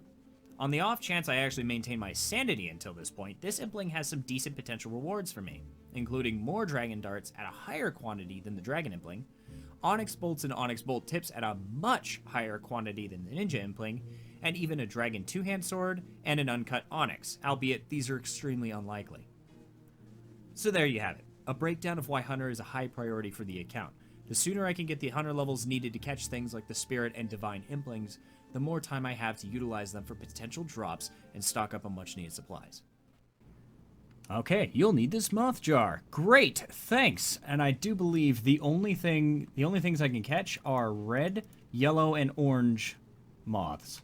So, to explain, the goal of the minigame is we have this giant plutonial Chinchompa in the middle. He's awake and he really needs to be asleep. So, we feed him these moths to knock his ass out. And so that's what you're doing. You're spending the entire time just running around, shaking these trees, grabbing moths whenever you can find them, and try to get as many as you can before the time is up. You get about 20 minutes to get 1,500 points, I think is the max you can get. We'll find out soon enough. All right, my jar is full. Let's go ahead and empty the jar, and I do believe I get a chunk of... There we go. That's 3,500 right there. Let's go ahead and catch some more. Second full jar. Another 1,380 experience. This is amazing. Jar number 3. Another 1,000 experience and 3,600. I do believe that's Earth Implings. Yep, Earth Implings. Number 4. And there is jar number 5. And 3,700. 2 more levels and I'll be able to catch the green moths. Aw, look at the little scamp catching the moths. Isn't he adorable? All right, another jar. Jar 7. There we go, another 800 experience. And jar number 8, 9, I think. Oh, 1,415 experience. So the ticket is ignore the red moths. They just don't give you enough experience. Okay, jar number 9 or 10 or something. And another 1,000 experience and 3,800. That is 4 levels so far. With just 20 seconds left, I'm just trying to grab everything I can. And I'm definitely not going to be able to get a full jar, an 11th jar, whatever, but I'll get just this last shaking tree, maybe catch that orange one. No, I'm just going to get the tree and dump it in. Quick, come on, please. Oh, no. Put it in. There we go. Another 465 experience. I am content with that. I got 368 competence points. What can I do with that? Well, with 1,000 competence points, I can buy 100 experience lamp, but something tells me the experience from that isn't that great. I'd have to look it up first. I can get swamp tar, which could be useful in the future if I ever decide to use some of those orange salamanders as like a ranged weapon. If you don't know, don't ask. Flax could be handy. Swamp toads, maybe. That's no. So I'll hold on to the points for now. Won't make any rash decisions. And let's go ahead and get on out of here. Alright, it's actually been several days, at least 5 according to the new challenge pop-ups here in the text box. It's been at least 5 days since I logged on last, and some things have changed. I don't know if you might notice a slight difference in the screen. I kind of hope you don't. But my UI has been shifted around because I had to replace my monitor. My old monitor just straight up died on me. And so I went out and got 2 more. So now I've got dual monitors again. And God, that feels great to say. I miss having 2 monitors. I was stuck with 1 for a long time. But it's a different size, it's a different resolution than my old one. So things might look a little bit different now. Also, I'm recording at a higher detail quality now. I decided to go ahead and crank it up to at least 1080, so hopefully that changes some things. But anyway, let's get back to it. I mean, I've got all of these daily challenges to do, and I can do all 5 of them. The experience is really good, so I might as well, and I'm gonna... That's the next thing on the list. I'm gonna knock those out, and then I'm gonna jump right back into grinding out the Anima Islands minigame. You see that? I've been talking about these implings, and there is 1 divine impling, and where'd he go? There's the other divine impling. That's why I need 5,400. Or was it? No. I need more than that. But still, those divine implings are nice. I need them. Anyway, we are here to knock out the construction challenge first. It just takes 15 soft clay, so we're just going to knock that out real quick and then move on. There we go. Challenge complete. I always like these construction challenges. So easy. And there is another 2 construction levels. That is 34 construction. So, I wasn't paying attention earlier. I thought I got 4 noted mahogany planks from the Lost and Found, because I had grabbed that on my way to doing the construction challenge. Then I went to bank it and realized it didn't stack with my other mahogany planks and realized it's regular planks. Either I forgot or never knew that you could get these, so that's kind of nice. I can actually use these. I'm not sure what I'm going to use them for just yet, but there you have it. I got some regular planks. It's kind of nice. We'll just put those in this tab. And while we're in here, we'll take a quick look at what we've got going on here. Some snake hide. This is actually kind of nice. With enough of that, I'll be able to make some decent ranged gear before I can get into dragon hide. And a lot of mahogany planks. It's going to be by the time I can use those, it's going to be a hefty chunk of construction experience, and hopefully some useful construction items like a mahogany altar. Anyway, just checking in. Alright, so we're going to just knock out our woodcutting challenge over here at the teak logs, because they did me so much work last time. Hey guys, remember when I said that funny thing about the whole level 42 bandit looters over here being useless? Well, they drop like the same things that the Al-Kharid guards drop, but more of them, and they have twice the drop rate of easy clue scrolls that the Al-Kharid guards do. So, yeah, I think when I get a couple more levels, I think they're going to be what I start grinding combat on next, because they're just the guards, but better. And aggressive, which kind of helps. Okay, there is the teak task done, but I also got a bird nest. Is there any? Nope, that's useless. I will keep the bird's nest, though. There we go. I'm sure it'll have uses later in Sardome and Bruise. Alright, let's go ahead and claim that reward. And that is another woodcutting level, and it's 47 woodcutting. And that officially unlocks the Acadia tree, so I don't have to come out here to teaks anymore. Well, I mean, I guess I still could. Alright, so I don't have any fishing bait, so I'm just gonna go ahead and net fish for these 25 fish, so I can get the fishing challenge, and then cook them, and hopefully not burn any, to get the cooking challenge done. Also, I am aware that my audio, I've made myself aware that my audio quality has changed. It's, like, quieter, and I've spent the past hour messing around with it, trying to figure out what's going on, and for the life of me, I can't figure it out. I've changed absolutely nothing except for putting in new monitors, and none of my recording, none of my audio anything goes through these monitors. So I don't know what changed, I don't know what happened, and I don't know how to fix it. So you probably won't notice a whole lot of a difference because I will have to adjust gain levels in editing to try and match it with previous recordings, which will be much louder than recordings from here on out. So yeah, if anybody has any idea, just you know, leave a comment or, you know, hit me up in the Discord, link in the description, and let me know, because I'm lost, man. This is definitely above my head.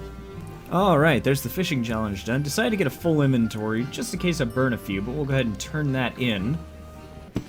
And there's 3 fishing levels, that is 31 fishing. I do believe you get something at 30. No?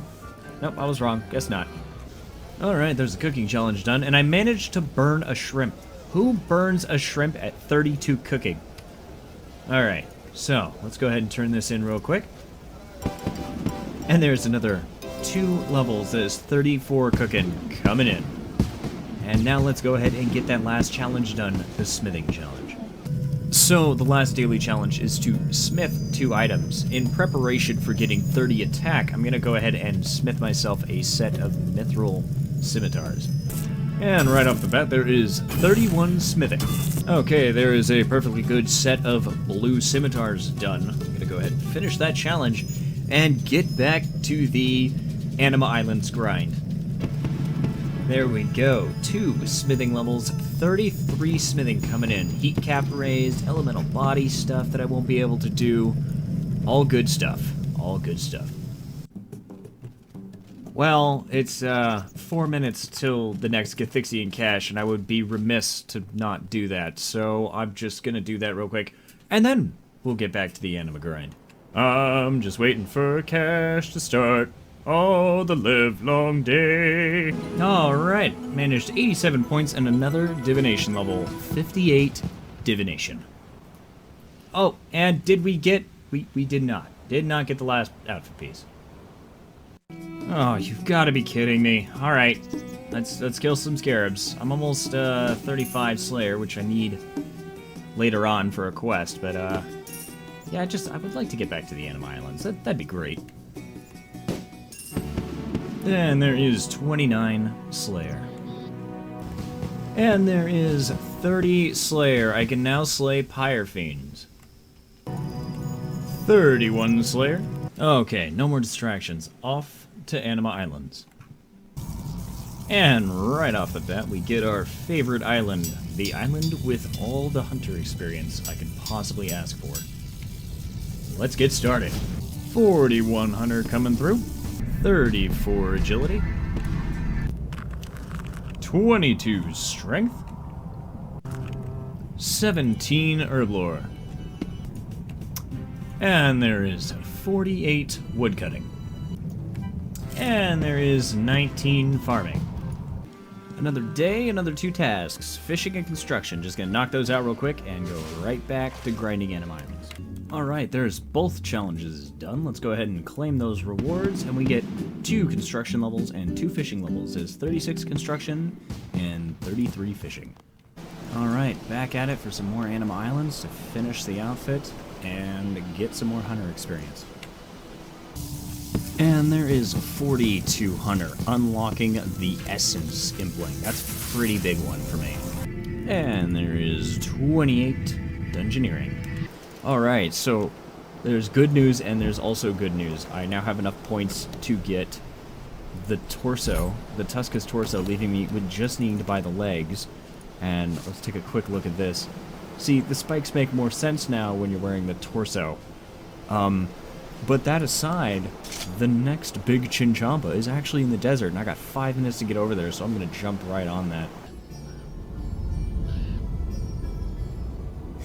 I don't know if you guys could see that or hear that, but they put a lot of work into this one, and the ground is shaking in the area where the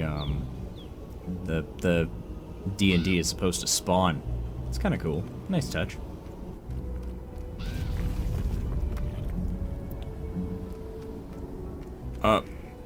Well, okay. I've been waiting several days to be able to do this again. Every time I check, it's just never out in the desert, so, this is exciting. I can't wait to get a bunch more hunter experience. Alright, jar number 1. Haha, and there is 43 hunter. It's like 1.9k experience. That was, having access to the green moths and completely ignoring the red moths is really, really up the amount of experience I get. Jar number 2. Ooh, even more experience that time. Jar number 3 coming in. Can we get another level? Almost. 562 experience away. And that is jar number 4. And we should get a level. 4,400 coming through. Hey, Jagex, just a friendly reminder that the progress meter in this minigame is bugged. And there is jar number 5. Another 1.8k experience. Jar number 6. 1.7k. And that is jar number 7, and we are so very close to a new hunting method. 4,500 coming through. Alright, and that is jar number 8, and probably the last full jar I can get. 2.6k experience, not bad. Alright, there we go. We put him to sleep. I got another 556 points. I can't get anything useful with that, right? I'm pretty sure it can't. Yeah, so close to a hunter lamp. That'd be nice, but next time. Next time. Alright, I think I'm gonna call it a night there. There was another 3 hunter levels from that. At 47 hunter, I will be able to catch these orange salamanders, and that should make grinding out for 54 a lot easier and a lot faster than just using Anima Islands or a minigame like Big Chinchompa. But anyway, that's going to be enough for me. I'm going to call it. It's getting late. Hello, ladies and gentlemen. Kathaar here, and, well, I don't play very often. I'm not going to lie. I really don't. And so I have a full list of challenges again here. But while I was off camera, I did complete this Daily Hunter Challenge, which is really exciting. If I'm lucky, we will get the 47 hunter I need to move on to orange salamanders and no longer having to catch those hideous birds. So let's go ahead and claim this real quick and see what we get. I just remembered all my in-game audio is muted, but there is 46 hunter. So one more level. How far away? How far away? Just about as far away as I was before. Okay, great.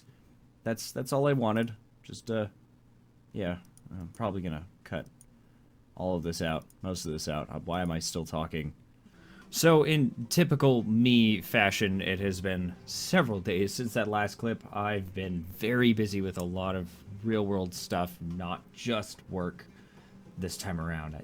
Everything goes wrong when you need it not to. But anyway, we are back, and the main goal is to finish the Tuska's War Priest armor. I am actually only missing one piece at this point, and it is the legs. And knock out one more hunter level in the process so I can open up orange salamanders to grind on. But first, there is something I've been meaning to do for a while, and I'm going to go ahead and do that real quick. So we are here at Juan's Loyalty Services. This is where you get most of the auras in the game currently. And we are here to get the Jack of Trades aura. If I gain experience in 10 different skills within 3 hours, I get an experience lamp that I can use on any skill. That's going to be great for taking care of harder to train skills like herb lore, or currently it's really for dungeoneering. But I wanted to grab this now since I've had the points to do so for a while, so I'm going to go ahead and do that. Alright, so fun fact, I didn't actually have to go to this lady to buy the aura here. But anyway, I have the aura now. If I go into aura management, it should be one of 2 auras that I have. There we go, Jack of Trades. So I'm going to go ahead and knock this out real quick. I just have to gain experience in 10 skills. Should be super easy. I got 3 whole hours to do it. Okay, I managed to get 18 range there at the same time I finished my aura.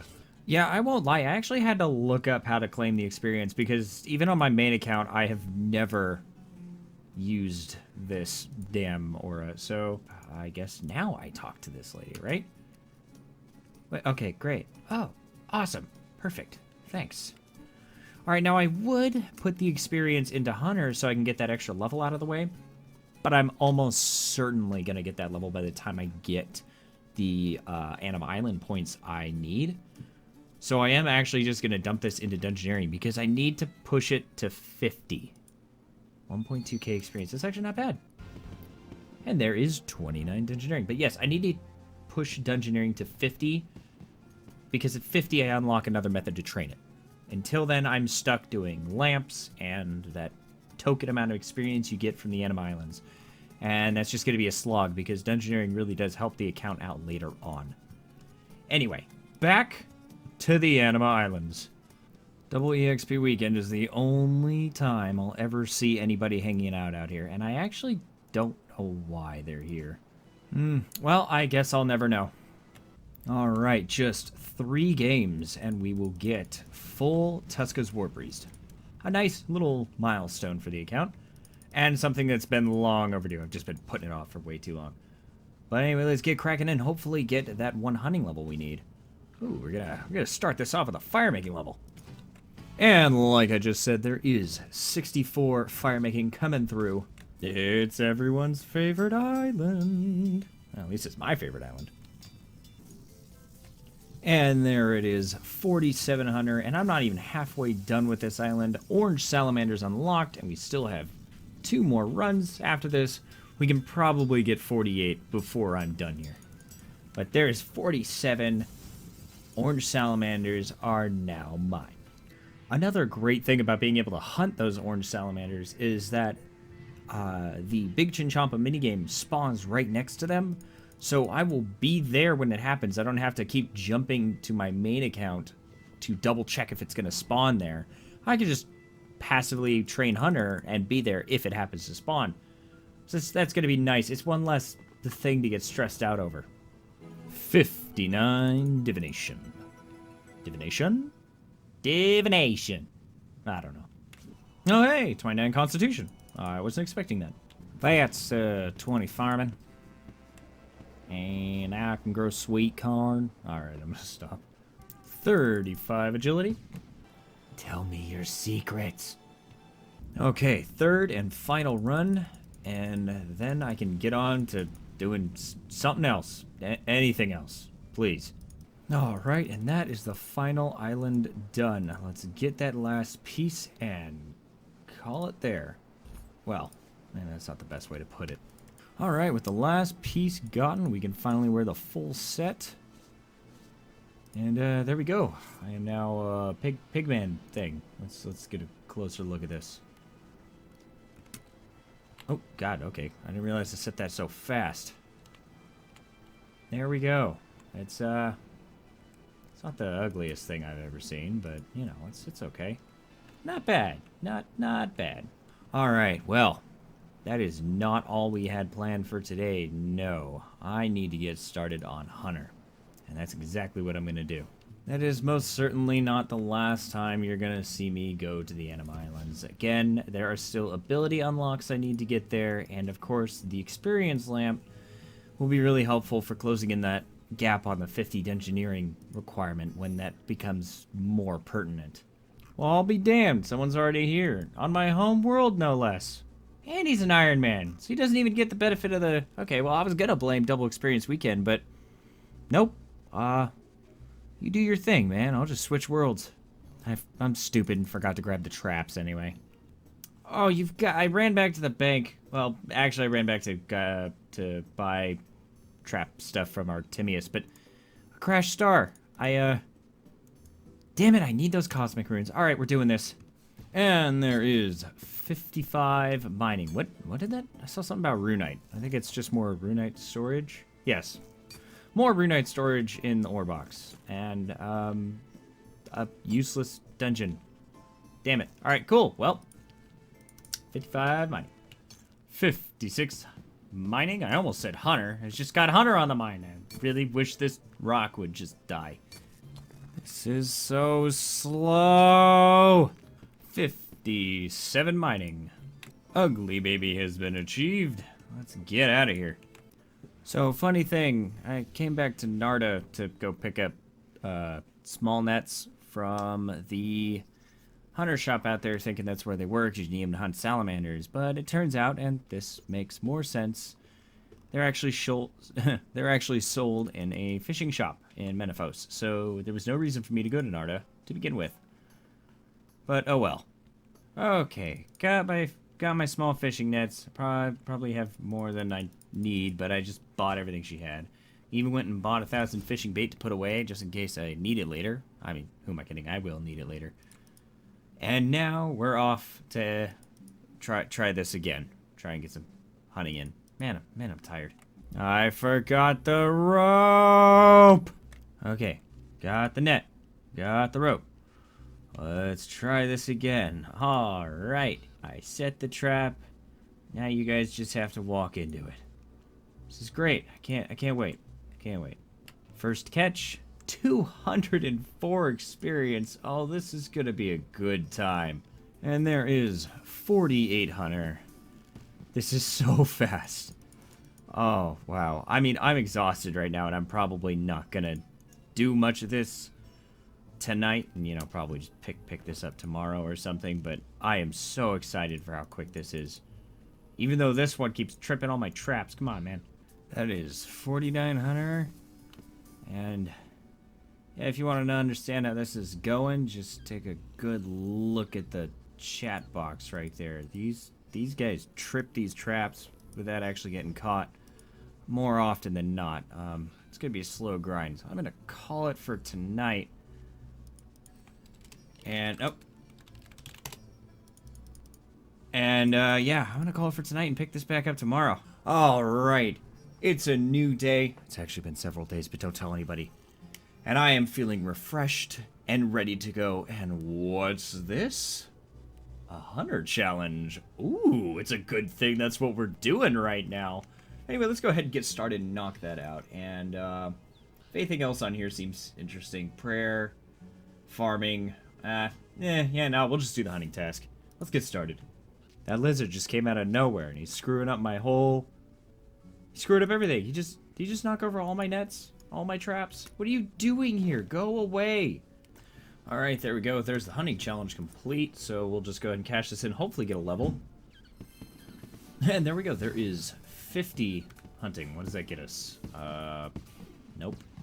Penguins, that doesn't count. Eclectic Implings, there we go. They don't really drop anything useful, but they are free experience, so I'll take it. Alright, so I guess one of the other things I should remember to do is start using this Jack of Trades. So I'm going to go ahead and do that, and take a quick break from Hunter while I do that, and cash that in.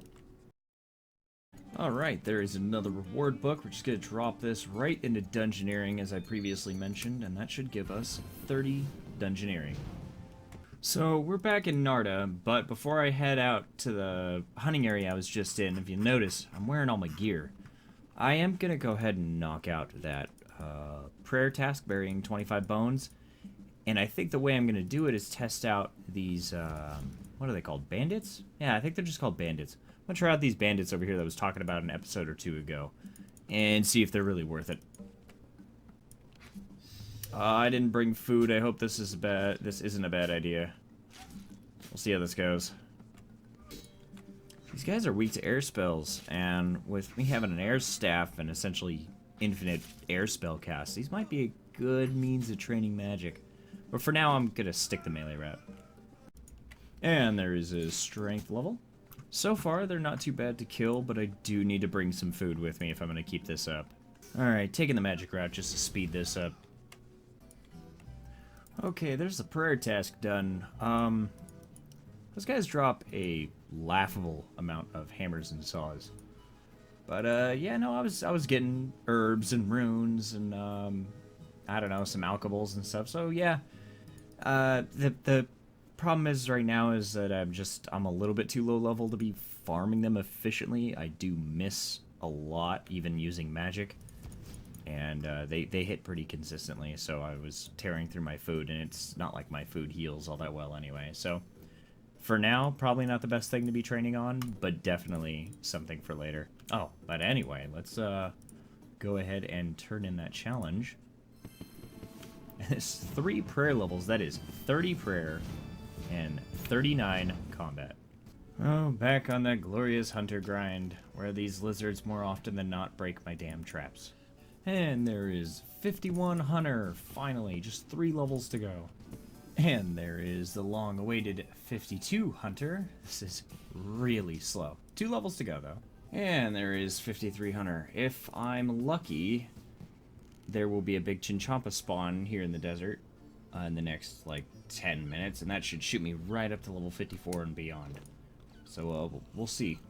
In other news, it's 6:33, and I did not get the big Chinchomp out in the desert. Never lucky. And there it is, almost snuck up on me. 54 Hunter. Now catch Spirit Implings, which means a lot. It means summoning is officially unlocked. That is not summoning, that's divination. It means I can now get summoning pouches to start gaining summoning experience. It now means I can get a hold of adamant and runite bars. It means a lot of things. But it is also just the beginning. Alright, so I'm kind of lost what to do now. I mean, I have things that I have to do. I'm just kind of lost on what to do right this minute. So, I've got 8 minutes until Gathixian Cache. I'm going to go ahead and wait for that to pop. And then do that real quick. Alright, I haven't done one of these in a little while. Hopefully I get a decent amount of points and the last outfit piece I need.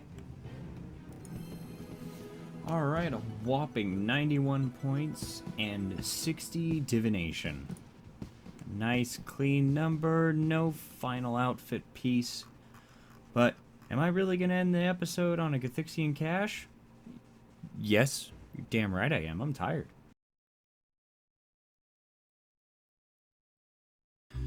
You know, sometimes I really don't know what I'm doing. Why I'm doing this. Why am I here? What's the point? I mean, really, why the desert? I could have gone anywhere else.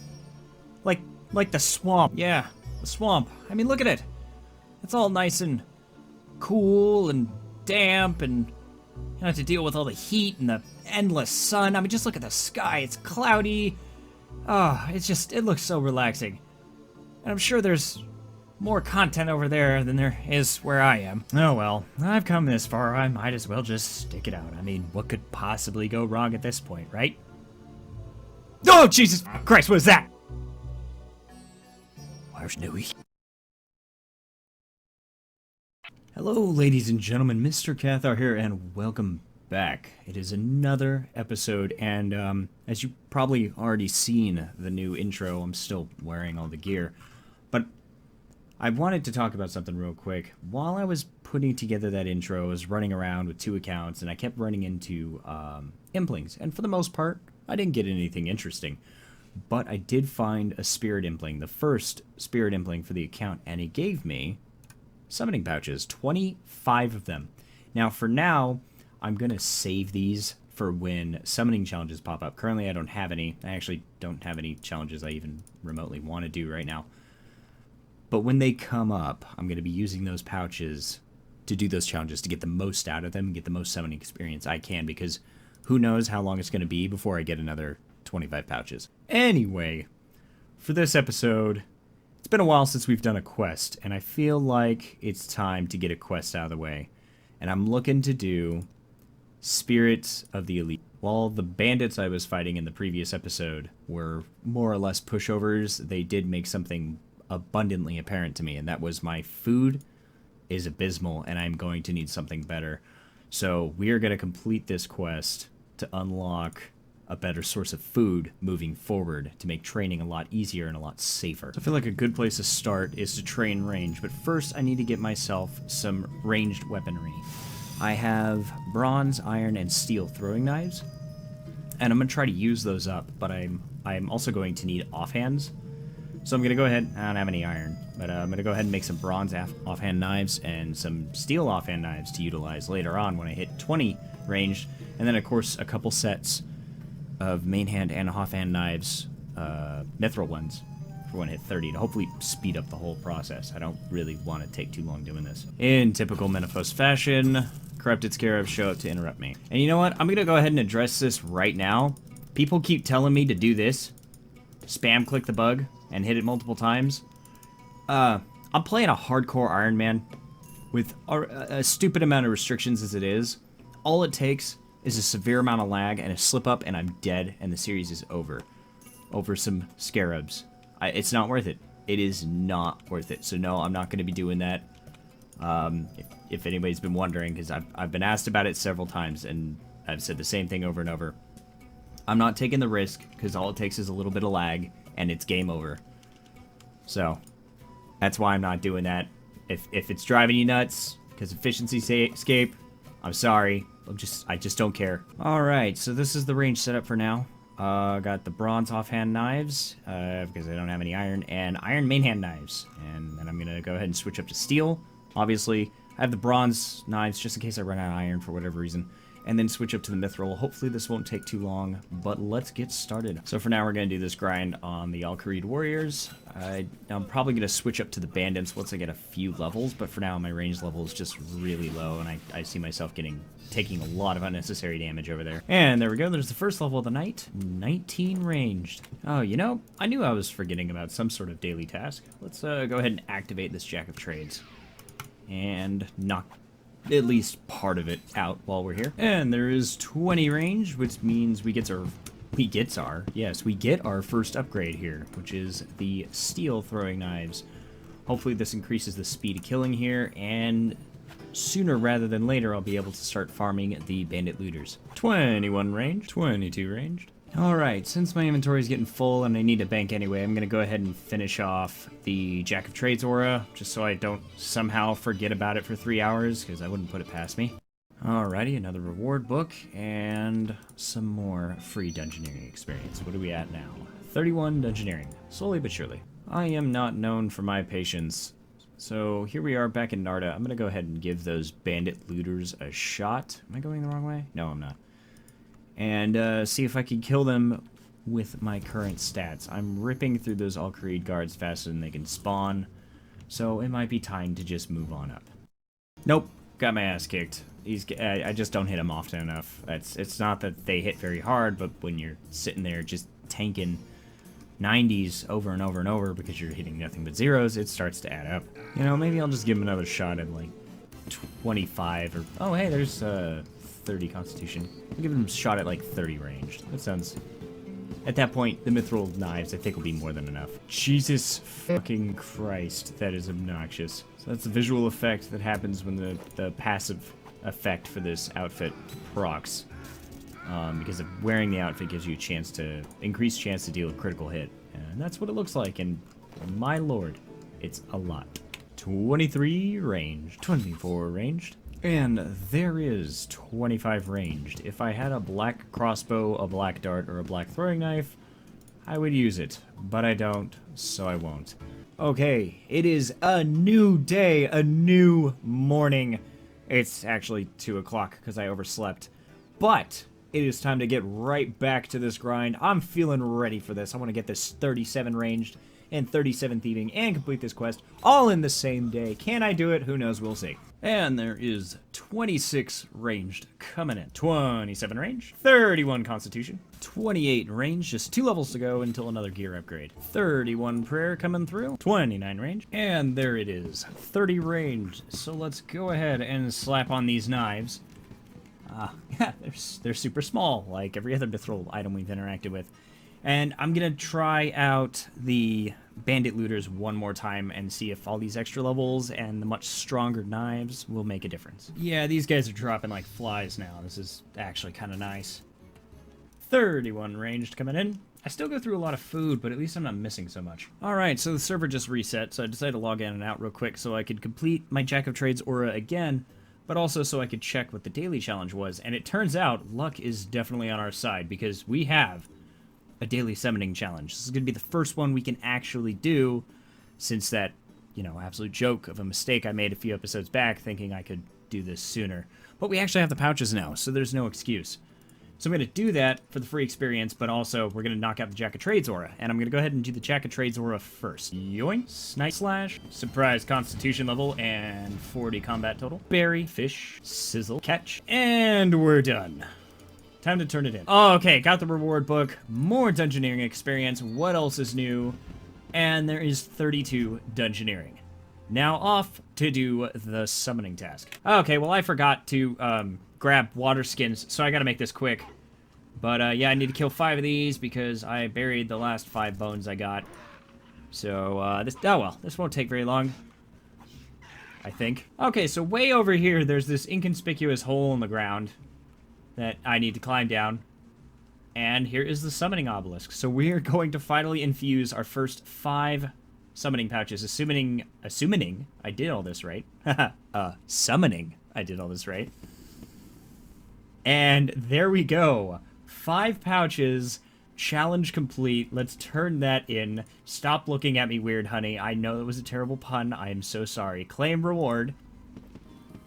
That is 5 summoning levels. We are now 6 summoning. That was worth it. I would say that was worth it. Bad pun and all. Okay, so I can't remember the last time I saw a spirit wolf familiar, but I mean, I don't need 5 of them, so I'm just gonna go ahead and summon this one. Oh yes, he looks exactly like he did in 2008. He is such a good boy. Worf. Alright, with those 2 quick and dirty daily tasks done, I'm just gonna go back to murdering bandit looters. Honey, stop looking at me like that. It's weird. Kill him, Dogo. Stop missing. Kill him. Come on. You're a good boy. Do it. You missed again. God damn it. Sweet. The Ring of Luck comes in clutch. Another one I've seen. I haven't seen one of these in a long time, but an easy clue scroll. Can I do it? Is it in the desert? No. Why do you guys drop so many saws and hammers? This is ridiculous. 32 range, just 5 levels to go. God, these guys do make me just tear through shrimps, but let's face it, I got like 100 of them. I need to get rid of them anyway. All the more reason I need to do this quest. I need a better source of food. Hey, y'all remember when you could find random items in crates and chests and drawers and stuff? Yeah, me too. There's 33 range coming through, a little bit late. Oh hey, a second clue scroll. Right on. I get these, apparently, according to the wiki, these guys drop these twice as often as the Al-Kharid guards, and they are the greatest source of easy clue scrolls that I can get to in the desert. It seems to be proven true, because they're dropping them a lot more often than the guards do. Okay, can I do this clue scroll? Nope. Oh well, maybe next time. And there is 34 ranged, and I gotta bank for more food. God, you guys, you're such bullies. You really are. But damn, the loot's good. There is 33 constitution and 41 combat, moving on up in the world. And a surprise 18 herb lore from all those dirty herbs that have been picked up. Those dirty, dirty herbs. Anyway, just back to the grind. Hey, do you remember when you could search banana trees and get bananas? Yeah, me neither. I gotta say, though, these guys drop an absurd amount of coins. I started this grind with about 800k, and I'm already up to 834. It's not like I really need the money, but compared to everything else around their level, they drop a stupid amount of cash. And there is 35 range, just 2 levels to go. 36 ranged and 42 combat. 34 constitution coming through. And there it is, 37 range. There's 1 quest requirement complete. And also 43 combat, that's nice. Oh shit, I am dying. But anyway, let's move on to the next task, which is 37 thieving, which should actually not take nearly as long as this did. So I would definitely say, all in all, these guys were worth it. All of these fire runes, water runes, nature runes, and law runes, and chaos runes, I think they were dropping a lot of that. Those all pretty much came from those looters. They drop a stupid amount of fire runes. And the nats and laws are great. They're actually the only source of law runes I've come across so far. I know there are other ones out there, but they're either too high level or out of my reach for now. So, not bad in terms of getting law runes. I don't see myself really needing a whole lot of them now, but definitely later on down the road. So, all in all, especially once these guys start getting quicker and quicker to kill, and I'm burning through less food to do so, they'll be a great training method. And like I said before, they are the highest drop rate of easy clue scrolls I can get out here, so that's always going to be useful. Well, that didn't take very long. For those who don't know what they're looking at here, this is the Gullible Tourist, and as the name implies, she is just going to stand there and let me sift through her pockets without so much as a complaint. This is how we're going to get ourselves 37... Oh, okay, well, so much for not complaining. This is how we're going to get 37 thieving, I hope. Furthermore, she also has a pretty decent chance to drop Menophyte gift offerings, which will be huge for getting certain endgame items that I wouldn't be able to get otherwise. So we're going to kind of hope for the best of both worlds here.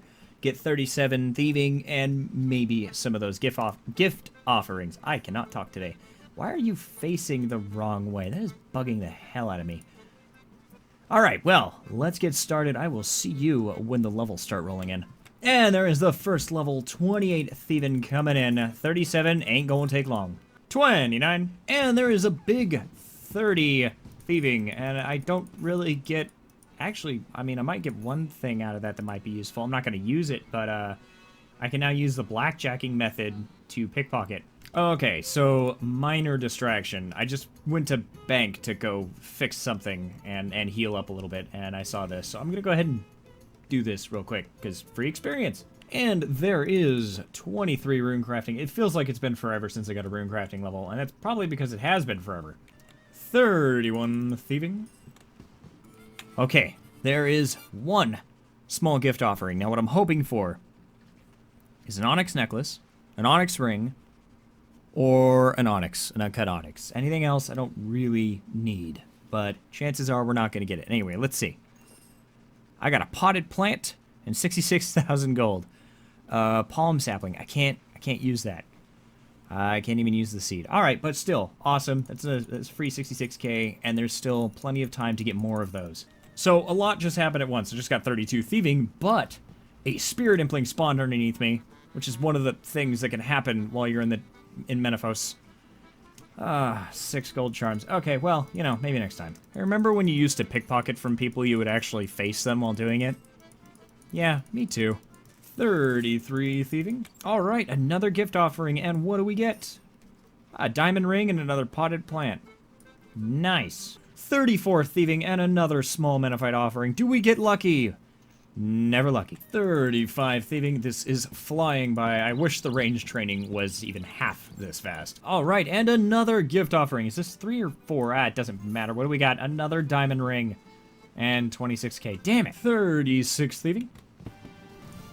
Oh, and 900 total level. Just 100 to go. And there it is. 37 thieving complete. And that should be you now have all the levels you need for Spirits of the Elite. So we're gonna go ahead and at least start that quest, hopefully finish it. We'll see. So we are here in Narda, and for those of you who watch the whole series, you know that I spend a lot of time in Narda. But what you might not have noticed is that there's a fountain with no water. In fact, there's no water really anywhere here. And the citizens believe it's because they're cursed. Even if they run all the way off to the river to get water and try to bring it back via buckets or whatever, it's evaporated before it reaches the city. So they can't get water at all. And we're going to find out why that's the case. So, talking to the mayor, he reiterates what I said earlier, that they can't get water into the city no matter what they do. There is a roving tradesman from Polnivnich who is selling them water at exorbitant prices because he knows they have no other means to get it. But they said that the mayor believes that it's because they failed to take care of a priest of Saradomin that this is where the curses come from. And yeah, they just recently found him dead by the river, and that's right around where the curse showed up. So whether or not this is the case, we don't know yet, but we gotta find out. Alright, so another fun little thing about this quest, I'm gonna have to fight and kill 3 level 77 golems. And each one is weak to a specific attack style, so I'm going to need a crush weapon, a slash weapon, and a stab weapon. Alright, so I've got a pair of steel maces in the bank that will act as my crushing weapons. I have my dual-wield scimitars that will act as my slashing weapons. And now I'm going to slap together a couple of short swords, which will act as my stabbing weapons. And it looks like I'm about to get a smithing level here. And there it is. Precognition came through. 34 smithing. Alright, so first things first, we got to speak to the Elder about what's going on around here. Okay, so the Elder was talking about the spirits of the river. And he seems to be the only one who's old enough to remember they exist. And no one's seen them in a while. But he also gave me a ballad which talks about Jarish, who is a hero who essentially did the exact same quest I'm currently doing to try and find the spirits of the river. And it looks like it's essentially a breakdown of what I'm going to have to go through. Ooh, this key looks important. Let me just go ahead and take that. Thank you. So, according to this custodian who doesn't realize I've already stolen the key is how I access the holy chambers of the great and mighty spirits of the Elide. The Elide being the name of the river. And, so, yeah, I guess it was important that I stole that. But also, I managed to get a hold of these robes that I think I'm going to need to wear to access the cavern, the holy chamber of the spirits of the Elide. And so, I'm going to go ahead and fix a pair of these. And let's see what kind of fashionscape we got ourselves into now. Oh, yes. Oh, that is fetching indeed. Alright, well, here goes nothing. I'm gonna go check this out and hopefully not die in the process. Alright, so here we are. I do believe that I just gotta go through this door. Okay, great. The key unlocked the door without any issues. And, that door is locked by these 3 water mechanisms, and I'm pretty sure one golem is guarding each door. Makes sense to me, right? Okay, well, let's get started. Alright, please don't kill me, please don't kill me, please don't kill me. Okay, wow, he's like a total pushover. Oh, thank God. Alright, you know what? This is my life now. Okay, third and final one down, and that actually did go through most of my food. But it looks like it's over. I'm pretty sure it's all the combat I had to deal with in this quest. So we have found the spirits of the Elide. There are 3 watery, ghosty-looking dudes who haven't seen a graphical rework since 2007. Regardless, I come as an emissary of the people of Narda. Give us our water back, please. So, it turns out that they did take the water away from Narda on purpose, and it has nothing to do with the Saradominist priest dying, but actually due to the Saradominist priest showing up to begin with. The spirits were the one who actually killed him, and it's because he convinced the people in Narda to cast out their idol of the goddess Elidinus, who is, I'm pretty sure, the goddess of the river. So, seeing as they don't have their idol to her anymore in their shrine, the spirits consider them having abandoned that priestess, or that goddess, so of course they've taken away their water. So I doubt the people of Narda have put 2 and 2 together on this matter, so I've got to point it out to them that they need to get their icon back. So I must have skipped over this when I was reading what the spirits were saying, but the reason that they're so pissed in particular is that the goddess built this town on the premise that it would always follow her. So, you know, disregarding that belief is it's justified that they would just take everything from them. Okay, well, the mayor said that they threw the statuette down a nearby crevice, and so I've got to go get it back, assuming it's still there. That's a lot of snakes. And what do we have here? A genie. Well, of course, the guy's not just gonna hand me the statuette back. But, yeah, he wants the soul of the mayor of Narda. And I'm here to oblige. Alright, there you go. One soul. And there's the statuette. So now we are off to fix everything, I guess. That genie actually thinks that collecting shoe soles is the key to ultimate power. Alright, so we'll just put this statue back. And quest complete. That is a lot. That is 1,000 thieving experience, 1,000 magic experience, and 8,000 prayer experience. And now Narda should have a working fountain, and this shrine can be used to recharge my prayer points. So there we go. There's 4 prayer levels and a magic level, both level 35. All right. It's a beautiful sight, even if the graphics to this haven't been updated since, like, 2007. It's pretty part of the course for the rest of this quest. All right, we're back in this cave with the gang, and this is the whole reason I did this. I can now catch trout and salmon. The experience rates will be much higher, as you can already tell, 50 and 70, respectively, for trout and salmon. And, of course, the cooking experience, but also this food will heal a lot more than what I've been using, and so it'll make training in the future a lot easier. And there is 35 cooking. I was just going to cook a piece of food to give an example here. I didn't actually expect to get cooking level. But, yeah, there we go. 35 cooking. And, as soon as he'll get off here, all of my food healed 200 each.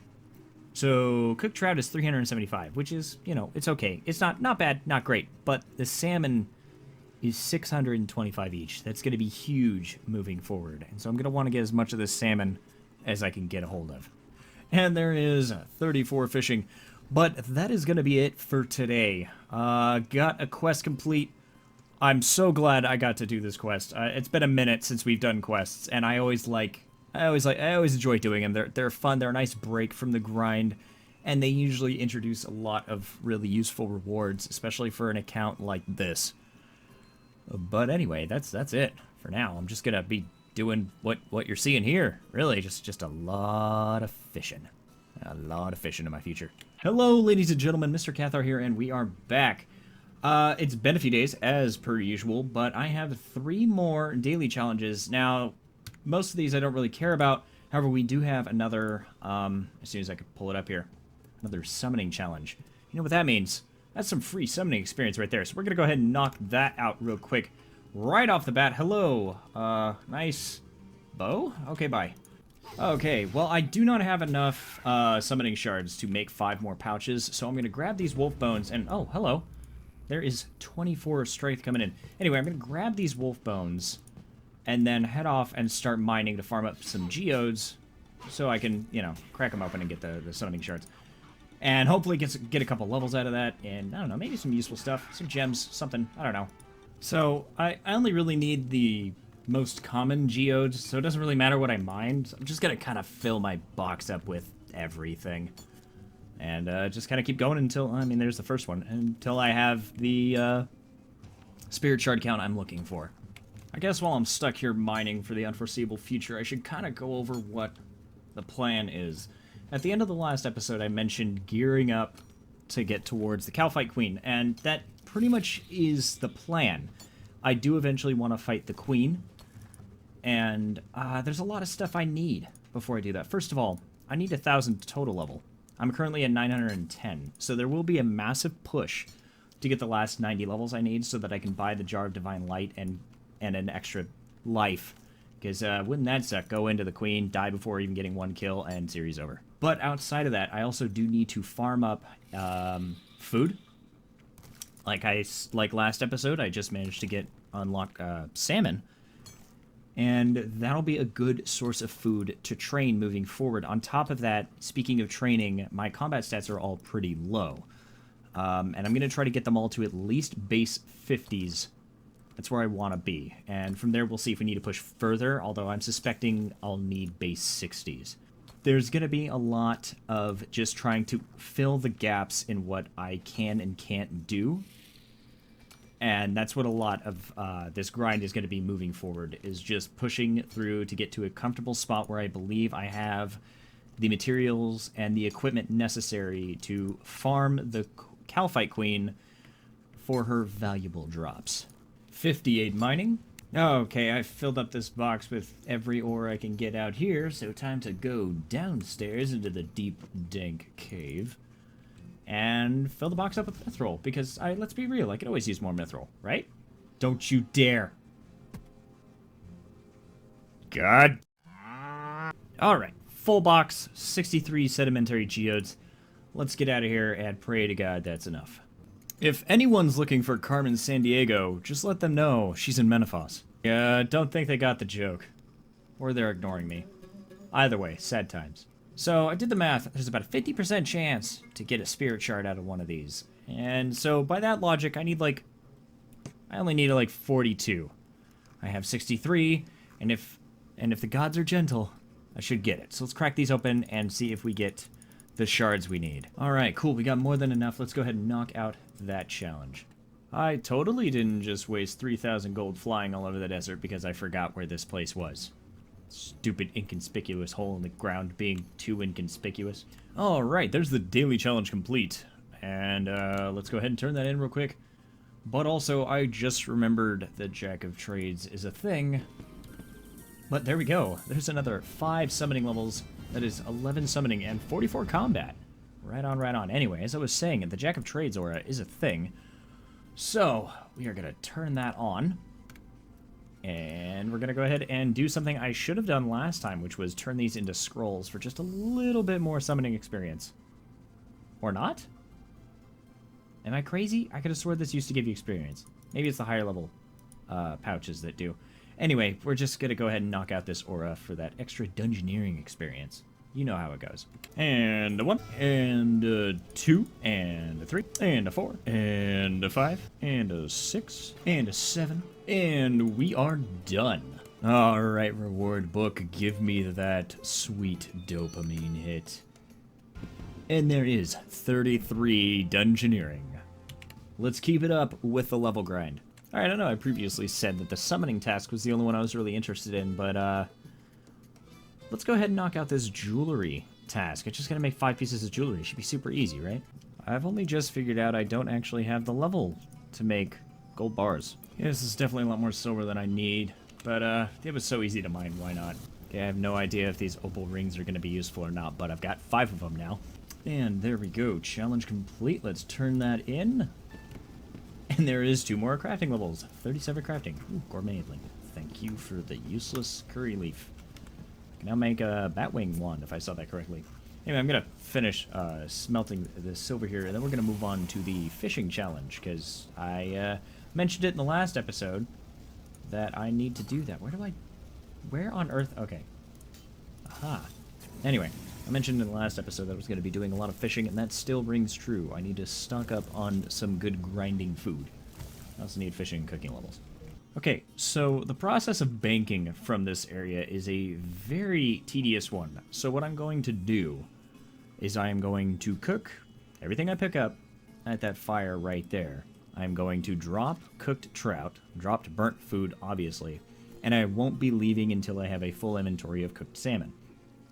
And I'll rinse and repeat until I have what I consider to be an adequate amount of salmon. Alright, with the first inventory done, that is the challenge complete. We'll go ahead and turn that in. And get 2 fishing levels. 36 fishing. I'm still gonna be here for a while. 36 cooking. 37 fishing. Okay, that is my first, quote-unquote, inventory caught. But I was idling and doing some thinking as I like to do, and I came across a piece of jewelry that will speed this entire process up. So the item in question is the Traveler's Necklace, and you make it by making a jade necklace and enchanting it. It has a teleport that brings me right outside the cave entrance, so if I can just home teleport to Alcreed, which is close to a bank, and then teleport back with the necklace, it should speed up my bank trips immensely. Oh, that is perfect. Of course I forgot the feathers. Damn it. And there is 37 cooking. I can stomp burning bread. That seems a little high for bread. 38 fishing, 38 cooking, 39 fishing, 39 cooking. And there is 40 fishing. I unlock a bunch of stuff, but unfortunately nothing I can actually use. Could catch lobsters if there was any way to do that out here. But there isn't, as per usual. And there is 40 cooking. Ooh, I can make cakes. Is that ever going to be useful for me? I don't think so. It's good to know. I can celebrate my birthday out here. 41 cooking. Fishing? Fishing. Yes, 41 fishing. There's the 41 cooking. And there is 42 fishing. Ah, this is boring. And 42 cooking. At least everything's maintaining consistency. Well, I'm not gonna lie. I got pretty damn bored.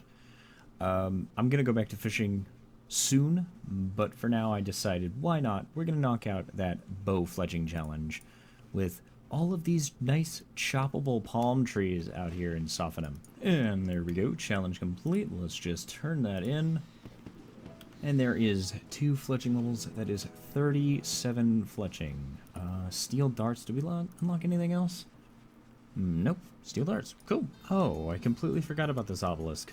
I am so gonna get roasted in the comments. So I want to try something to knock out this last challenge. If it works, it works. If it doesn't, oh well.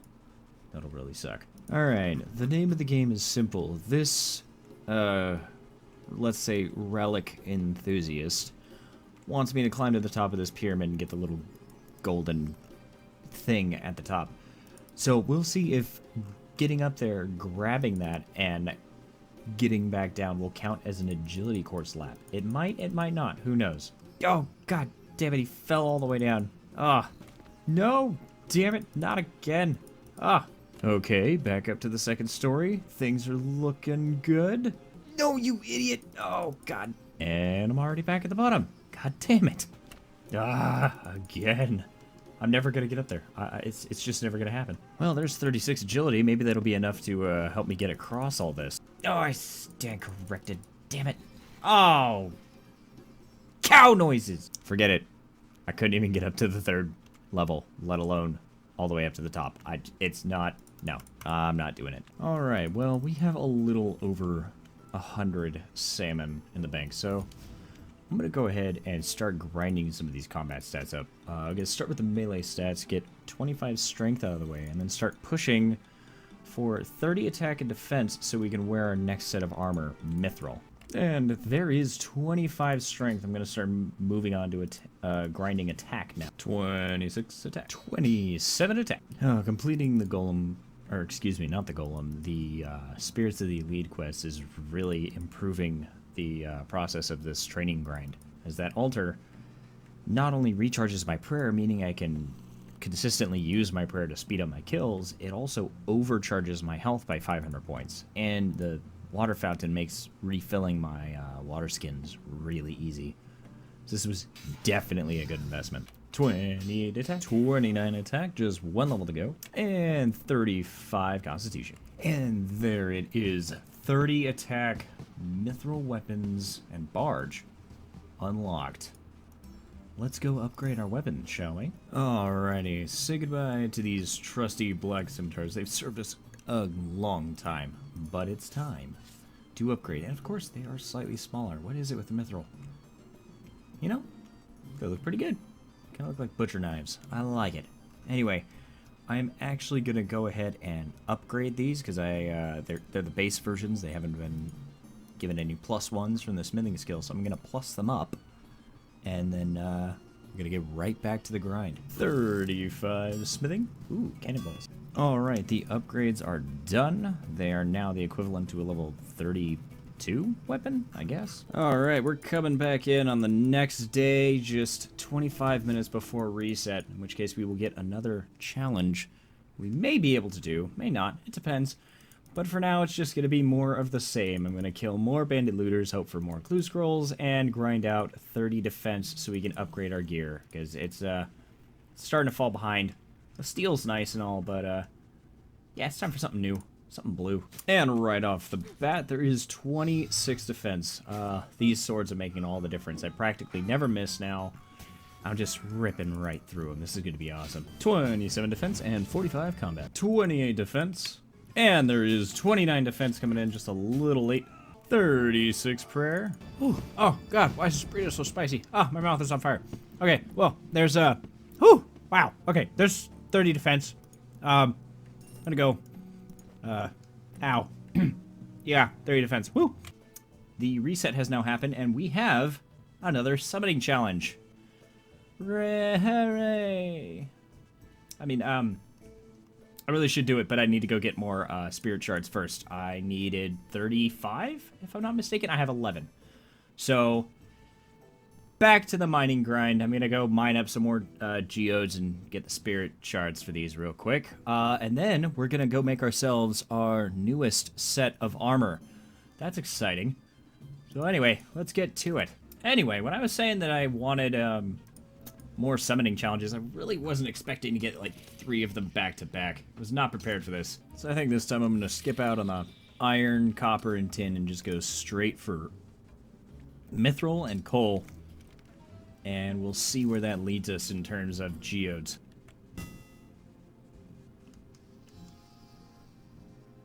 Fuck!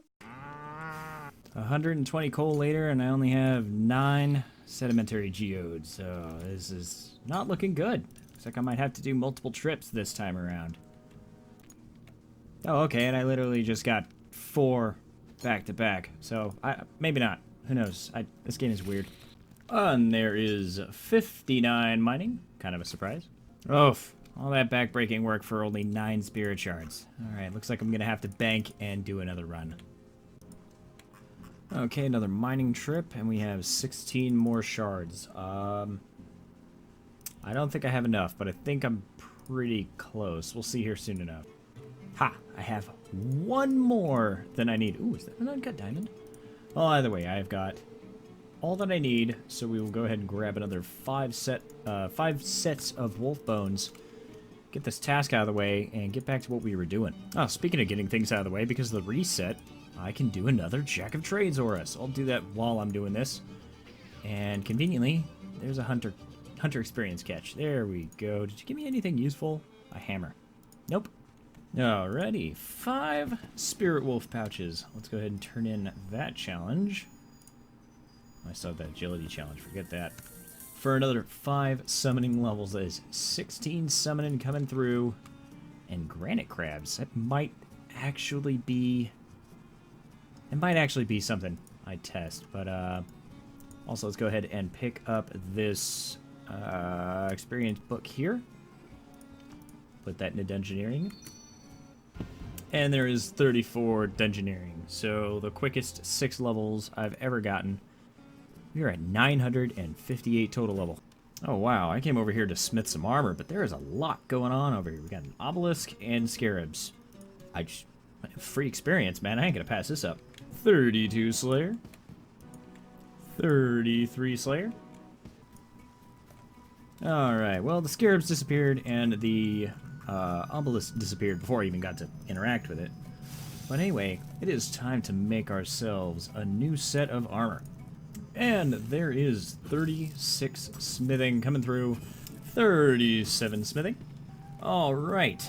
Got a full set completed and max upgraded. Let's take a look at how this, well, looks. Oh, yes. Feelin' blue. Oh, man. It's been so long since we've had, like, a full-on gear upgrade. Let's see, the last one was steel, I think. And we just had, like, the black helmet.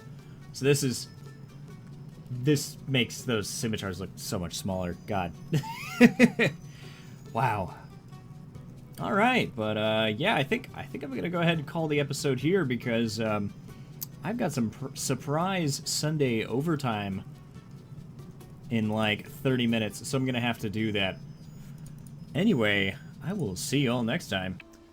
Hello, ladies and gentlemen, Mr. Kathaar here, and things are looking a little different. No, archaeology is not in the game yet, sadly, but my UI is looking a little more advanced. And for those of you who've been following me since the beginning of this journey, my UI has always been really simple and really clean, mainly to limit the amount of confusion. But I also didn't need it to be any more complicated than that. Well, today, since I've been doing a lot of combat training, and with things like Calphite Queen on the horizon, I wanted to go ahead and expand my ability bar by essentially mimicking what it looks like on my main account. So I'll go over what's changed, what I've added, so people who may not be as familiar with RuneScape 3, I know there's some old school people who watch this, and there's people I know personally who just don't play the game at all who watch this. Anyway, I've added 3 more ability bars above my base one down here, and they're mostly laid out to hold excess utility abilities like Surge, Escape, and Barge, along with a lot of defensive abilities and Constitution abilities that I wouldn't always use. This bar up here, we'll see if it ever actually gets used. I might get rid of it later because I haven't even filled up this one. Speaking of which, the gaps are mostly just stuff that I haven't needed to put on there yet, like switches and food and potions, stuff like that would usually go up there. On top of that, there's been some other things. I've broken up my ability book so that I can more quickly access any extra abilities, including mainly like skilling magic and combat magic, stuff like that. I've made it the teleports tab its own separate thing. Again, that might get deleted because while it's very useful on my main account, it's not all that useful here.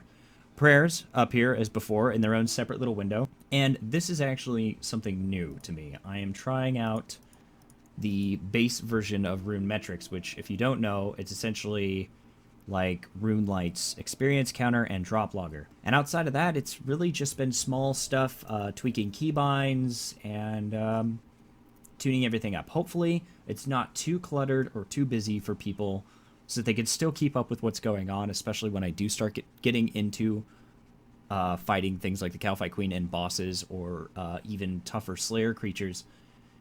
I don't want to lose anybody. I don't want to turn anybody off because there's too much going on. It's too chaotic and they can't follow. So I want to sit and explain everything before I move forward.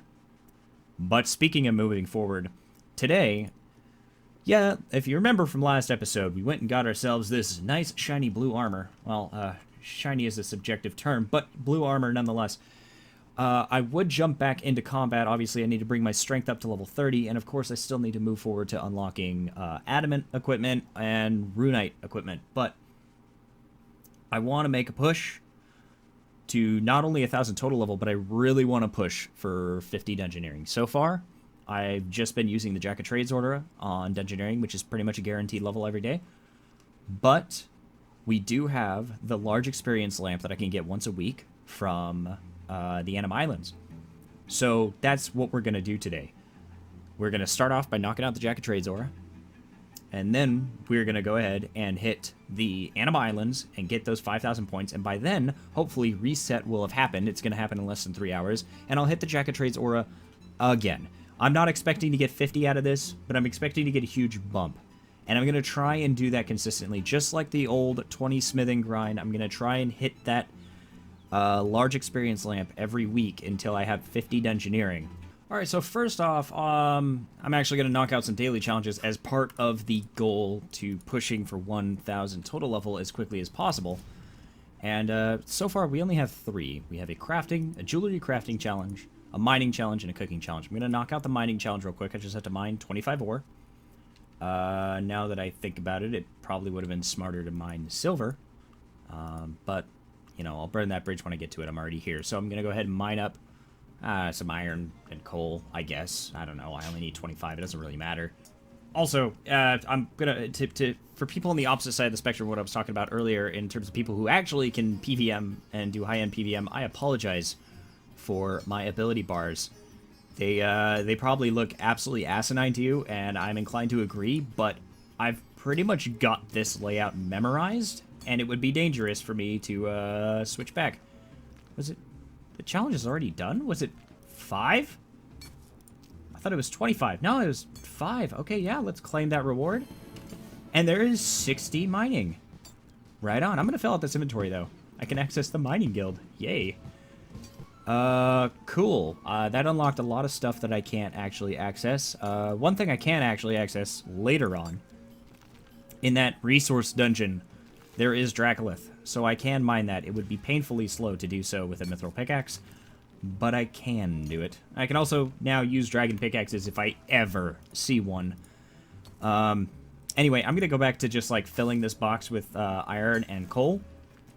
And I'll get back to you. As an aside, you know, you might be asking yourself, well, why is he mining iron and coal? Well, for one, it's quicker than mining mithril, but I also need steel. I want to train up my construction at a certain point here, and, you know, making steel kitchen sinks would be pretty easy if I have a ton of steel bars. And since they're relatively easy for me to get, I might as well stock up. That was kind of the plan. Anyway, I don't know when I'm actually going to sit down and start grinding construction. Might happen this episode, might happen another episode. Who knows? We'll see. It's just planning for the future.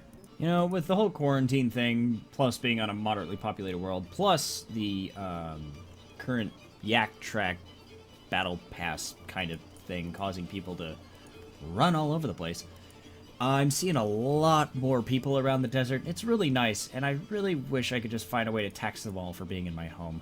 Anyway, I went ahead and grabbed 28 silver, so I don't have to bother with that anymore. I'm going to go ahead and just, you know, net some easily cookable fish real quick so I can cook it, get the task out of the way, and move on with my life. Oh, hello. This just popped up. Yeah, sure, experience is experience. Why not? Let's do it.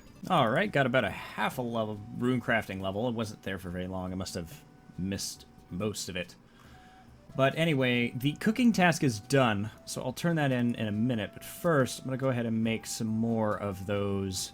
Were they jade? It was jade, right? Yes. Jade necklaces, because they're really useful. All right, there we go. Task complete. Let's go ahead and turn both of those in for a cooking level and 2 crafting levels, 43 and 39 respectively. As for crafting, does that unlock anything useful?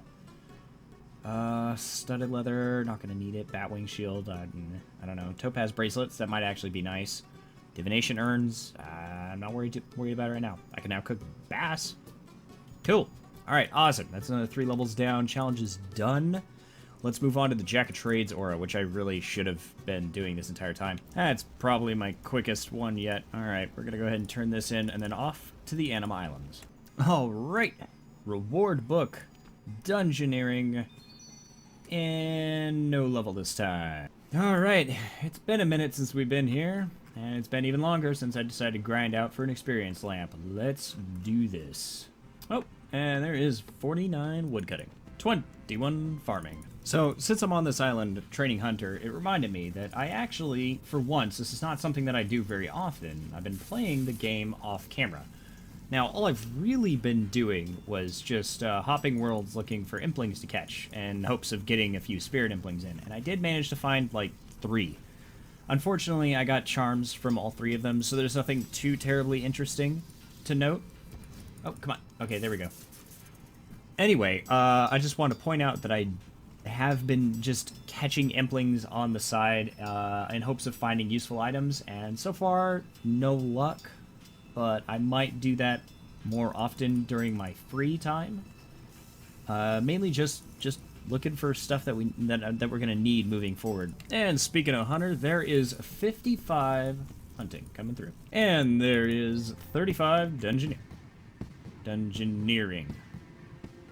Whatever. There is 37 construction, talking about wanting to get construction levels out of the way. And there is 65 fire making and a whole lot of things I can't do. Use stuff. All use stuff. Nice. 22 farming. Alrighty, 5 islands done, finally, with 22 minutes to spare before reset. I'm gonna go ahead and grab this. Please give me like a few levels, that'd be awesome. Damn, that is not a lot of experience. Okay, well, either way, that is 36 dungeoneering, an extra level out of the way. And I'm gonna grab something to eat and wait for reset and then do another Jack of Trades or and hopefully snap out another, yeah, I'll get another dungeoneering level out of that. Alright, reset has happened, and there is a daily hunter challenge. Hell yes, I am totally gonna do that one. It is definitely worth it for the experience and unlocking more and more implings to catch. Alright, first up is Jack of Trades. Already got it activated, just gonna knock it out. Task done, easy peasy. I can get these done in like 3 minutes now. It's actually ridiculous. Alrighty, let's get another dungeoneering level out of the way. And there is 37 dungeoneering. Just 13 grotesque levels to go. Not trying to pickpocket you. So while I'm here trying to catch these little orange devils, you know who you are. I wanted to talk about what's going to be happening moving forward in the shorter term. Obviously, the long term is to try and get Calfight Queen, and beyond that, try to kill Telos. Is the whole goal of the account. But before that, I want to gain access to Shifting Tombs, which will open up the dungeoneering skill for me to train. Now, to do that, in a similar fashion to smithing, I need to get 50 dungeoneering before I can actually train it. And so I'm going to be doing what you've already seen, the Jack of Trades aura, and the Anima Islands minigame every week to try and get that level up. But I also need 50 agility, construction, and thieving to access Shifting Tombs. So there's going to be a push to get those up there. Obviously, these skills I have methods of training. I can train agility at the agility pyramid, even though it is an absolute nightmare. It'll get better over time. And I can train construction through normal means, mostly steel bars, really. And I can train thieving via the gullible tourist, who would be the best option in terms of rewards, as those Metaphyte gift offerings can give me some great boons to the account in the meantime. So that's going to be kind of the main focus for now until we get all 4 of those skills level 50 and open up the Shifting Tombs.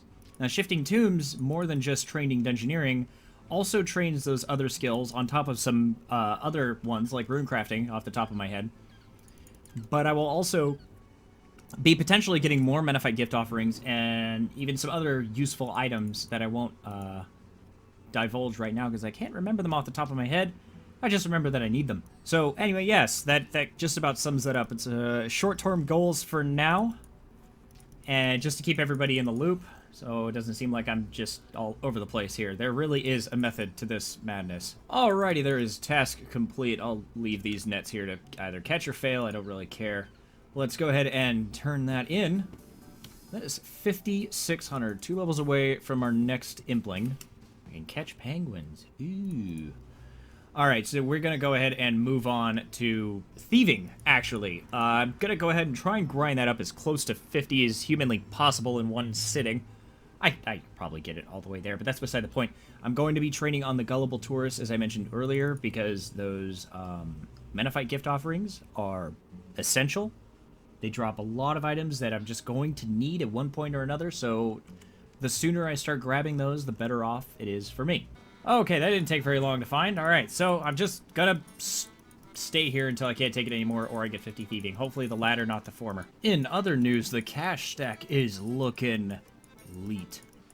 38 thieving, 39 thieving, and there is 40 thieving, and at the same time I just ran into a fan. I think that's the first time I've been recognized out in the wild like this. This is pretty cool. Must be getting somewhere. Right on, there we go. Alright, back to the grind. That was fun. And there is 41 thieving, and I really gotta go heal up. I'm getting my ass kicked by this lady. Oh, finally, it's been like 4.5 levels. Got a gift offering. I must have just got really lucky last time, and cactus spines. Can I do anything with those? I don't think I can. Alright, moving on. And there is 42 thieving. Oh, cool. I got an extremely rare job that has absolutely nothing to do with this account. Nice. I mean, I guess I can add it to that log I'm never going to be able to finish. Alright, second gift offering. Please, God, something good. Diamond, you know what? I'll take it. Diamond ring. A diamond ring and a kebab. Why not? What do you mean eating the kebab has damaged my fire-making stat? Oh my God, how dare you? And there is 43 thieving. Alright, spawned a spirit impling, got another 25 pouches. I was getting a little worried about not having any more with more of those summoning challenges coming around. It looks like we're good for another 5 challenges. 44 thieving, and there is 45 thieving, 46 thieving, 47 thieving. God, this is boring. Oh, these Metaphyte gift offerings are the only things keeping my sanity here. Let me just eat some of these and open this up. Sapphire necklace. Yep. And there is 48 thieving, 2 levels to go. I can't wait to be done. 49 thieving. And there it is. 50 thieving. I can now access the shifting tombs, at least 25% of them. I still need 3 other skills to be able to get in. And yeah, this inventory here, this is all the loot from implings and gift offerings I got. It's garbage. It's time to move on to the next skill, and the next skill is actually going to be construction. We're doing this.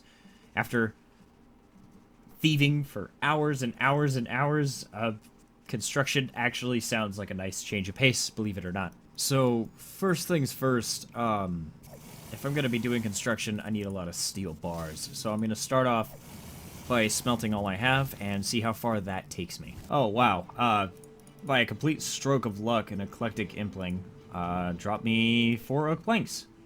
I told you earlier they were useful. I just didn't really put 2 and 2 together as to why. But no, those are really good. I need oak planks for... crap, what do I need them for? I know I need them.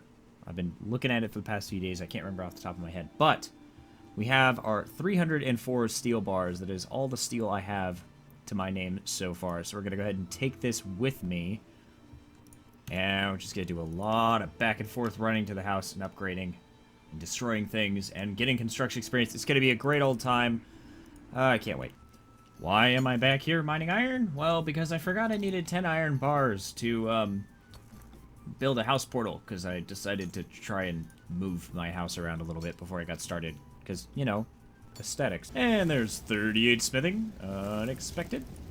But I'll take it.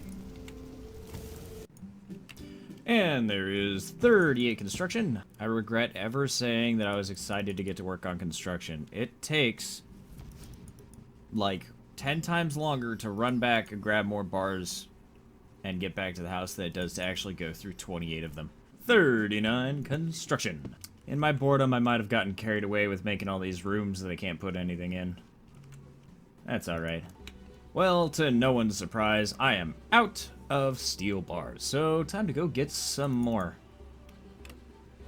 So I just went ahead and did some math, and if I'm going to do steel bars until 50 construction, I need 3,330 steel bars. That's a lot. It's a lot of steel. I'm willing to do it. It's gonna take a lot of time. That's for sure. But yeah, I can't say I'm looking forward to this. I think the gullible tourist is starting to look more and more attractive by the minute. 61 mining. 62 mining. Okay. Those of you who are more astute and have been paying attention to the in-game clock here, just underneath my minimap, know that this has, like, been several hours since my previous clip. This shit is slow. And, so I've got 872 steel bars. I'm gonna take a break from mining and smithing, and I'm gonna utilize this and see how much further into the 50 construction grind I can get with what I have here. Hopefully things might change a little bit, because I believe at 40 I unlock mahogany bookcases, so that'll be a nice chunk of experience. I've just got to make sure I hold on to at least 2 mahogany planks, but the rest of them I can just burn for experience. It's no big deal. Anyway, I'm gonna get back to the construction grind. I've been at this, you know, pseudo construction grind all damn day at this point. It's nuts, but God, it needs to get done. As frustrating and as tedious as this is, I can't help but, you know, call myself just a little bit of a bitch in comparison when I think about, like, the amount of steel bars that Swampletics had to grind for. I mean, at least he didn't have to make them from scratch, but at the same time, he still had to get, like, what was it, like 70,000 of them, something ridiculous like that. I don't even remember. It was absurd, but, you know, I'm getting away from the point here, but, yeah, this is nuts. Well, there is 40 construction. I can now make a study. I make teak bags, mahogany bookcases. That right there. That, oh, please God, I really hope that saves me. Okay, we got a full inventory of mahogany planks here. I've got 49 of them. I've just got to remember I can only use 47. That's actually pretty good in terms of, experience. So yeah, I'm gonna burn through these. Hopefully it'll bridge the gap, because the amount of experience you get per mahogany plank is leagues beyond what you get per steel bar. Oh, okay, just one inventory and I got 41 construction. Cool. Nine levels to go. All right, with just 4 mahogany planks left over, 2 in the bank and then 2 in my bag here. That got me like a level and a half. That's actually, God, I wish I had more of those, really, but, it was actually a huge boost. I'm feeling a little less, chronic depressed about this whole thing now. Chronic isn't the right word, but either way, I'm just gonna go ahead and knock out the rest of the steel bars and see where we get, and go from there. And there is 42 construction, 43 construction, there's 44. Christ, this is slow, it's so slow. I just want it to be over. Surprise, surprise. Guess who's out of steel bars again? So back I go to go mine some more. And that is 63 mining. But more importantly, we have hit what is arguably the biggest milestone this account's seen so far. And that is 1,000 total level. 1,000 total level. God, that looks good. 2,021,536 experience later. More or less. You know what? I think we're going to take a break from construction for now, because there's something a little more important. For those of you who might have forgotten or never saw it, at the beginning of episode 2 of this series, I went into detail on the outlines and the goals of the account, along with the restrictions and the exceptions. One of the exceptions was that I was going to allow myself to buy the Jar of Divine Light and the Divine Coins as I reached the levels necessary to acquire them. Those items are in Edgeville, and now that I have 1,000 total level, I can get the jar and my first Divine Coin. So, for the first time in several months, we're stepping out of the desert. It's time to head to Edgeville.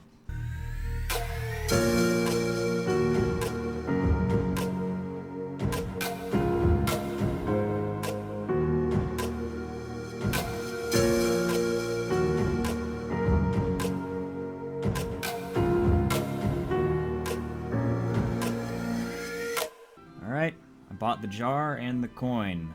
Mr. X will hold on to the jar for me and come save me if I die, essentially. But I also have the coin hidden somewhere in my pockets. It doesn't even show up in my inventory. That I am supposed to present to whomever I meet in the afterlife to give me a second life. So, it's time to head back home. Alright, and we're back. Changing the music and then changing the lighting is a sign that we're home. And, you know, despite everything, today was a good day.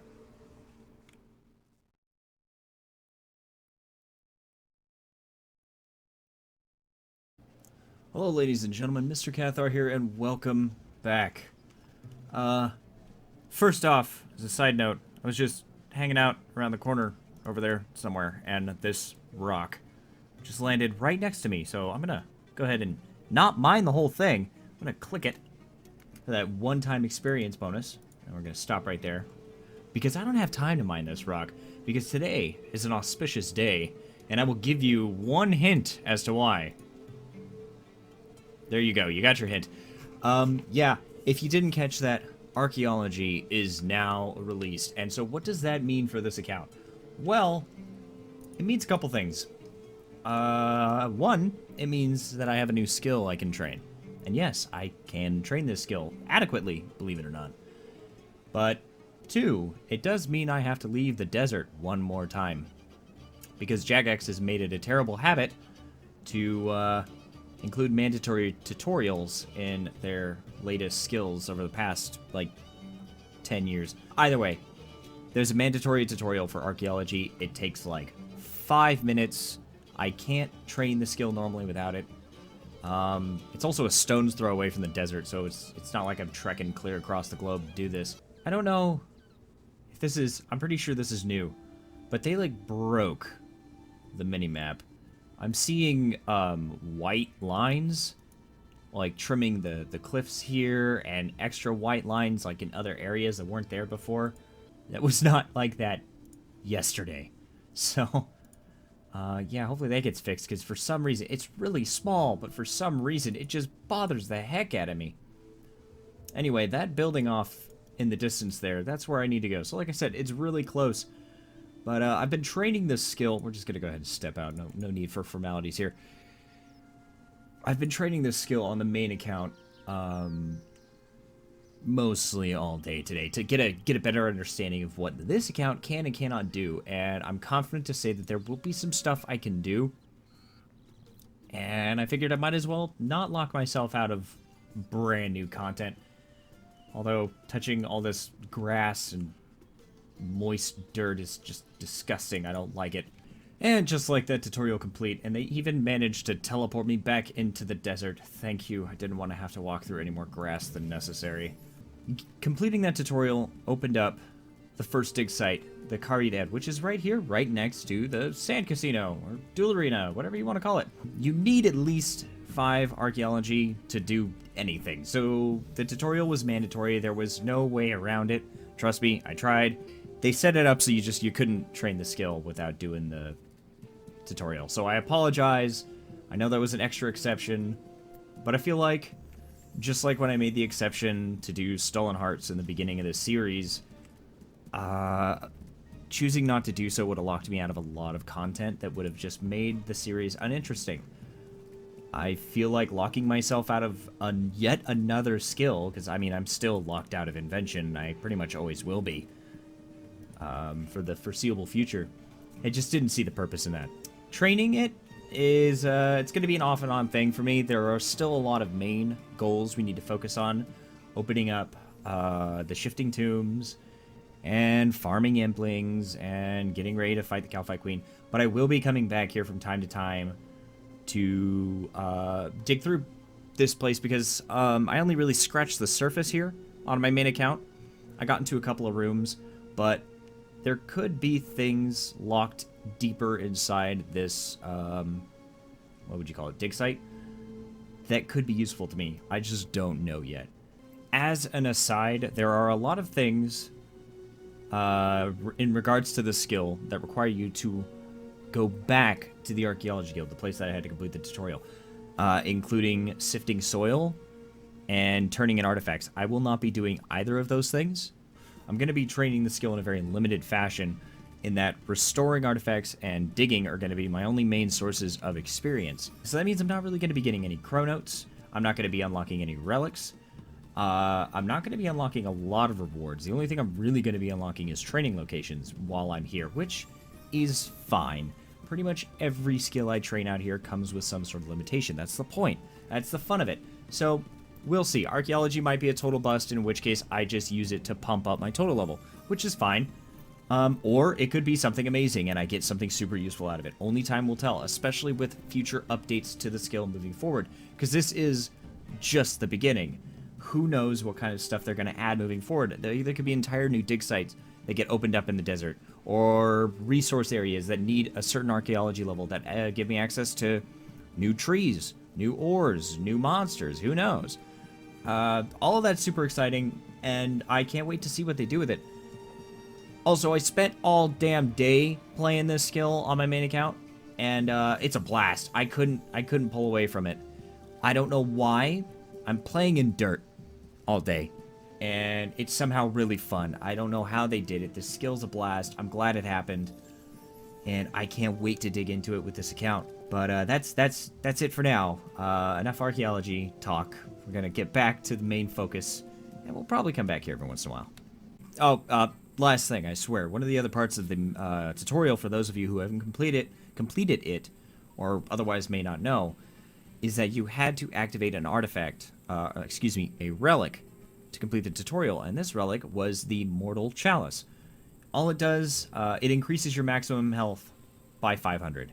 So even though I have 35 Constitution and should have 3,500 health, I now have 4,000 health, so I have a permanent plus 500. Oh, who am I kidding? Of course I want to dig into this skill right now. I'm going to talk to Dr. Nabadak and get started. The Rosian Empire's very existence was once the greatest of archaeological mysteries for us to uncover. And we achieved that here at Sentistan. And although the Empire was supposedly sprawling, it was so utterly destroyed that finding a near intact fort buried beneath the sands is cause for celebration. The monolith has a strong connection with something buried deep beneath this fort, however. Was the monolith itself Zerosian? No, surely not. It's beyond ancient. There is only one way to find out what the connection is. We must dig deep at Caridet and discover what lies beneath. So that was just a quick rundown of the site. It was a Zerosian fort sat on the front lines of the war, because for those who may not know, during the God Wars, the Zerosian Empire and the Caridian Empires, or Empire, I suppose, were at war, with the Zerosians being the invading force. Of course, at the time, the entire Caridian desert was actually a lush forest, and this war, which, you know, the Caridian gods were losing poorly, led to the lead god, whose name completely escapes me, and I'm sorry, but he detonated himself, blew himself up, wiping out a severe amount of Zerosian forces and turned the entire forest into the desert we see here. And I'm assuming at that point that's when Zaros started to pull back his forces, and then shortly after was taken out by Zamorak, which ended the God Wars. Well, which, didn't end the God Wars, but ended his role in them. So this fort being out in the middle of the desert isn't entirely off point, is my point. That's a bit of a ramble. I know some people don't care, some people already know, but for those who aren't either of those, I figured I'd explain it, because I find it interesting, even if I have a very hard time explaining it. Anyway, the basis of the skill is simple.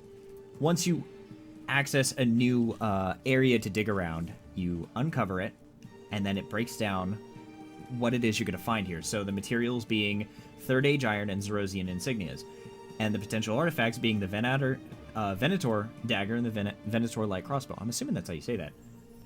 Either way, you dig around in these areas, you build a progress bar very much like mining, and when the progress bar fills, you get a broken artifact. And all the while, the whole process of filling up that bar, you're getting the same materials you will need to restore that artifact. When you've restored it, that's when you would normally take it back to the guild to turn it in for chronotes, but I can't do that, so I just get to restore it for the chunk of experience, and then, I don't know, shove it in a bank.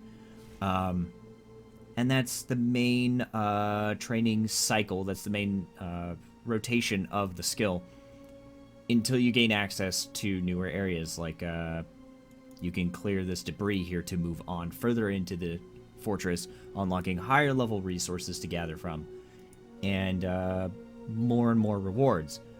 So I'm gonna monkey with this for a little while, because, I mean, it came out today. Why not? Do I really need to explain myself? On a side note, this is probably the most people I've seen in one area in the desert since I started. I mean, RuneScape 3 is dead. .jpg.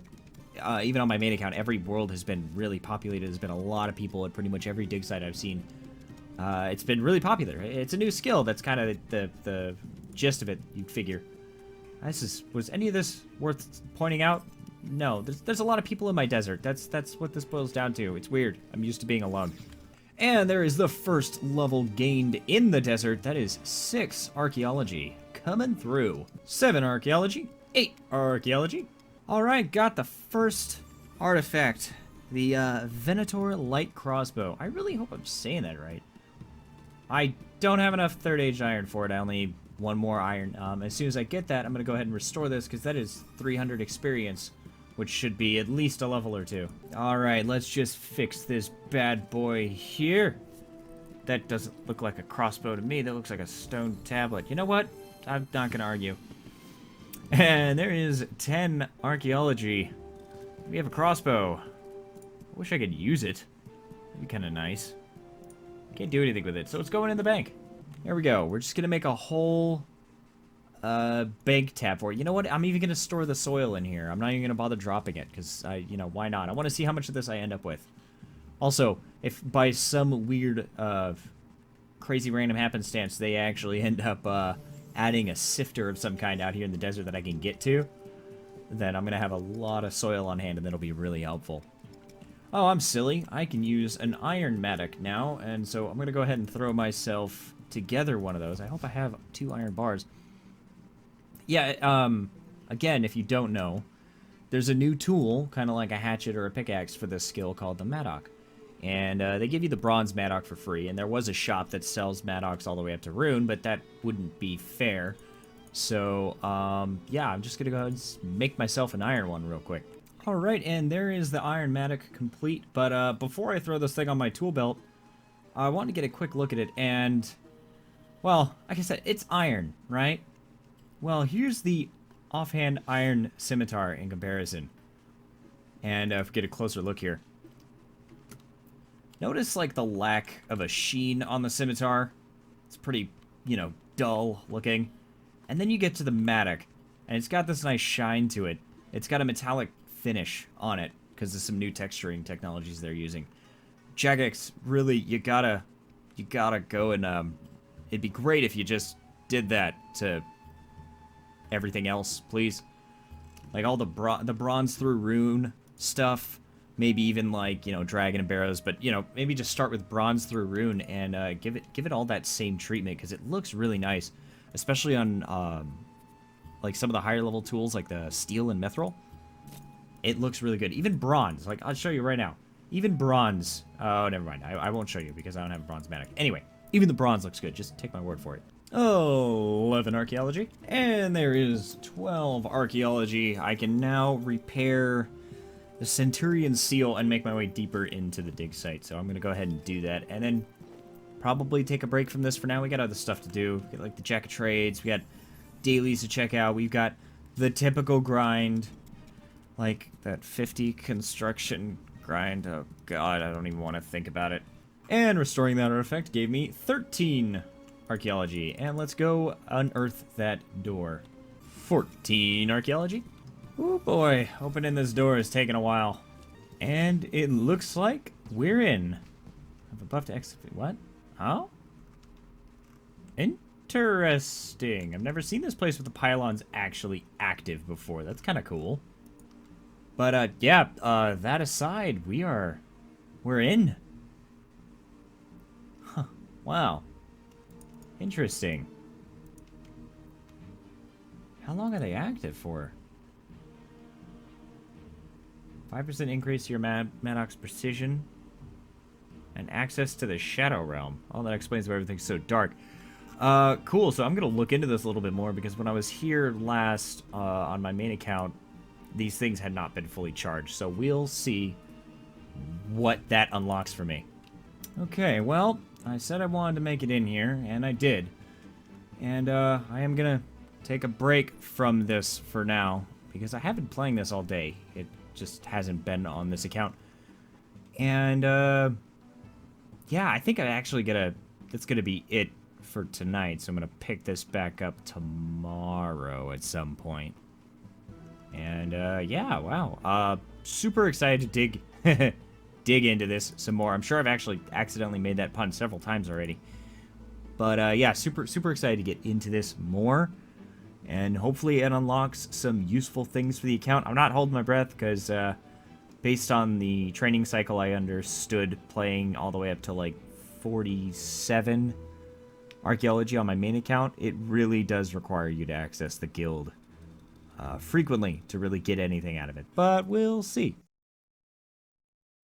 Ooh, it has been a busy week. There's been a lot going on, but I've finally been able to log on again. And as you can tell by the chat box in the corner here, it has been a while. I've got 5 new challenges, and I'm pretty sure that's even rotated out some of the old ones I've had. So I've got fire making, woodcutting, construction, dungeoneering, and smithing. 4 of those I can do. 4 of those I will do. Because the experience is always nice, and 2 of these, the smithing and construction, I actually really need those. I wish I could do this one, but I can't. I need shifting tombs. I need perfect shifting tombs, by the way. But, yeah, we're going to get right back to the grind. I'm going to knock out the weekly experience lamp, because I think it's been a week. If it hasn't been a week, oh well, then I'll skip that. I'm going to do the Jack of Trades aura, and then just get back to a grind of some kind. Probably combat. Need to keep pushing the combat levels up, especially if we're going to fight the queen anytime this year. Oh, good. The bag of lost items give me another 5 mahogany planks. That's a lot of construction experience. That'll be very nice. We're just going to go check the Anim Islands real quick. I'm pretty sure it's been a week since I last did it. And if so, I'm going to do that and also knock out the Jack of Trades at the same time. Yada yada. And then I said something about combat grinding. Ignore that. The actual grind will be the construction grind. I have actually went and I am rambling, but I blocked that horror from my mind last time. I completely forgot I had to do that, so that's what we're going to do. You know, these islands don't even feel like a grind anymore. They're actually really cathartic. It's peaceful. The music is nice. It's just... it's a good fun time. It's a dead minigame, sure, but I like it. Honestly, that's all probably because I'm Pavlov to like it, because I've been doing this for so long, because I have to do it for so many different things. 61 divination. I can now catch wait, no. I could use Crimson skill? What? What was that? Oh, duh. I'm an idiot. I could use them on divine wisps. I kind of forgot that was a thing you could do. That's kind of cool. I can catch those out here, by the way. I just need, is it 6,100? It's something ridiculous, like 70 or something. That's cool. 37 agility. And that is 50 woodcutting. If I had access to mahogany trees, I could now cut them. So I'm kind of dumb. I forgot about the yak track thing. I mean, it's really not that important for an account like this, but I had the opportunity to just talk to the Rhaenygar after completing the tutorial to get the first one done, and I can't do that now, so I'm just gonna skip it. And yay, I have some cosmetics I'm not gonna wear. So there we go. It looks a little bit better than those spiky things, whatever they are. I might take it off later, but for now I'm wearing it. 66 fire making. Alright, I killed one of those little lightning balls, and that completed the Jack of Trades aura, so I will turn that in after this run. 23 farming. Alrighty, I completed my 3rd island run. I'm just gonna knock out this experience book, like I said. Dungeoneering. And there is 38 dungeoneering. And I'll just have to do this again in reset in an hour and 10 minutes. Speaking of reset, since reset's right around the corner and I've got 5 challenges already, I'm gonna knock one of them out real quick so that I can clear out a spot so I don't end up losing a challenge when reset hits. Okay, I went ahead and knocked out the fire making task 2, so I'm gonna turn those in and I should be safe for reset. And there is 51 woodcutting. Cool. Back to the Anim Islands to finish what I was doing. 19 herblore. We haven't had an herblore level in a long time. Okay, that's it. 5 games down. Let's grab this, and... did we get anything out of it? Alright, there we go. 39 dungeoneering. 11 levels to go. I've got 2 minutes till reset, in which case I'm going to do another one of those Jack of Trades. And then it's back to the construction grind. Okay, reset hit. The daily challenge was divination, so I can't even do it. And then here's the book. Turn in that dungeoneering experience, and that should be 40 dungeoneering. 10 levels to go. This is actually going pretty quick. I'm pretty happy with this. Alrighty, got my steel. We're just gonna get started. The good news is that I do have a construction challenge, so that'll be a nice chunk of experience out of the way. That's like a large experience lamp worth. So, let's see, I don't know, like maybe like 3,000 experience at this level, 2,500. I don't know. We'll find out, but that should be pretty helpful. I'll take what I can get. All right, cool. Challenge complete. Let's turn that in. I'm 11 experience away from all levels. This is pretty much guaranteed. 6,800 experience. That's 2 construction levels. That is 46 construction. Nice. I want more of those. All right, well, with 45 construction means I can now build the chapel, which is the very empty room I'm sitting in currently. But I also have oak planks on me for one very specific reason. This right here is the best altar I can make unless I can get a hold of teak planks. There's no way to get bolts of cloth or marble blocks out here in the desert. So this is it. And for those who don't know, offering bones or ashes to this altar with the incense burners lit will increase the amount of prayer experience you get. Now, I can't make any decent incense burners until 61, so that's going to be a little while. But for now, we have an altar. All right, I'm out of steel bars again, and I need about 1,600 more to reach my goal of 50 construction. So I'm just going to start mining till I'm just going to start mining. Okay, I decided to take a break from mining to finish the last smithing challenge. So I went ahead and made a steel-matic and a mithril-matic for use in the future when I have the levels to use them, but also to knock out the daily smithing challenge.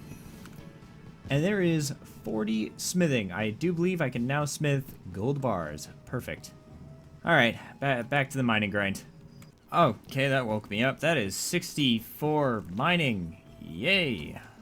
Alright, that's about all the mining I can get myself to do today. I'm just gonna smelt all this. What do we got? 410 iron and 506 coal. I also do have a chance to, like, produce extra bars. So I'm just gonna see what I get and then turn it into construction experience and chip away at this slowly over the days. I can't do this all at once. It was too much last time. And it's too much now. Oh, hey, look, a convenient break from the monotony. Let's do this for a little while. Get some rune crafting experience in. 24 rune crafting. All right, well, that was an interesting experience. Also, I finally hit tier 7 Menaphos reputation, which for those who don't know means you get to access the where is it? The screw it. You get to access the VIP area in the Imperial District. Here we are. So we have Acacia trees to cut, we have mineral deposits to mine, and we have fishing spots to fish, and all right next to a convenient bank. Unfortunately, nothing here is very useful for me right now. When I hit the fishing level, this will most definitely be useful, but the other thing's not so much. I don't really need sandstone, and the Acacia tree thing is a hit or miss. But anyway, yeah, that's nice to have, and a lot of implings spawn here while you're skilling, so another bonus. Okay, after all that smithing, I'm at 455 steel bars. That is like a third of what I need, less than a third even. But yeah, I'm not gonna burn that right now. I'm not gonna use that right now. I spend a lot of time digging around the wiki while I'm doing AFK stuff like this, and there's an experiment that I want to try because the wiki's information is pretty barren on this. So I'm going to check this out real quick, and I'll show you what I'm talking about. Okay, we're here in Narda, wearing my mage gear here, and you see those cliffs? I mean, they're supposed to be big, imposing-looking cliff plateau things, but they also haven't seen a graphical update since they were introduced in 2007, so they don't look that great. Anyway, there's something behind there that I want to go check out, and a certain NPC that I want to go check out. So we're going to head off this way, because I got an idea, and it's probably not going to work, but it's best to find out. Oh god, what is he doing? This isn't the desert, this is obviously a swamp. Oh my god, he's just trying to be a Swamp Lennox copycat now. What a loser. I swear to god this is actually still the desert, I promise. It's loosely based off of Mesopotamian marshlands in the desert. It's a thing. Don't worry about it. Okay, well, these stupid mummies are aggressive, but they're also the reason I'm here.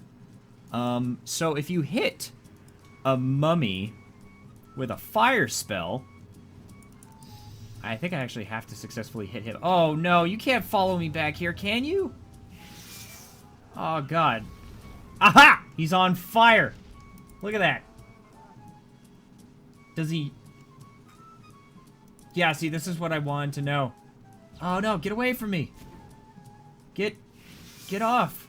Ah, he's such a higher level than me. I'm terrified. I could... This dude could kick my ass. But, yeah, I'm gonna kill him first. I want to find out something here. Okay, I think I found somewhat of a safe spot. He doesn't want to run all the way back here, so he tries to run away from me, but he's still close enough for me to hit him. So he doesn't... Nothing really happens. This is kind of nice. This is gonna be a good place to train magic and ranged. Oh, god damn it. Just die. Okay, great. He died, and this whole experiment was a failure. I was kind of hoping that if I set him on fire, he would just, you know, slowly die on his own. But that's not the case, so I'm gonna get out of here. I think I can use a rope right here. Give myself a little shortcut.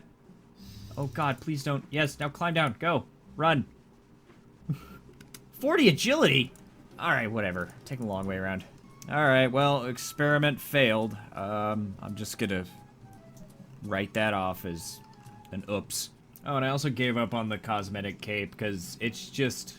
And it just didn't feel right. I like seeing what I'm actually wearing instead of some sort of fancy override. So, you know, that's fine. I'll have spiky electrical things coming out of my back until I get 99 constitution, essentially. Alright. You can see what I'm wearing. You know the drill. I'm gonna go kill some bandit looters for a while. Hopefully get some clue scrolls. Maybe even a clue scroll I could actually do. That would be a first for the account. And, of course, get that 30 strength because, why not, you know? 30 strength. And there is 36 constitution and 47 combat. 26 strength, 27 strength, 28 strength, and a clue scroll. Damn it, this clue scroll wants me to go to Kathaar. Better luck next time. And there is 30 strength. So base 30 melee combat's achieved. Next step is 35, I guess. Alright, well, I think I'm gonna end things where I started them. Here at the dig site. Just, I don't know, I think I'll go ahead and just get 20 archaeology real quick. Oh, speaking of which, there's 18 archaeology. So that I can equip the steel mattock. Once I hit 20, I'll feel it out from there. It's, not exactly the most useful skill for this account, but it's still kind of fun to train. I mean, the place looks so cool, and just, I don't know. We'll see. Oh, jeez, who's that guy? What's he doing here? What a loser. And there is 19 archaeology coming through. Oh, and there is 20 archaeology. I've unlocked the infernal source, which, as you know, is under Varrock, which, as you also know, means I can't access it. But I can use a steel mattock now. Great, we can get rid of this iron one. It's garbage anyway. I think I'm just going to keep going. I might actually go for 30 or close to it. I don't know. 21 archaeology. 22 archaeology. God, this shit is slow at this low level. 23 archaeology. Alright, so I found all 4 custodial pages, which means I now have access to the pass code thing for this. And I'm just going to put in the combination. And that should open the door. Rock on. It was free 900 experience. And there is 24 archaeology. And there it is, 25 archaeology. And you know what? I'm gonna call it there. Hello, ladies and gentlemen, Mr. Kathaar here, and welcome back to Archaeology Simulator.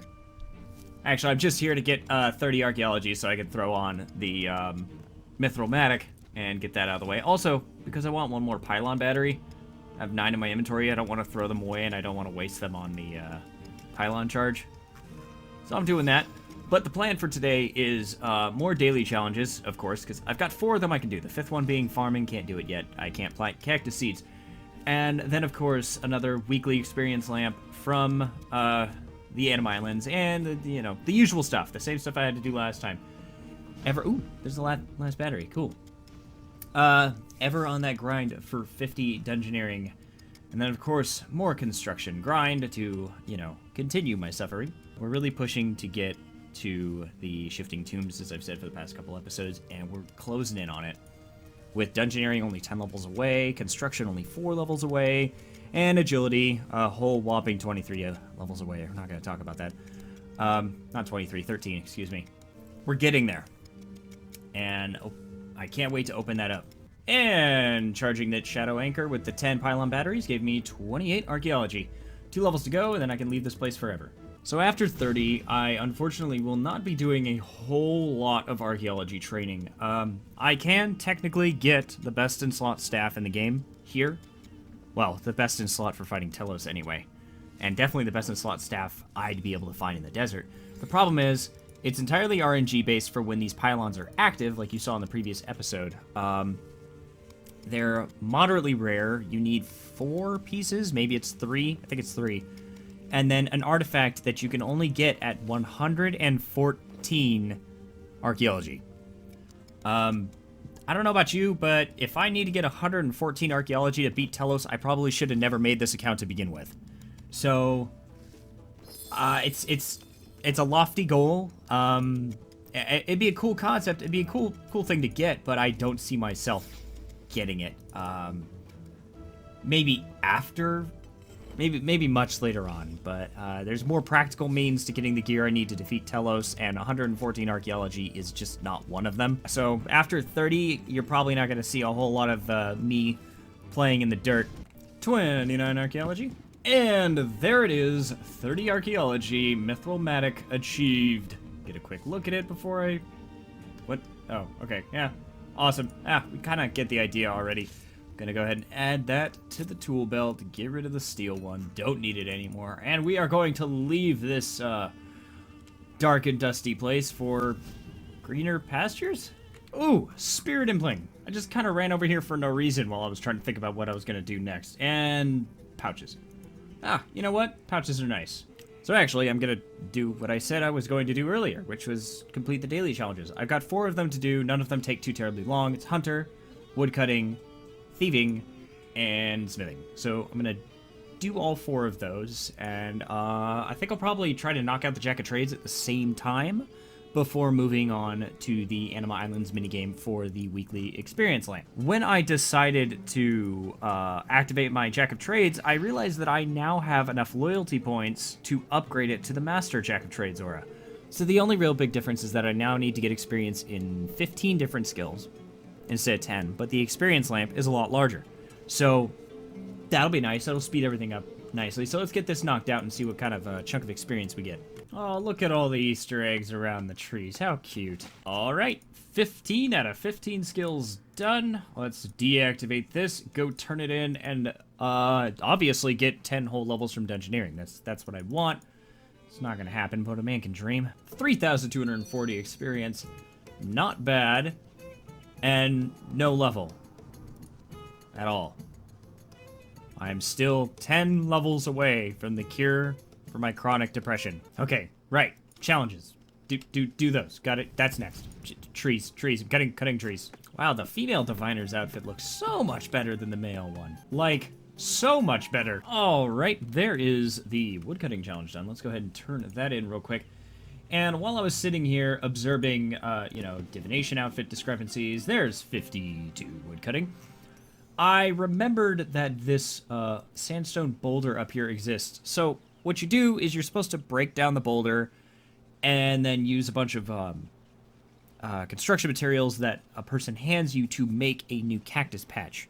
The thing is, I'm like 99% sure that I get a stupid amount of construction experience if I do that, assuming I don't need to get the planks myself. I know the Anachronia patch, which I only just did yesterday on my main account, doesn't need the planks, but I want to go find out real quick. So I'm going to go mine a boulder. Just like most things in my life, this is a slow and painful process. You know, lady, instead of complimenting me, you could just grab a pickaxe and help. That'd be great. Although, I'm not sure how I feel about having the strength and guile of Scabarus himself. I'm pretty sure you just compared me to a bug. A bug god, but a bug. Okay, sandstone rock is gone, and now we get to see how much frickin' construction experience I get out of this. That's all I've wanted. What is that hammer? What is that? Oh. Okay, and now it's just normal again. Pretty sure that was the sacred clay hammer from Stealing Creation, but, yeah, alright. Oh my god, was that 310 experience? Yes, please, more of this. Alright, well, that's, that was nice. It was like 3,000 experience. I'll take it. I didn't get a level, but I now have a cactus patch that I can't use. Sweet. Okay, smithing challenge done. They're always super quick. Next, we're moving on to thieving, since we're in the city for it. And there is 2 smithing levels, 42 smithing. Okay, a lot just happened at once. I completed the task, got another spirit impling, only carrying gold charms, whatever, and also got a small Menifite gift offering by crazy random happenstance. So, what do we get? Ruby ring, diamond necklace. You know what? It's a thing. It's a thing. Those are nice, I guess. I don't know. Anyway, thieving challenge complete. And no thieving level. That's actually surprising. Almost 51 thieving, though. Last one on the list is Hunter, and so we are going to go visit our favorite orange little slimy boys and catch a bunch of them. And there is 57 Hunter. Okay, and there is the hunting challenge complete. And that concludes our daily challenge grind with just 5.7k experience until the next Impling unlocks, so that'll be nice. I gotta get rid of some of these. Anyway, we are moving on to the Anim Islands to get that knocked out, get that experience lamp. And by the time that's done, reset will have happened. I could do one more Jack of Trades aura, get some even more dungeoneering experience out of the way, and then push on towards those other 2 skills that still need to reach 50.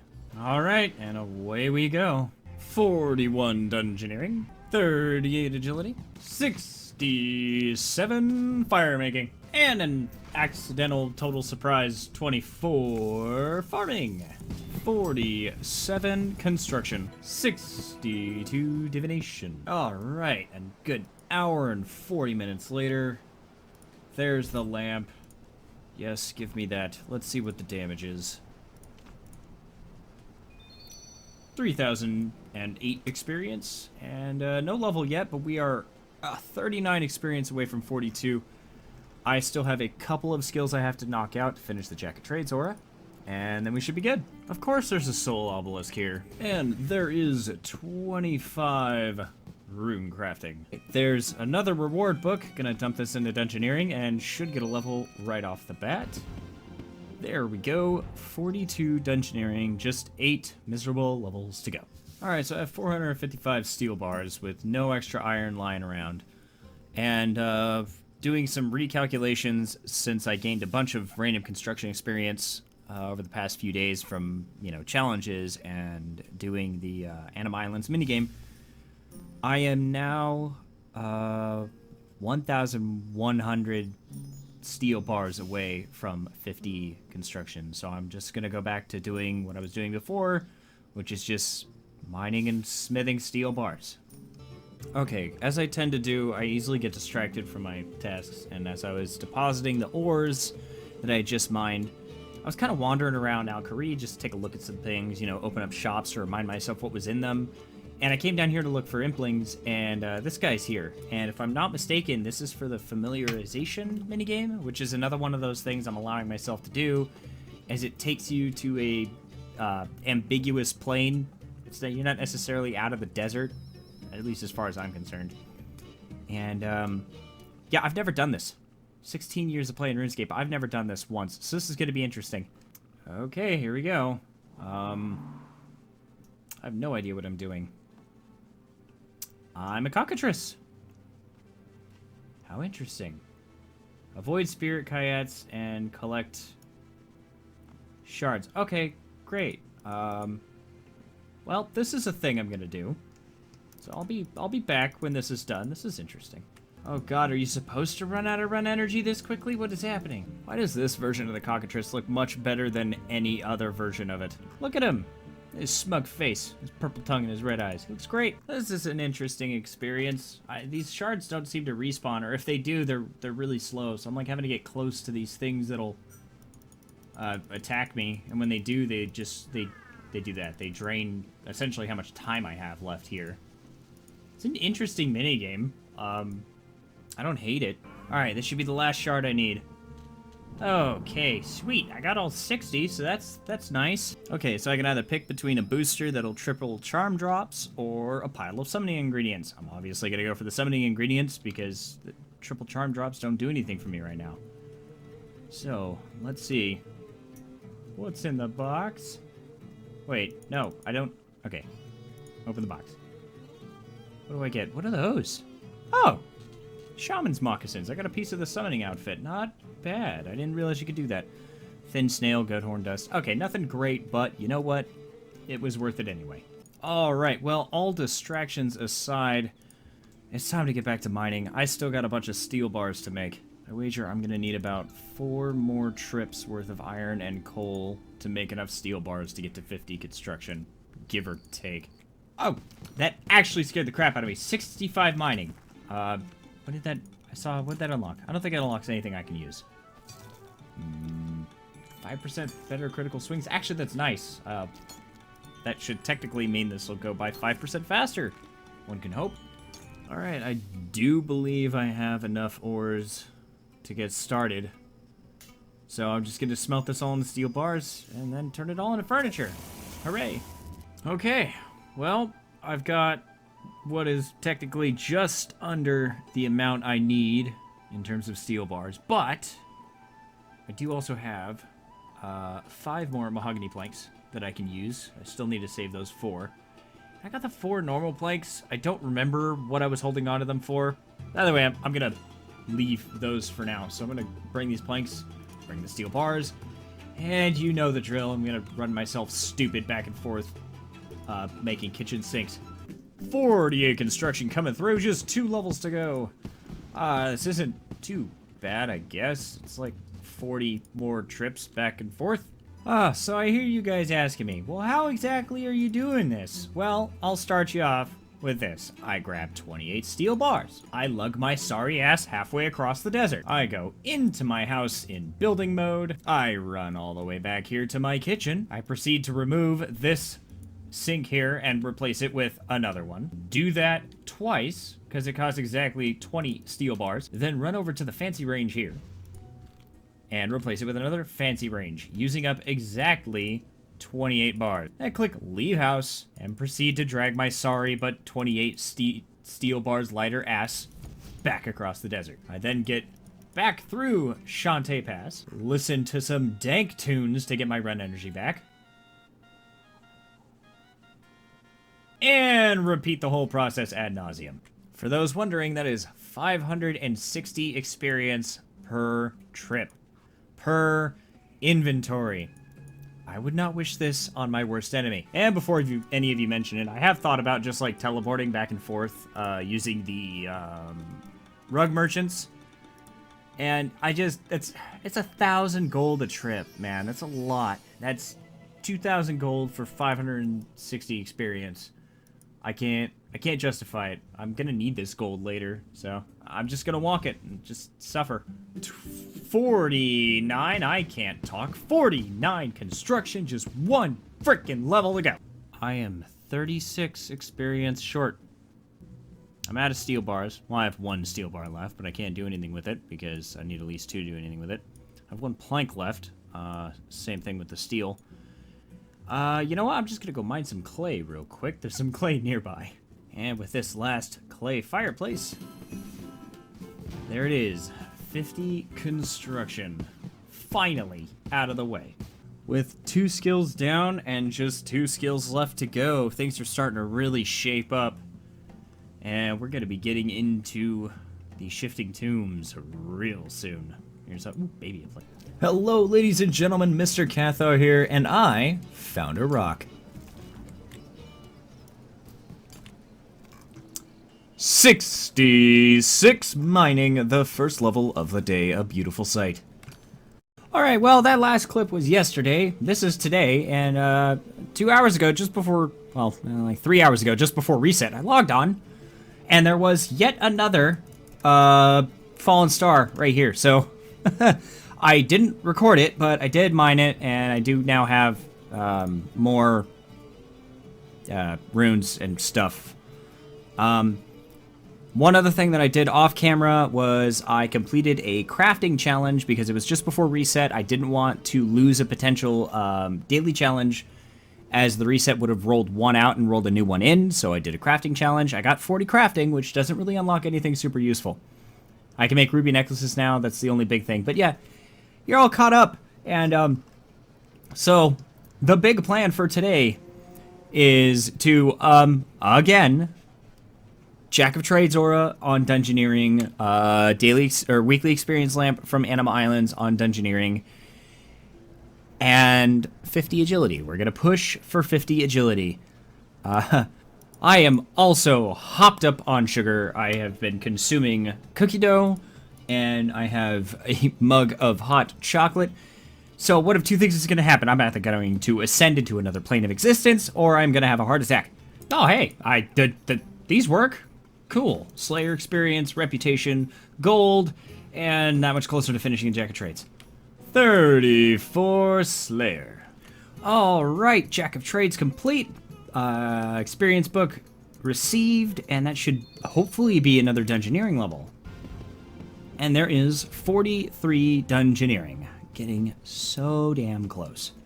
So, before I run off to the Anima Islands, I can do all 5 of these challenges.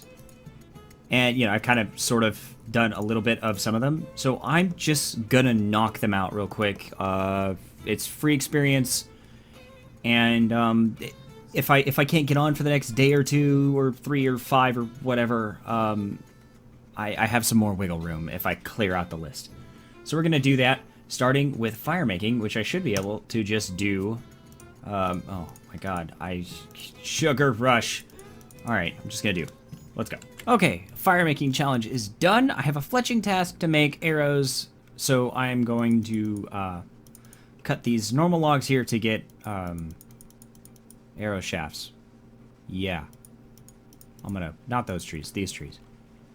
I'm gonna get arrow shafts, that's the point of this. Okay, the arrow shafts have been feathered and tipped with iron arrowheads, and that is that task complete. The last 3 are hunter, fishing, and another one. Anyway, I'm gonna go complete hunter next. Oh crap, the circus is in town. Don't let me forget that I have to do that. Okay, I definitely think I am crashing. Okay, I'm gonna definitely try to knock out these daily challenges tonight. Ooh, oh, it's a ninja impling. That would be nice. That's potentially dragon throwing darts? Yeah, dragon darts. That's potentially dragon darts right there. But yes, I think with this one slimy boy here, we hit a mini milestone on the account. No, I need one more. Ah, that one. With this slimy boy, we have hit a mini milestone on the account. 5,800, and that unlocks the nature impling, which will drop a small handful of things that we do need. All right, hunter challenge done. All that's left is prayer and fishing, and we're just gonna knock those out really quickly. I'm not even gonna go fish what I should be fishing, which is salmon. I'm just gonna net fish outside Al Kharid and kill some men and women, or just men. I don't think women spawn in the desert. Is that weird? That's a little weird, right? I think that's, maybe I'm digging too much into that. Anyway, I'm gonna knock those out real quick and turn in all those challenges at once, get a huge heap of dopamine, I mean experience, and then pass out. It's gonna be great! God, what is this recording right now? Alright, and that is the last challenge complete, so we're gonna turn all 5 of these in at once. And that is 2 fletching levels, a prayer level, and a fishing level. 39 fletching, 37 prayer, and 43 fishing. That also gives us our first actual overhead prayer. Protect from magic. I mean, there's this, but I mean, who counts that, really? Oh, and I'm out of prayer. Anyway, so that's all those challenges complete. A nice handful of levels gained. Next on the list is Circus, Anima Islands, grinding agility until my heart can't take it anymore. I'm looking forward to it. I hope you are too. Well, I have been extremely busy, and it's a new day since that last clip. But I missed the circus. It's gone now. That's my bad. Well, it is yet another day, and I have a construction challenge to do. I'm gonna do it, and then Jack of Trades, and then Anima Islands, and then agility, and hopefully I don't log off again. Really, it's just, I've just been very busy. I'm trying to find a new place to live, and so that takes up a lot more time than I would have, than I would expect to, so that's why some of these clips are like, I get on for 5 minutes, do a thing, and then get off. It's just, I just haven't really had the time. I do still work full-time from home, so I've just been busy. But, it hasn't thrown off my rhythm or anything. We're still gonna plug away with the exact same plan that I should have done 2 days ago. I just caught this gourmet airplane. It gave me 6 noted garden pies. Are those useful? That's a farming boost, right? Is it farming or is it, herblore? I'll have to look it up. Yeah, they boost your farming by 3 levels. That's, that could actually be useful later. That's kind of good to know. I might be able to plant a cactus 3 levels early. I've still got just a little bit of PTSD from coming in here. Alright, task completed. Let's turn that in. And 8,808 construction experience. No level, but almost 51. Anyway, moving on. Alrighty, Anima Islands, here we come. Another hour and 40 minutes of my time I will never get back. 68 fire making. Alright, taking a quick second to turn in the Jack of Trades aura. And another master book, and there is 3,726 experience and 44 dungeoneering. 6 to go.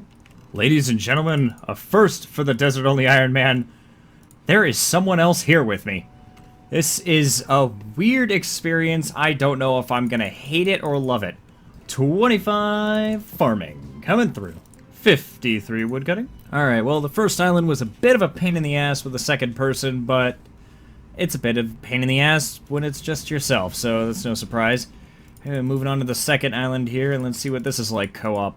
Now, I did play this minigame back when it came out during World Event 3? Yeah, World Event 3, whatever it was. But it's just... that was so long ago, I really don't remember how it worked playing with multiple people, so this has just been an enlightening experience. Oh, I completely forgot about this mechanic. So at any given point, one of the two of us can be teleported to make getting to the next active gatestone faster. All in all, an entertaining experience. He's here to get Tuska's wrath, so he'll probably not be here as long as I am, but still, that was fun and new.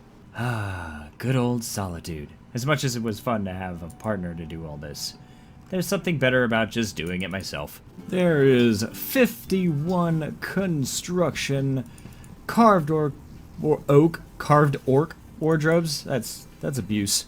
Combat rings and teak chest of drawers. Oh my, all of it useless. And 59 hunter. God, if I could just do this island for 20 minutes at a time, that'd be great. And there is 39 agility. Oh, finally. 5,000 points. Give me my lamp, please. I'm exhausted. I'm gonna form a sentence first. I'm gonna put this in dungeoneering, as per usual, and then I'm gonna take a nap. 3,413 experience and 45 dungeoneering. Just 5 levels to go. We are getting so close. But yeah, I'm going to sleep. And tomorrow, after work, I will start the agility pyramid. It's another beautiful day, and just in time for another Jack of Trades aura. Rake, yoink, murder, bury, hit, hit more, smelt, craft, enchant. Well, that's pretty animation. Catch, Cook, burn, and snipe. All right, another book down and 4,070 dungeoneering experience coming through. No level this time around, but next time it should be. And that is 35 Slayer, which is actually a pretty big accomplishment because 35 Slayer is one of the requirements for smoking kills. And also one of the requirements to access the only Slayer Master I have out here. So that's right, I can officially train Slayer now. Well, once I hit 90 combat. So yeah, pretty big unlock. 35 Slayer out of the way. Alright, it's been another 2 days. Honestly, this episode's been kind of all over the place, and that's because I'm in the process of moving right now, so I've been very busy on the side with stuff like moving stuff. Anyway, that aside, we're back at it again, and I do have a summoning challenge I want to do, and we're not going to be making wolves this time. I now have the level required to make granite crabs, which just require iron ore, and outside of that, they're the exact same requirement as a spirit wolf. So it's just iron ore, 7 charms, not 7 charms, 7 shards, and a gold charm. So I'm going to make those. They're a little bit easier. I have plenty of iron ore, at least I should have plenty of iron ore. I'm going to knock out that challenge real quick, and then go straight for agility. It's time to stop putting it off, which is really what I've been doing, and also moving, but putting it off. And I'm gonna tackle that pyramid. We're gonna reach the top. Of course I don't have iron ore. Well, let's go get some real quick. Oh, right, can't forget the Jack of Trades aura. Gonna do that on the side. I knew I was forgetting something. So while I'm here getting the last 5 skills for the Jack of Trades aura, I do have a fishing task that I've just been ignoring because I didn't really need it. I'm gonna go ahead and finish it anyway, because why not? Alright, challenge done, and we should be getting, there we go, 44 fishing. Alright, back to Jack of Trades. Alright, there's another Jack of Trades done. Put that on Dungeoneering, and that should be 46 Dungeoneering. Coming through. Alrighty, create these crabs, and that should be the challenge done. Let's turn that in as soon as I can remember where everything is. And that is 5 summoning levels. That is 21 summoning. Ah, this guy looks great. I remember this one. How interesting. They actually have a little bit of a utility. These ones give me an invisible +1 fishing level boost. Not that big of a deal, but while I'm fishing, they can pick up and store in their own inventories raw cod, pike, seaweed, and oysters, and then I can just take it out of their inventories as it develops. So that might be handy in the future, so I should definitely hold on to some of these. Alright, got my water skins, got my food, got my crab, and now it is time to go climb a pyramid and never fall off of it. Not even once. Alright, the drill is simple. Climb up the pyramid, reach the little golden pyramid at the top, sell it to this guy for a small fortune, and repeat until I am 50 agility. Should be easy, right? What do you mean I can't bring the crab with me? He's my spirit animal. He's my support animal. He's my friend. Alright, you gotta go, buddy. Oh god, just pull the band-aid off. Oh, there he goes. Alright. Okay, so far so good. Magical moving blocks that don't seem to have any mechanism built into them. Great. Planks. I'm familiar with planks. Shimmy, baby. Okay, ring 1 done. Ring 2. Let's do this. Last time I was here, this was a miserable failure. I don't want to repeat that mistake. Second ring done, even easier than the first one. Let's go. Oh, God. And so it begins. How'd you hurt yourself climbing over a wall? All right. Third ring done. We're getting there. Okay, that was jarring. Oh, we're so close. We're so close. I can see it. Yes! Alright, now I just have to get back down. Oh, God! Wait, no. I have to get back down the way it was intended. Come on. Okay, back around we go. It's not a total loss. It's only a total loss if I keep failing. Alright. Okay, just gotta jump this gap and we're good. Sweet, made it. And I should get a nice chunk of experience by going all the way down, right? 500 experience for each lap. And how much will you buy this for? 1K. Cool. Alright. Now I just need to do this ad nauseum until I have 50 agility. Wish me luck. And there is 40 agility. A nice little milestone and 10 levels to go. Oh, god damn it. 41 agility. So, I think I found a bug. Do I consider this inside the desert or not? I'm not sure. I mean, it takes you to an undisclosed location. You know what? I'll do it. If you guys don't agree with me, let me know in the comments, and I'll stop from here on out. But for this episode, I'm gonna do it. What's that? Oh, ow. What a dick. Oh boy. Okay, so every time you show up here, they give you one of a series of random chance games that you have to play, and you just kind of have to succeed to get the most rewards. Otherwise, you get a pittance of rewards. Am I putting on a show? I think I am. Stop milking it. Okay. Okay, while these characters are doing a terrible job of explaining it, I have to find a key. One of those sheep over there have, eaten the key. And, so there's 14 sheep, and I can only punch 5 of them. So I have like a 42% chance of punching the right sheep. Alright, come on. Is this the sheep? Can that be the sheep, please? No. Curse my rotten luck. So how much experience did I get for that, if any? Okay, I just teleported. Alright, whatever. 702 experience, and 42 agility. And a piece of the agility outfit. That was worth it. Great. Okay, you know what? Awesome. Yeah, but like what I was saying earlier, I think this is getting a little bit easier now that I'm starting to level up. Oh, well, so much for easier. The same spot. For the love of God. Come on. How many times can I fall from the same spot? Oh, come on. I never fall off of those. What is happening? Nope. There we go. Damn it. Alright, got the pyramid. Now I just gotta get down. And god damn it. God damn it. Damn. Damn. Damn it. Damn it. Well, at least there's 43 agility. God damn, that sucks.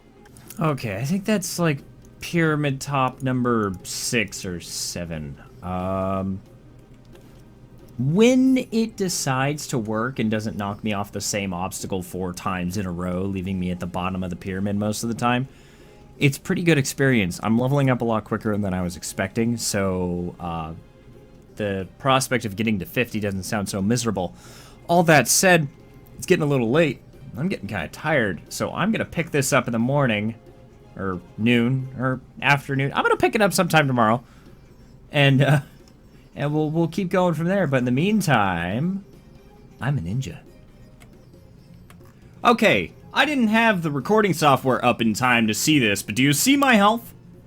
Yeah, that's because I logged in being attacked by a lizard before the textures had even loaded into the goddamn game yet. I almost died.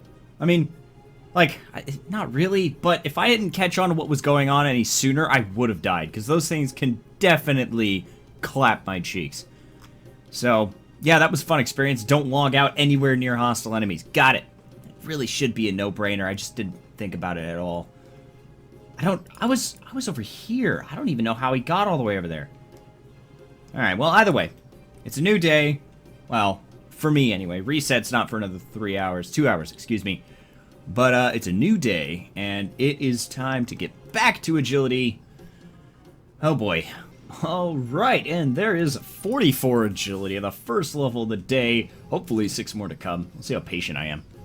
I got nothing to do today. Maybe I have moving stuff. No, I got no reason. I should be able to do this today. 45 agility. Alright, got 46 agility, and I guess 1100 total level. Yeah, right on. Can't believe it's been 100 levels already since I hit 1k. It feels like that just happened yesterday. Oh, good. You called me over again. All right. Okay, great. Yep. Knock my ass out again. Sure. Although this does kind of never get old to watch. Let's put the thing in the other thing. God, what a name. I'm done. I win, you lose, give me my free stuff. 2,376 experience is the amount of experience I would get if I talked to this wolf here and take the preset amount of experience. Now, I can gamble it by opening this risk box, and it will either leave the experience rate the same, double it, or have it, and there's equal chances for either of them. So it's 2/3 chance that I get a decent reward, and 1/3 chance that I get half the experience. Honestly, I don't care. I'm just gonna risk it. I'm both infuriated and delighted by the tension. Oh, great. Oh, no. It couldn't get any worse. Oh, no. Oh, God. That shit never gets old, man. I mean, not yet, anyway. To be fair, he's only knocked me out 4 times. Why do I teleport? Whatever. Alright, I got 1100 experience. Great. Maybe next time I won't gamble it. We'll see. Oh, wait, I gotta sell the pyramid first. 47 agility. So, I did forget that you get this gorilla mask if you manage to win one of the pit minigames. So, I guess I did get something out of that, and,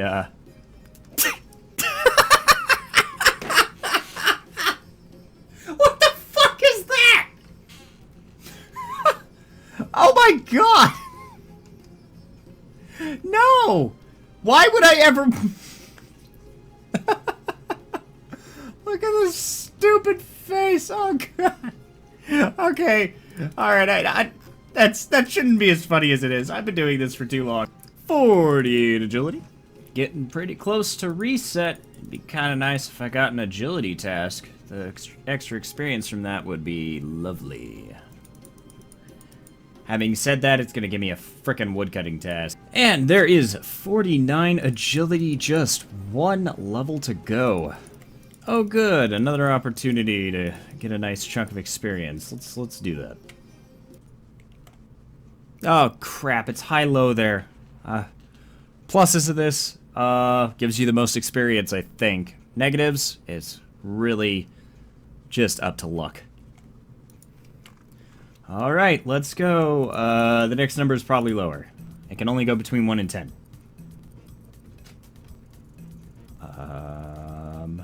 4. That's probably higher. We gotta go with averages here. Come on, please be okay. God, wow, what are the odds? Alright. I'm bad at this. You're bad at this. Well, that's another 1,149 experience I don't have to worry about, so I'll take it for what it's worth. Alright, reset has hit, and would you look at that? It's a task I can't even do. Farming. Nice. Okay, well, I only need like a couple more laps until 50 agility, so let's just get this out of the way. And there it is, 50 agility. I'm gonna... Never mind. I was going to say that I'm gonna either complete this pyramid or fall off, and it looks like I'm falling off. Great, I'm done. Forget it. I'm out of here. This is bullshit. I hate this. I don't ever want to do this again. It goes from being totally fine, where I can complete numerous laps without many issues, and then it does stuff like this, where I can't get off the first frickin' rung without falling off 6 times in a row. It's stupid, and I'm over it. We're done. We're done here. So with that nightmare of an obstacle course taken care of, and 1 more shifting tombs requirement done, I'm just gonna get my dailies done real quick, and call it a day. Alright, another Jack of Trades ore done, another book, and 4,248 experience in Dungeoneering, putting us very close to 47. Another Jack of Trades tomorrow should knock that out. But that's it for me, man. That's it for today. I've spent a little too long climbing that pyramid scheme. And yeah, 4 levels to go. 4 dungeoneering levels. And we will have access to the shifting tombs and reap all of its delicious rewards. Oh boy, it's been a while. Well, let's get into it. Alright, well, let's see. What was I even doing? I just finished agility, right? Yep, 50 agility, 46 dungeoneering. So that is the next thing. Ooh, earth implant. So obviously, it's time locked. So there's only so much I can do. I've been so busy lately doing very important things. Definitely not procrastinating. But, oh, in all seriousness, I have been moving and everything. This is the first time I've really gotten to sit down and record. So, the steps moving forward is get 50 dungeoneering. Am I going to be able to get it in one day? No, it's probably going to take a couple. I'm going to have to wait for resets and whatnot. But I've got an hour and a half before the next reset, so I can get 2 Jack of Trades auras in this playthrough, so that's nice. But what do we have for challenges? Hunter, summoning, agility, rune crafting, and fletching. So I am actually kind of interested in that rune crafting one because my rune crafting level is so low. I might actually do most of these. Let's take a look. So you can better see what I'm looking at here. I will do the hunter. I'll do summoning because it's pretty easy. I will do rune crafting. I will do fletching. I'm going to need the fletching levels anyway. So we're going to start with that. I'm going to turn on the Jack of Trades aura while we're at it. And then, you know the drill. Anima Islands and tomfoolery abound. Let's get started. Alright, so we're back in Menaphos, and the first task to knock out is summoning. Super easy, super quick, super free experience. You know. Challenge done, and there is 2,591 summoning experience and 3 more summoning levels, and 48 combat. Rock on. I completely forgot about this ridiculous gorilla mask. I could just... Oh my god. It's so... eccentric. Alright, so next on the list is fletching, and specifically it wants me to fletch 25 bows. Well, due to the lack of wood variety out here in the desert, who knew, right? I'm gonna have to make 25 normal bows, either short or long. I think I can make long bows. Yeah, I can make long bows. So I'm gonna make those, and thankfully there is an abundance of trees over here just for this task. What are you looking at? You never seen a guy wearing a gorilla mask cutting logs before? Alrighty, task complete. Let's go ahead and turn that in. I always like getting fletching levels. I'm gonna need a high fletching at some point. And speaking of high fletching, there is 40 fletching. I can now start tapping into willows. Another log I don't have access to yet, or will ever directly, actually. Yeah, don't worry about it. It's complicated. Anyway, we are moving on to the next one, which I already forgot. Hunter. Yeah, that's right, Hunter. Either way, I'm going to do both Hunter and rune crafting, and then we're going to move on to the Anima Islands. Exciting. Alright, there's the rune crafting challenge done. And let's go ahead and turn that in, and that is 3 rune crafting levels, level 28 rune crafting. By the way, while I've got you all here... so like I've iterated before, I am living in a new place, and while I do now have my own place, my fiance and I are renting an apartment, so I'm currently recording in my own bedroom, prior to renting a single room. I do live closer to a busy street, and so I've tried my best to mitigate any background noise, but if anything sounds different, or if you happen to hear cars driving by, that's why, and I apologize. There's really not a whole lot I can do about it. But anyway, it's time to go get that hunting task done.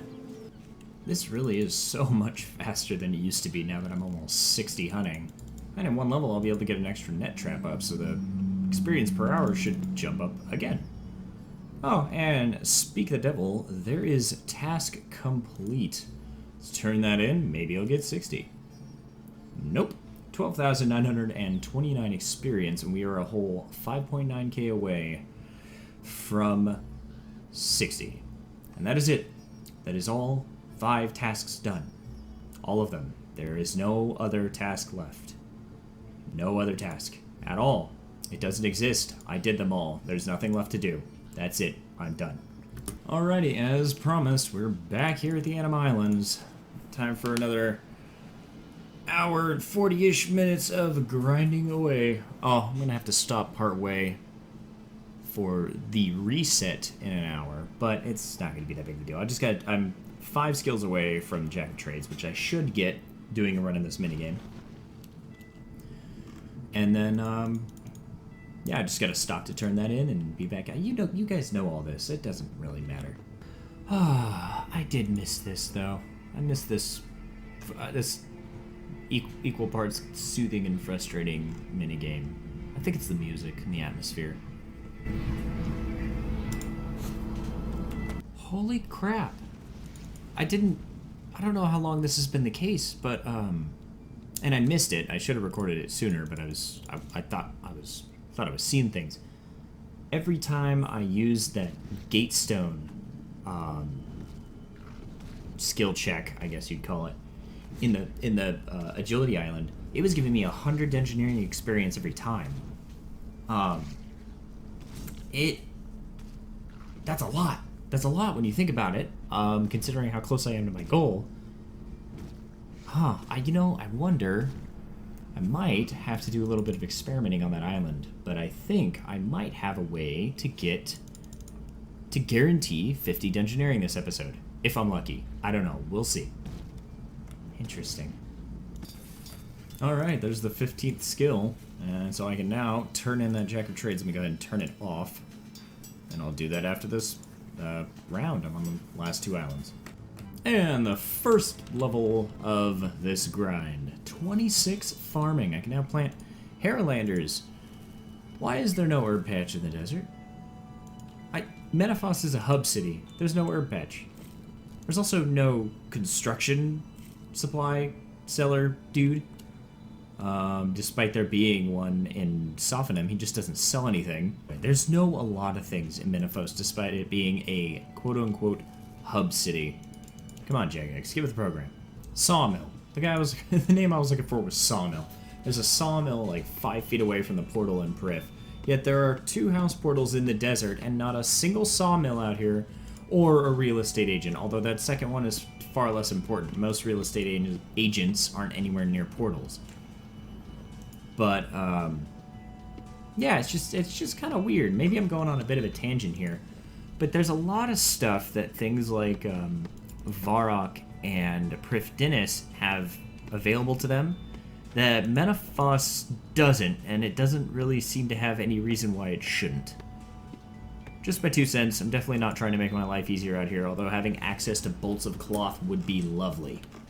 Alrighty, like I said, Jack of Trades is complete, so we're gonna go ahead and turn that in and jump back on the Anima Islands until reset, and then start another Jack of Trades, because, you know, what else am I gonna do? I need to get 50 engineering, and it's like the only way to do it. 4,248 experience, and there is 47 dungeoneering, and I do believe I'm about halfway to 48. And just before somebody brings it up in the comments, although you'll probably bring it up anyway, yes, I can steal lamps from this lamp stall, and it does have a small chance of giving me a small experience lamp, which I could put into dungeoneering. I've considered it. I might even end up doing that today. I just sit here and grind this out after I finish my dailies, because I really want to get 50 dungeoneering today. If I can't, or I decide that this right here is beyond tedious, which it kind of is. I mean, look how long it takes to respawn as it is. I've got other plans. I've got other things to do. My combat skills are getting kind of low. I need to bring them up. But no, I do know about the lamps there. I haven't forgotten. I've just been avoiding it. 20 Herbler. I can now clean Haralanders, which I have a ton of, so that should be very helpful. 63 Divination. Alright, well, reset has happened, so we're just gonna log in, log out real quick, and see what we got. Alright, reset has happened, and the daily challenge is divination, which I do not care about, so we're going to ignore that, but we can now run the Master Jack of Trades aura again. I'm going to start by finishing my Anima Islands runs. There's only 2 left. And then knocking out the rest of the skills needed on the aura, and we should be good, and hopefully 48, maybe even 49 dungeoneering. 50 would be great, but that's really pushing it. And there is 69 fire making.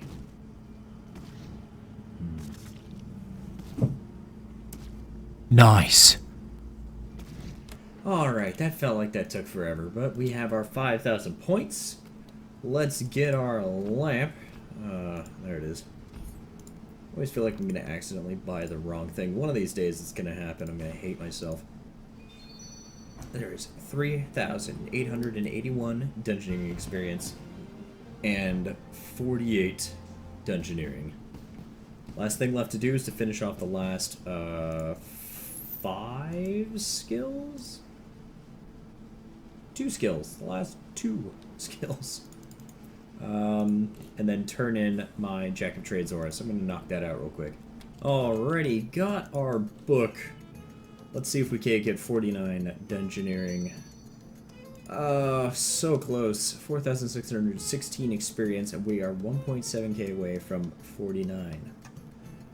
So, from here I have a few options. I can either go back to Anima Islands and just try to grind that island that gives me dungeoneering experience, since the amount of experience has seemed to increase. Or I can wait until tomorrow and try to get, try to finish it off with another Jack of Trades aura run, etc., or at least get that much closer. Or I can sit here at this lamp stall and hope to get lucky with a lamp, while simultaneously training my thieving level.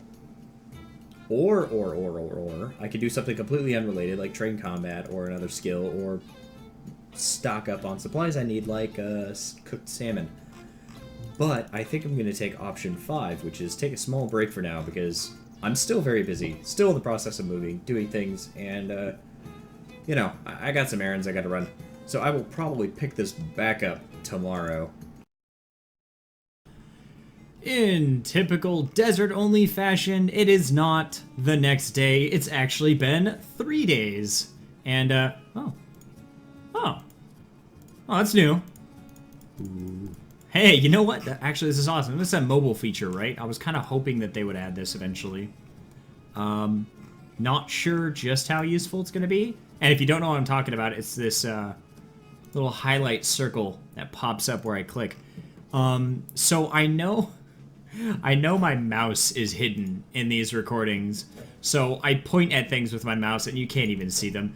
But this will at least help you figure out where it is that I'm clicking when I'm moving my character, so that's kind of nice. So, yeah, I guess I'll just leave it on for now. Anyway, we have 3 new challenges. Task challenge, whatever, words are hard. Oh, we have a bunch. See, don't want to do that, can't do that yet.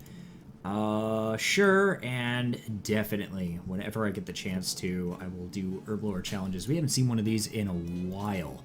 Anyway, we're going to knock those out. We're also going to do our Jack of Trades aura for dungeoneering experience yet again. And then go back to what I was talking about during the last clip, which was just finding some stuff to work on the side while we wait for that inevitable 50 dungeoneering. So to clarify, getting secondary ingredients is a pain in the ass in the desert. So here I am at 20. Pretty much every potion I can make up until here, I have a very limited or complete lack of supply. As you saw in one of the previous episodes, I had to hunt imps, for colored beads to try and make magic potions for one of the first Herblore tasks I ever got.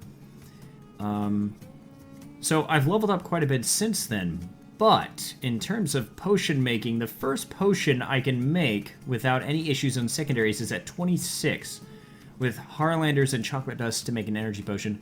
And the reason being is that I can buy chocolate bars from one of the vendors in Narda. Narda? Yes, God, I'm forgetting the names of places because I haven't played in a while. But, until then, it's kind of just a bit of a mishmash. Like, I can make some anti-poison potions with these unicorn horns. And I can, oh God, I don't have any vials. I'm gonna have to just do what I did last time, is just recycle the same vial over and over. Oh well, that's the kicks. Defense potion, I'll use that instead. Alright, great. So I'm gonna get started on that, and if you see me killing imps in the next couple clips, then you know why. Well, I do happen to have several buckets of sand and 2 pieces of seaweed. No, I walked into the wrong room. So I can use glass blowing to make myself 2 more vials, and since making them myself seems to be the only way that I can get them, it's probably worth it to double the amount of vials I have. And there is 21 Herbler, which if I'm not mistaken is a decent milestone. Herbicide? No, that's not it, is it? Why would I? No. Okay, never mind. Alright, let the imp slaying grind begin. 37 Constitution. Jagex, why can't I empty the acne potion? What? That'd be a great source of vials. Why? Just why? Okay, well we got our 15 skills we needed, so we're gonna take a quick break to go do that. And do we get 49 Dungeoneering? Yes, we do. 4,616 experience and 49 Dungeoneering. We are 6.7k away from our goal, which should be 2 more Jack of Trades ores, I guess? I think. Yeah, probably. Oh, anyway, so close. Back to the Impling grind, because I do want that Herblore challenge done. The experience from that would be glorious. 31 attack. Ooh, Spirit Sapphire. Nice. Oh man, the first 3 beads didn't take very long to get. These last 3, however, I've almost got another combat level, or another attack level, just killing imps and the occasional scorpion. Speaking of which, there is 32 attack. And there is 38 prayer. Alright, there's bead number 5. That only took forever. Just 1 bead left. Hopefully it doesn't take as long as the last 2 have. Oh, there it is, the last bead. God, I hate this. I can't wait to have a viable Herblore training method. Okay, let's go make 6 magic potions and finish that challenge. And then I can... God, I don't remember what I was supposed to be doing. Alrighty, and that is task complete. Let's turn it in and see what kind of experience we get. Please be a lot. Alright, well that is 4 Herblore levels. 2,479 Herblore experience. Almost enough to start training Herblore on a sustainable way. Anyway, that's out of the way. I'm gonna go knock out the hunting challenge. And then, I think, despite the fact that I mentioned going for, God, I can't think. I'm kind of tired. Despite the fact that I said something about training combat, I think what I'm gonna do is grind these theming stalls. Yeah, wow, even my game is lagging. That's not the recording this time. I'm seeing that in real time. I think it's this new thing. I'm actually gonna turn it off. But anyway, I think I'm gonna grind that stall and hope for a chance at a experience length that might push us up to 50. I'm not even paying attention. Alright, well anyway, I'm gonna get to it. And there is a hefty milestone for the account. That is 60 hunter. That means I can now lay 4 traps at once. Hurrah! Alright, that is task complete. Can we get 61 hunter? No, 12,929 hunter experience. And another 11,000 experience away from 61. Cool. Okay, well, daily tasks are done. Well, at least the ones I feel like doing. Now it is time for that RNG XP lamp grind.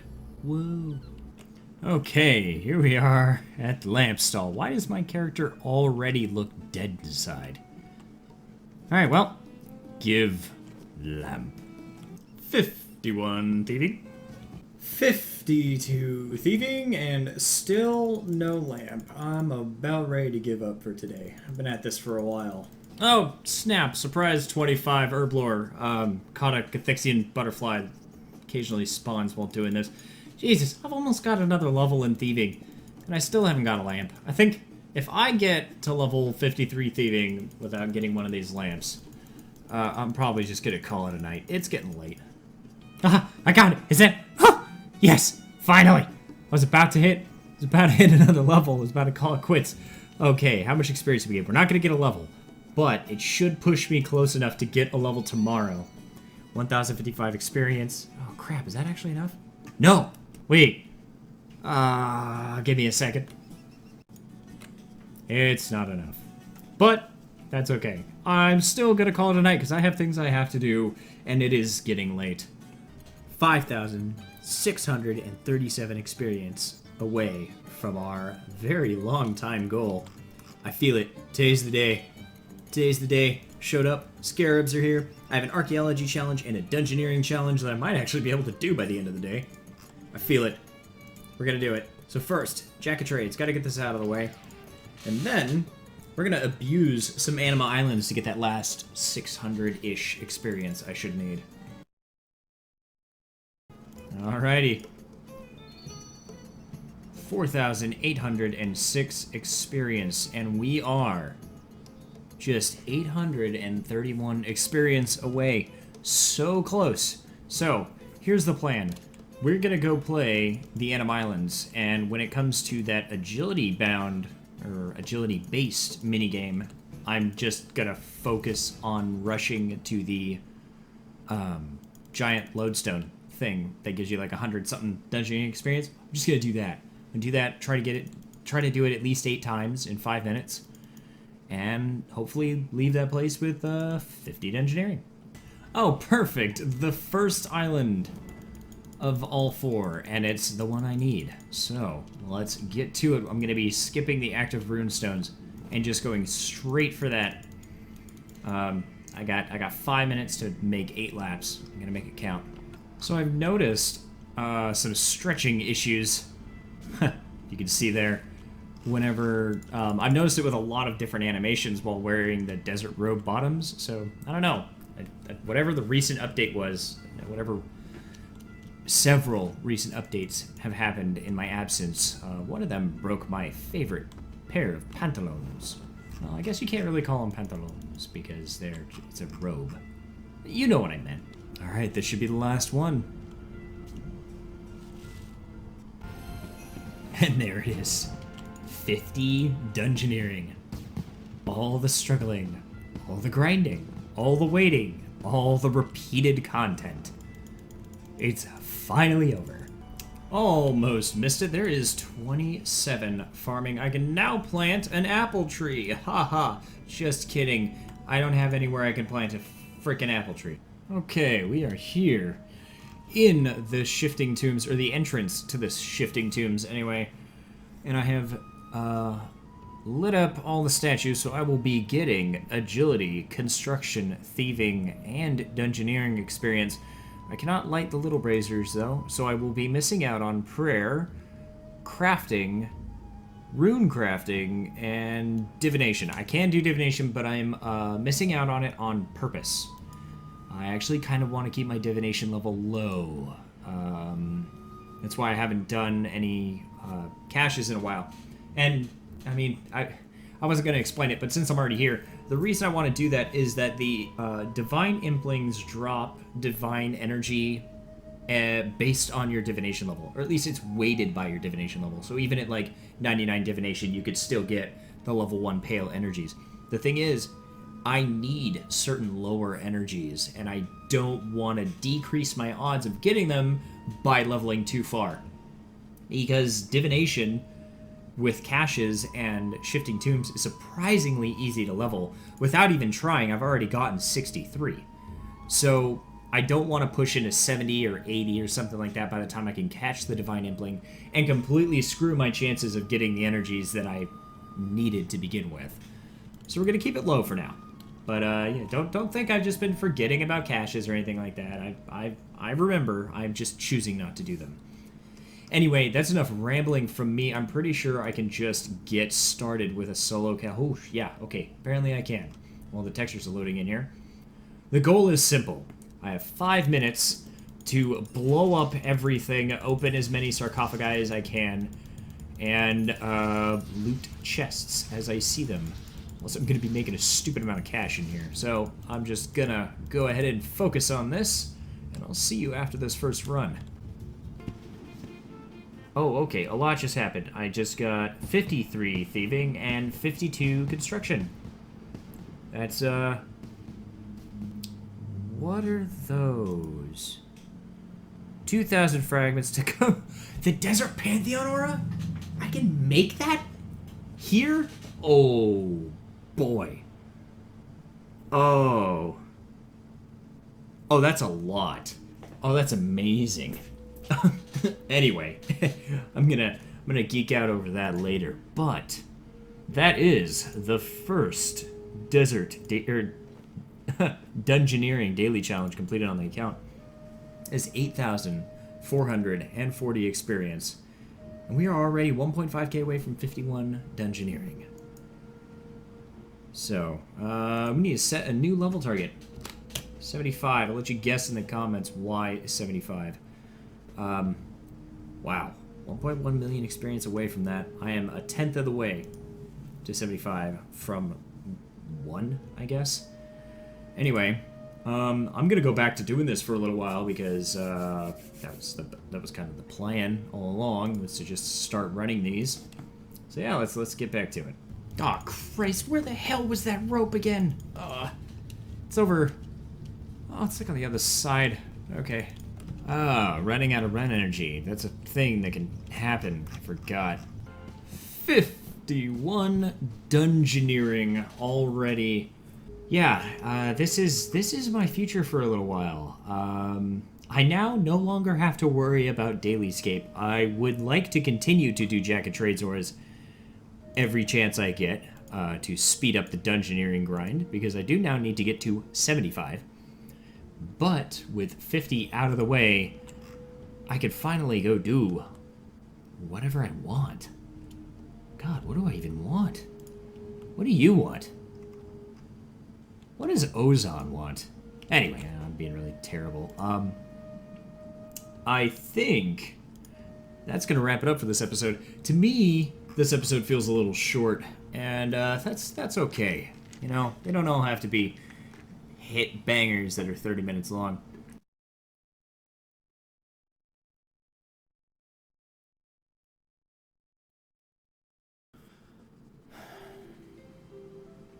After weeks of me talking about it over and over, we're finally here.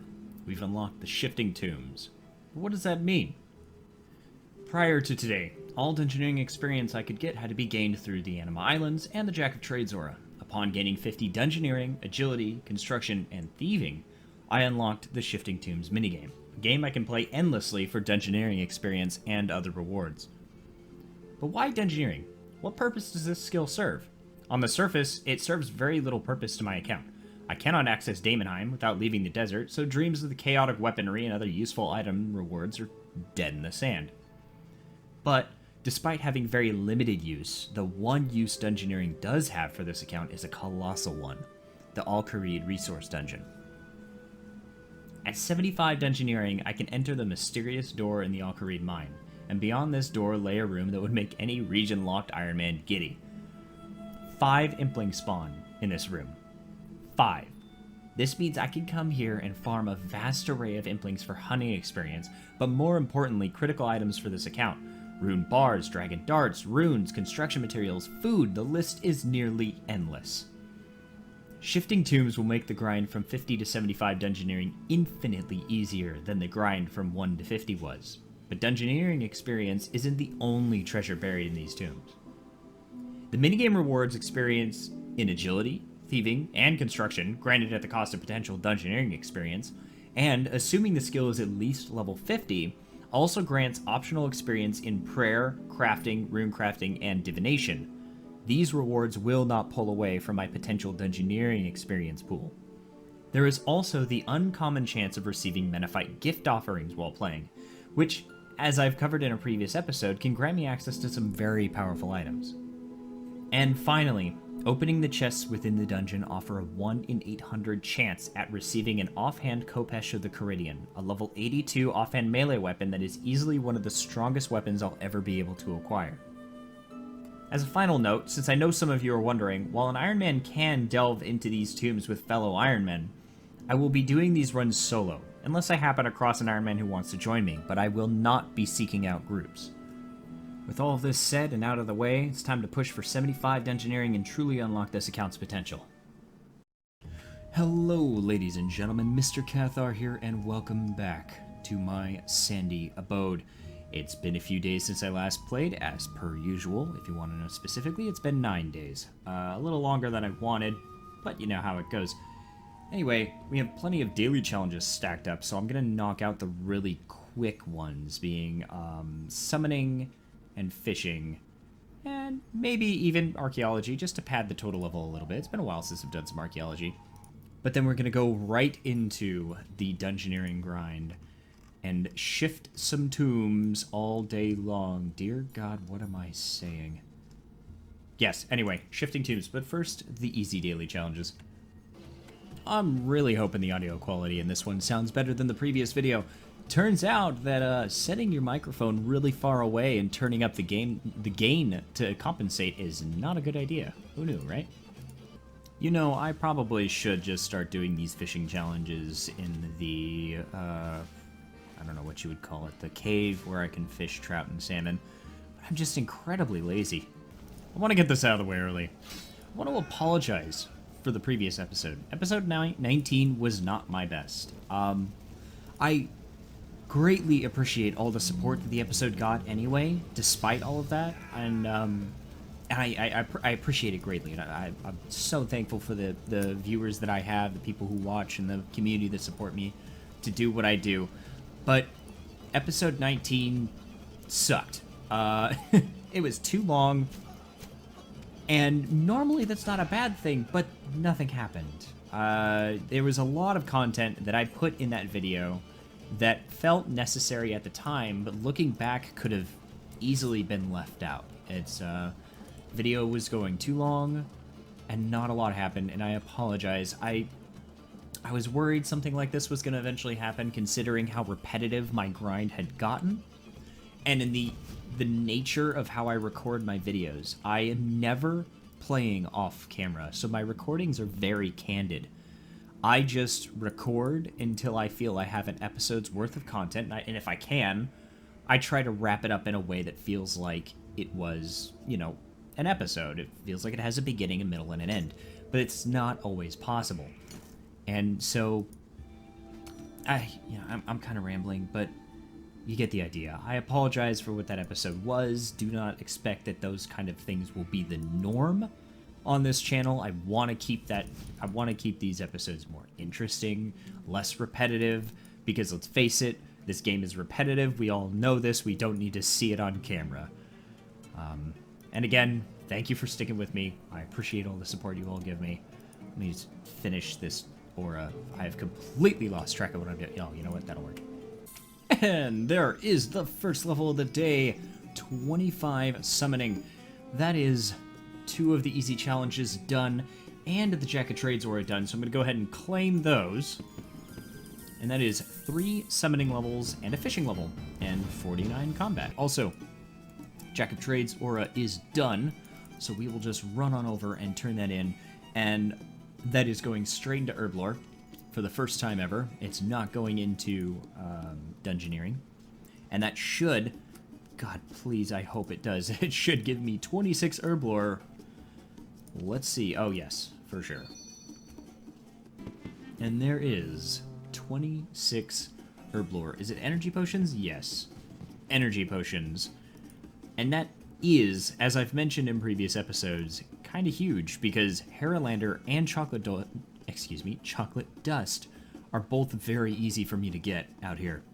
What this means is that Herblore is now officially trainable without any weird loops I have to jump through, without armies of imps I have to slaughter for magic beads. I can now train this skill on a semi-sane level. But anyway, we still have Archaeology, Herblore, and Dungeoneering Challenge to do. We will save the Dungeoneering Challenge for last, but I'm feeling a little Archaeology-y. I was gonna make a joke about, like, feeling sandy or feeling diggy or something, but it didn't happen. They can't all be winners. But it feels like it's been ages since I've been here. And I'm on a pretty populated world, and this place is just deserted. Is the skill dead already, or are they all training somewhere else? Not even using the table, because that's how good I am. There is the task completed. Let's turn it in. I don't even know why I did this. You know what? It was easy. Why not? And there is 31 archaeology. So, we are here in Narda. The reason being, one of you beautiful people in the comments section of my last video pointed out that Zahir will decant potions for you.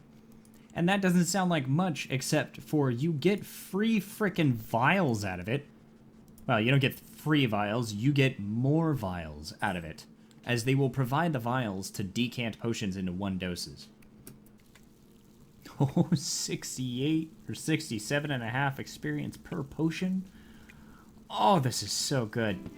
There's 27 Herblore, and that is task complete. Let's turn it in and see just how far we get. Another 2 Herblore levels, 3,061 Herblore experience, and that is 29 Herblore. Did we unlock anything interesting? I actually haven't paid much attention past 26. Energy mixes. So no. It's kind of funny. I can't remember the last time I've ever used an energy potion. It must have been like RSHD, RS2 days that I did this. So it's kind of a nostalgic trip back down memory lane when run energy wasn't so readily accessible. Old school players know what I'm talking about, but even with things like Graceful and whatever the stamina potions are, it's not quite the same as it used to be. Also, another thing, I have disabled all experience gain except for Dungeoneering. The last time you saw me do these, I had all 4 of these top skills activated, thinking that they didn't affect the experience rate gains, but I was gaining 600 Dungeoneering experience per run. Now I will be gaining 2,200. A massive difference. Oh, first dungeon of the day, and I'm already not going to make it out in time. Jesus, I didn't... Oh, you just don't get any experience at all. Got it. Got it. But I did get to keep the feathers I found. Woo. 50 for woodcutting. So here's an interesting little fact while I'm running around. I need 1.1 million experience to get 75 Dungeoneering from where I am currently. Completing a full run of the Shifting Tombs and making it out before the time limit is up will reward me 2,200 experience in Dungeoneering. This experience gain is static. It will not change unless I gain level 70 in all 8 of the required skills, which is arguably not going to happen. So, with that math in mind, I need to complete 500 runs of Shifting Tombs. At 5 minutes a tomb, that is 2,500 minutes, or 41.6 repeating hours. So I have about 42 hours of Shifting Tombs ahead of me, and that's assuming every single run is perfect. I've already, at the time of recording this very clip, I've already failed twice, so, you know, it could definitely be longer than that. Now, granted, things like the Jack of Trades aura will help take some of the time off, as it is a guaranteed amount of experience for a relatively short period of time investment, as I can get the 15 skills completed rather quickly. But yeah, just thought I'd bring that up. I've got 42 hours of grind ahead of me, so I'm not 100% sure how accurate my previous statement of this will be faster than it was to get to 50 will be, but we'll see. It'll definitely be more rewarding. Okay, finally. It took me 3 runs, but I did manage to actually complete a shifting tomb entirely and make it out. One of them, I was just 1 second away from the rope, so that was disappointing. Anyway, there is the Dungeoneering task completed. 9,185 experience in Dungeoneering and 52 Dungeoneering. 36 Slayer. Ooh, a small Menifite gift offering. Anything good? Nope. I'll never say no to some free runecrafting experience and reputation. And there is 53 Dungeoneering. Holy Christ, I'm sorry, how many chests? Alright, well, reset has occurred, so you know what that means. Oh, you've gotta be kidding me. Yeah, okay. Sure. This shouldn't take long, I hope. 67 mining. Excuse me, my mouth is full of potato. Ugly baby, we meet again. Alrighty, daily challenge done, turning that in, and 17,371 mining experience. The Jack of Trades aura is done. I did not expect that to take an hour, but it did, so we're gonna go turn that in, and then, you know, back to your regularly scheduled program. Alright, Jack of Trades turned in, and there's another 5,606 Dungeoneering experience. It's a pretty terrible experience considering that took me an hour to do, but it was only because I got distracted by a fallen star. You know how it goes.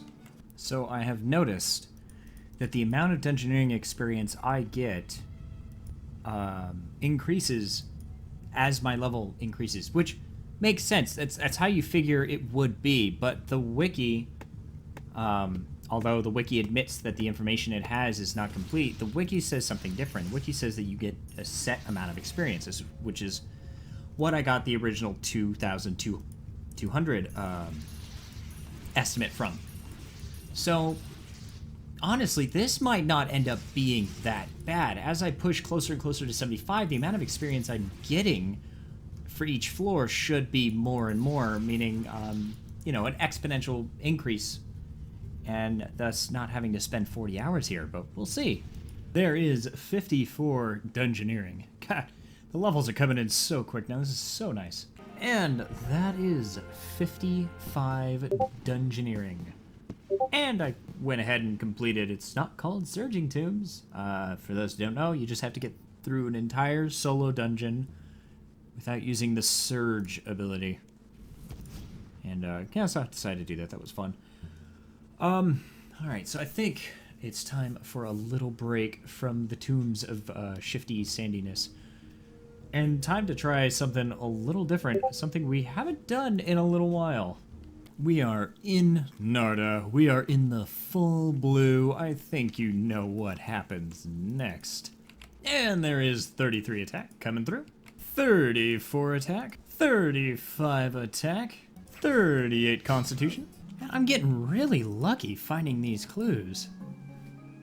If only I was so lucky to find a desert clue. 36 attack. 37 attack. 38 attack. 39 constitution. 39 attack, just one level to go. And there is a 30 herb lore from cleaning all those random herbs these guys drop. There is 40 attack. Adamant weaponry unlocked. Let's go get our well-deserved upgrade. Zeke, buddy, it's been a while. Why don't you go ahead and sell me those beautiful green death sticks? Let's fix this real quick. Step outside so we can appreciate our new hardware. And oh wow, twice the size. Jesus. Alright, cool. Well, there's a nice pair of hardy adamant scimitars. And I would jump right back onto that grinding and get 40 defense and maybe even 40 strength. Who knows, I'm kind of crazy. But I'm out of food, so it's time to take a little fishing trip. Damn it, I made sure I was wearing the robes, I made sure I had the rope, made sure I had my fishing bait, and I completely forgot the key. 46 fishing, 44 cooking. I forgot how slow it was to get a full inventory of salmon. Oh, almost missed it. Was distracted. There is 45 cooking. 47 fishing. You've been playing for a while. Consider taking a break from your screen. Don't you tell me what to do, Jagex. You don't know me. I don't know. Maybe they're right. 46 cooking. 48 fishing. And there is 47 cooking. I can now make a fish pie. Interesting. All right, we are back up to a hearty 110 salmon, and that took forever. This is really slow. I can't wait to be able to fish in Menopause, but you know, for now this works. I'm not going to complain about it too much. Anyway, it is back to the combat grind for me, so we are going to go ahead and slap on our brand new Addy scimitars. What is happening? Okay, let's get rid of all this garbage. That's not where you go. Anyway, time to slap on our gear and head back out to train combat. Oh, no way. No way. That's a desert clue. That's I need to actually look at it for more than half a second, but I saw the word Al-Kharid and that's all I care about. Get out of here, lady. Can't you tell I'm trying to read a clue? Headbang in the mine north of Al-Kharid. Equip a polar camo top, leather gloves, and leather boots. Oh, well, the polar camo top is a bit of an issue. I don't think there's any way for me to get it out here. Actually, I'm almost positive there's no way I could get it. But let me double check. No, even if there was, by some off chance that I could get a hold of polar kebbit fur out here, maybe through like an impling or something, I need to take it to Varrock to make the top, so I can't complete this clue. How unfortunate. But we did get one set in the desert, sort of, even if it was a bit of a bait. 32 defense and a milestone hit, 50 combat. 33 defense, 34 defense, and a wow, 34 defense. Kathaar, was that really that hard? 40 Constitution. I look forward to these clue scrolls, even though they always let me down, just like this one did. And there is 35 defense and 51 combat. And my frickin' eyes hurt, and so I've been doing this for a little too long. I'm going to take a bit of a break and finish the level 40 defense grind tomorrow. It's a new day, the sun is shining! I'm kidding, it's 9 p.m., but look! This person's username cracks me up. I used to be hardcore. Yeah, I really hope that never happens to me. Anyway, it is in fact a new day. It's been a couple days, as per usual, but we have a daily dungeoneering challenge. So I'm gonna knock that out, and then of course, it is back to the combat grind. I gotta get that 40 defense and maybe 40 strength, who knows? I'm feeling a little saucy. Alright, well that was really quick. The objectives were short, simple, and all really close together, so let's go ahead and claim that. There's another 10,895 dungeoneering experience, putting us really close to 56 dungeoneering. Another successful Jack of Trades aura, and another dungeoneering level. That is 56 dungeoneering coming through. Alrighty, got my food, got my water skins, got my charming personality. Let's go kill some more looters. 36 defense. And there is 37 defense. I can now use Reflect. I don't have a shield, so it doesn't really matter, but, you know. 38 defense. And there is 41 constitution and 52 combat. 39 defense, just one level to go, and then I can take a break from this and probably run some more shifting tombs. Oh, and one last clue scroll just before 40 defense, and it is this smack dab in Camelot, which is nowhere near here. Damn it. And there is 40 defense. Adamant armor is unlocked. Let's go get ourselves a new pair of pants. Louis, it's been forever. I'm pretty sure I haven't been to this shop since I bought my first pair of bronze plate legs in episode 2? one? Ah, it doesn't matter. Anyway, let's buy these plate legs right here. And there we go. All right. I don't match anymore. It's weird. So, unfortunately, this is kind of it for complete melee sets for a while. I cannot make adamant armor. I mean, I can. I have the levels for it. But I can't get adamant bars, as I've discussed numerous times. So, I can buy the plate legs, but as for the boots, gloves, plate body, and helmet, I'm SOL. In the future, I might be able to get hold of adamant bars and make the full set of armor, but the chances of finding the adamant bars before I've long surpassed the need for adamant armor is pretty low. So I think it's safe to say that this is gonna be it for a while in terms of melee armor. Alright, well, while the prospect of grinding out for 40 strength right now does not sound all that appealing, I'm not quite done yet. I think I'm just gonna run some more shifting tombs, maybe get a dungeoneering level 2, maybe some Menafite gift offerings, maybe a Kopesh. Holy cow, 71 gold charms out of a Menafite gift offering. Well, that's gonna make up for the fact that I'm not gonna be able to get to the rope in time. Oh, whew! I made it with exactly 1 second to spare. Alright. And there is 57 dungeoneering coming through. Took a little longer than I thought. It might be because I'm a little buzzed. But, anyway, yeah. Well, I think that is enough shifting tombs for me tonight. Got a bunch of summoning charms, so that's kind of nice, and some palm saplings you can't do anything with. But of course, more feathers and mod, more desert pantheon fragments, always nice. And all the experience gain coming through. I think one of the things I want to do soon is get 50 crafting so I can toggle crafting experience in the dungeons. So instead of getting little tiny amounts of the gold coins that I get from breaking the urns, I will be getting crafting experience, which will help me out in the long run. In the off chance that I get a hold of an onyx, or I currently have dragonstone, so that would work too, but in the off chance that I get a hold of an onyx, I'm going to need the high crafting levels to be able to cut the gem and turn it into jewelry that I will later be able to enchant, making the best in slot jewelry I'd be able to get out here.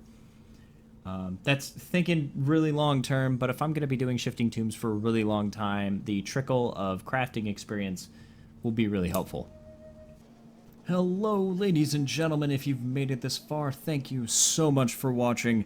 As always, if you liked what you saw, please leave a like, subscribe if you haven't already, and join the ever-growing Discord. I'd love to see you there. Not much in terms of announcements aside from, wow, episode 20, and green pants. Impressive, I think. I don't know. I'll let you be the judge of that.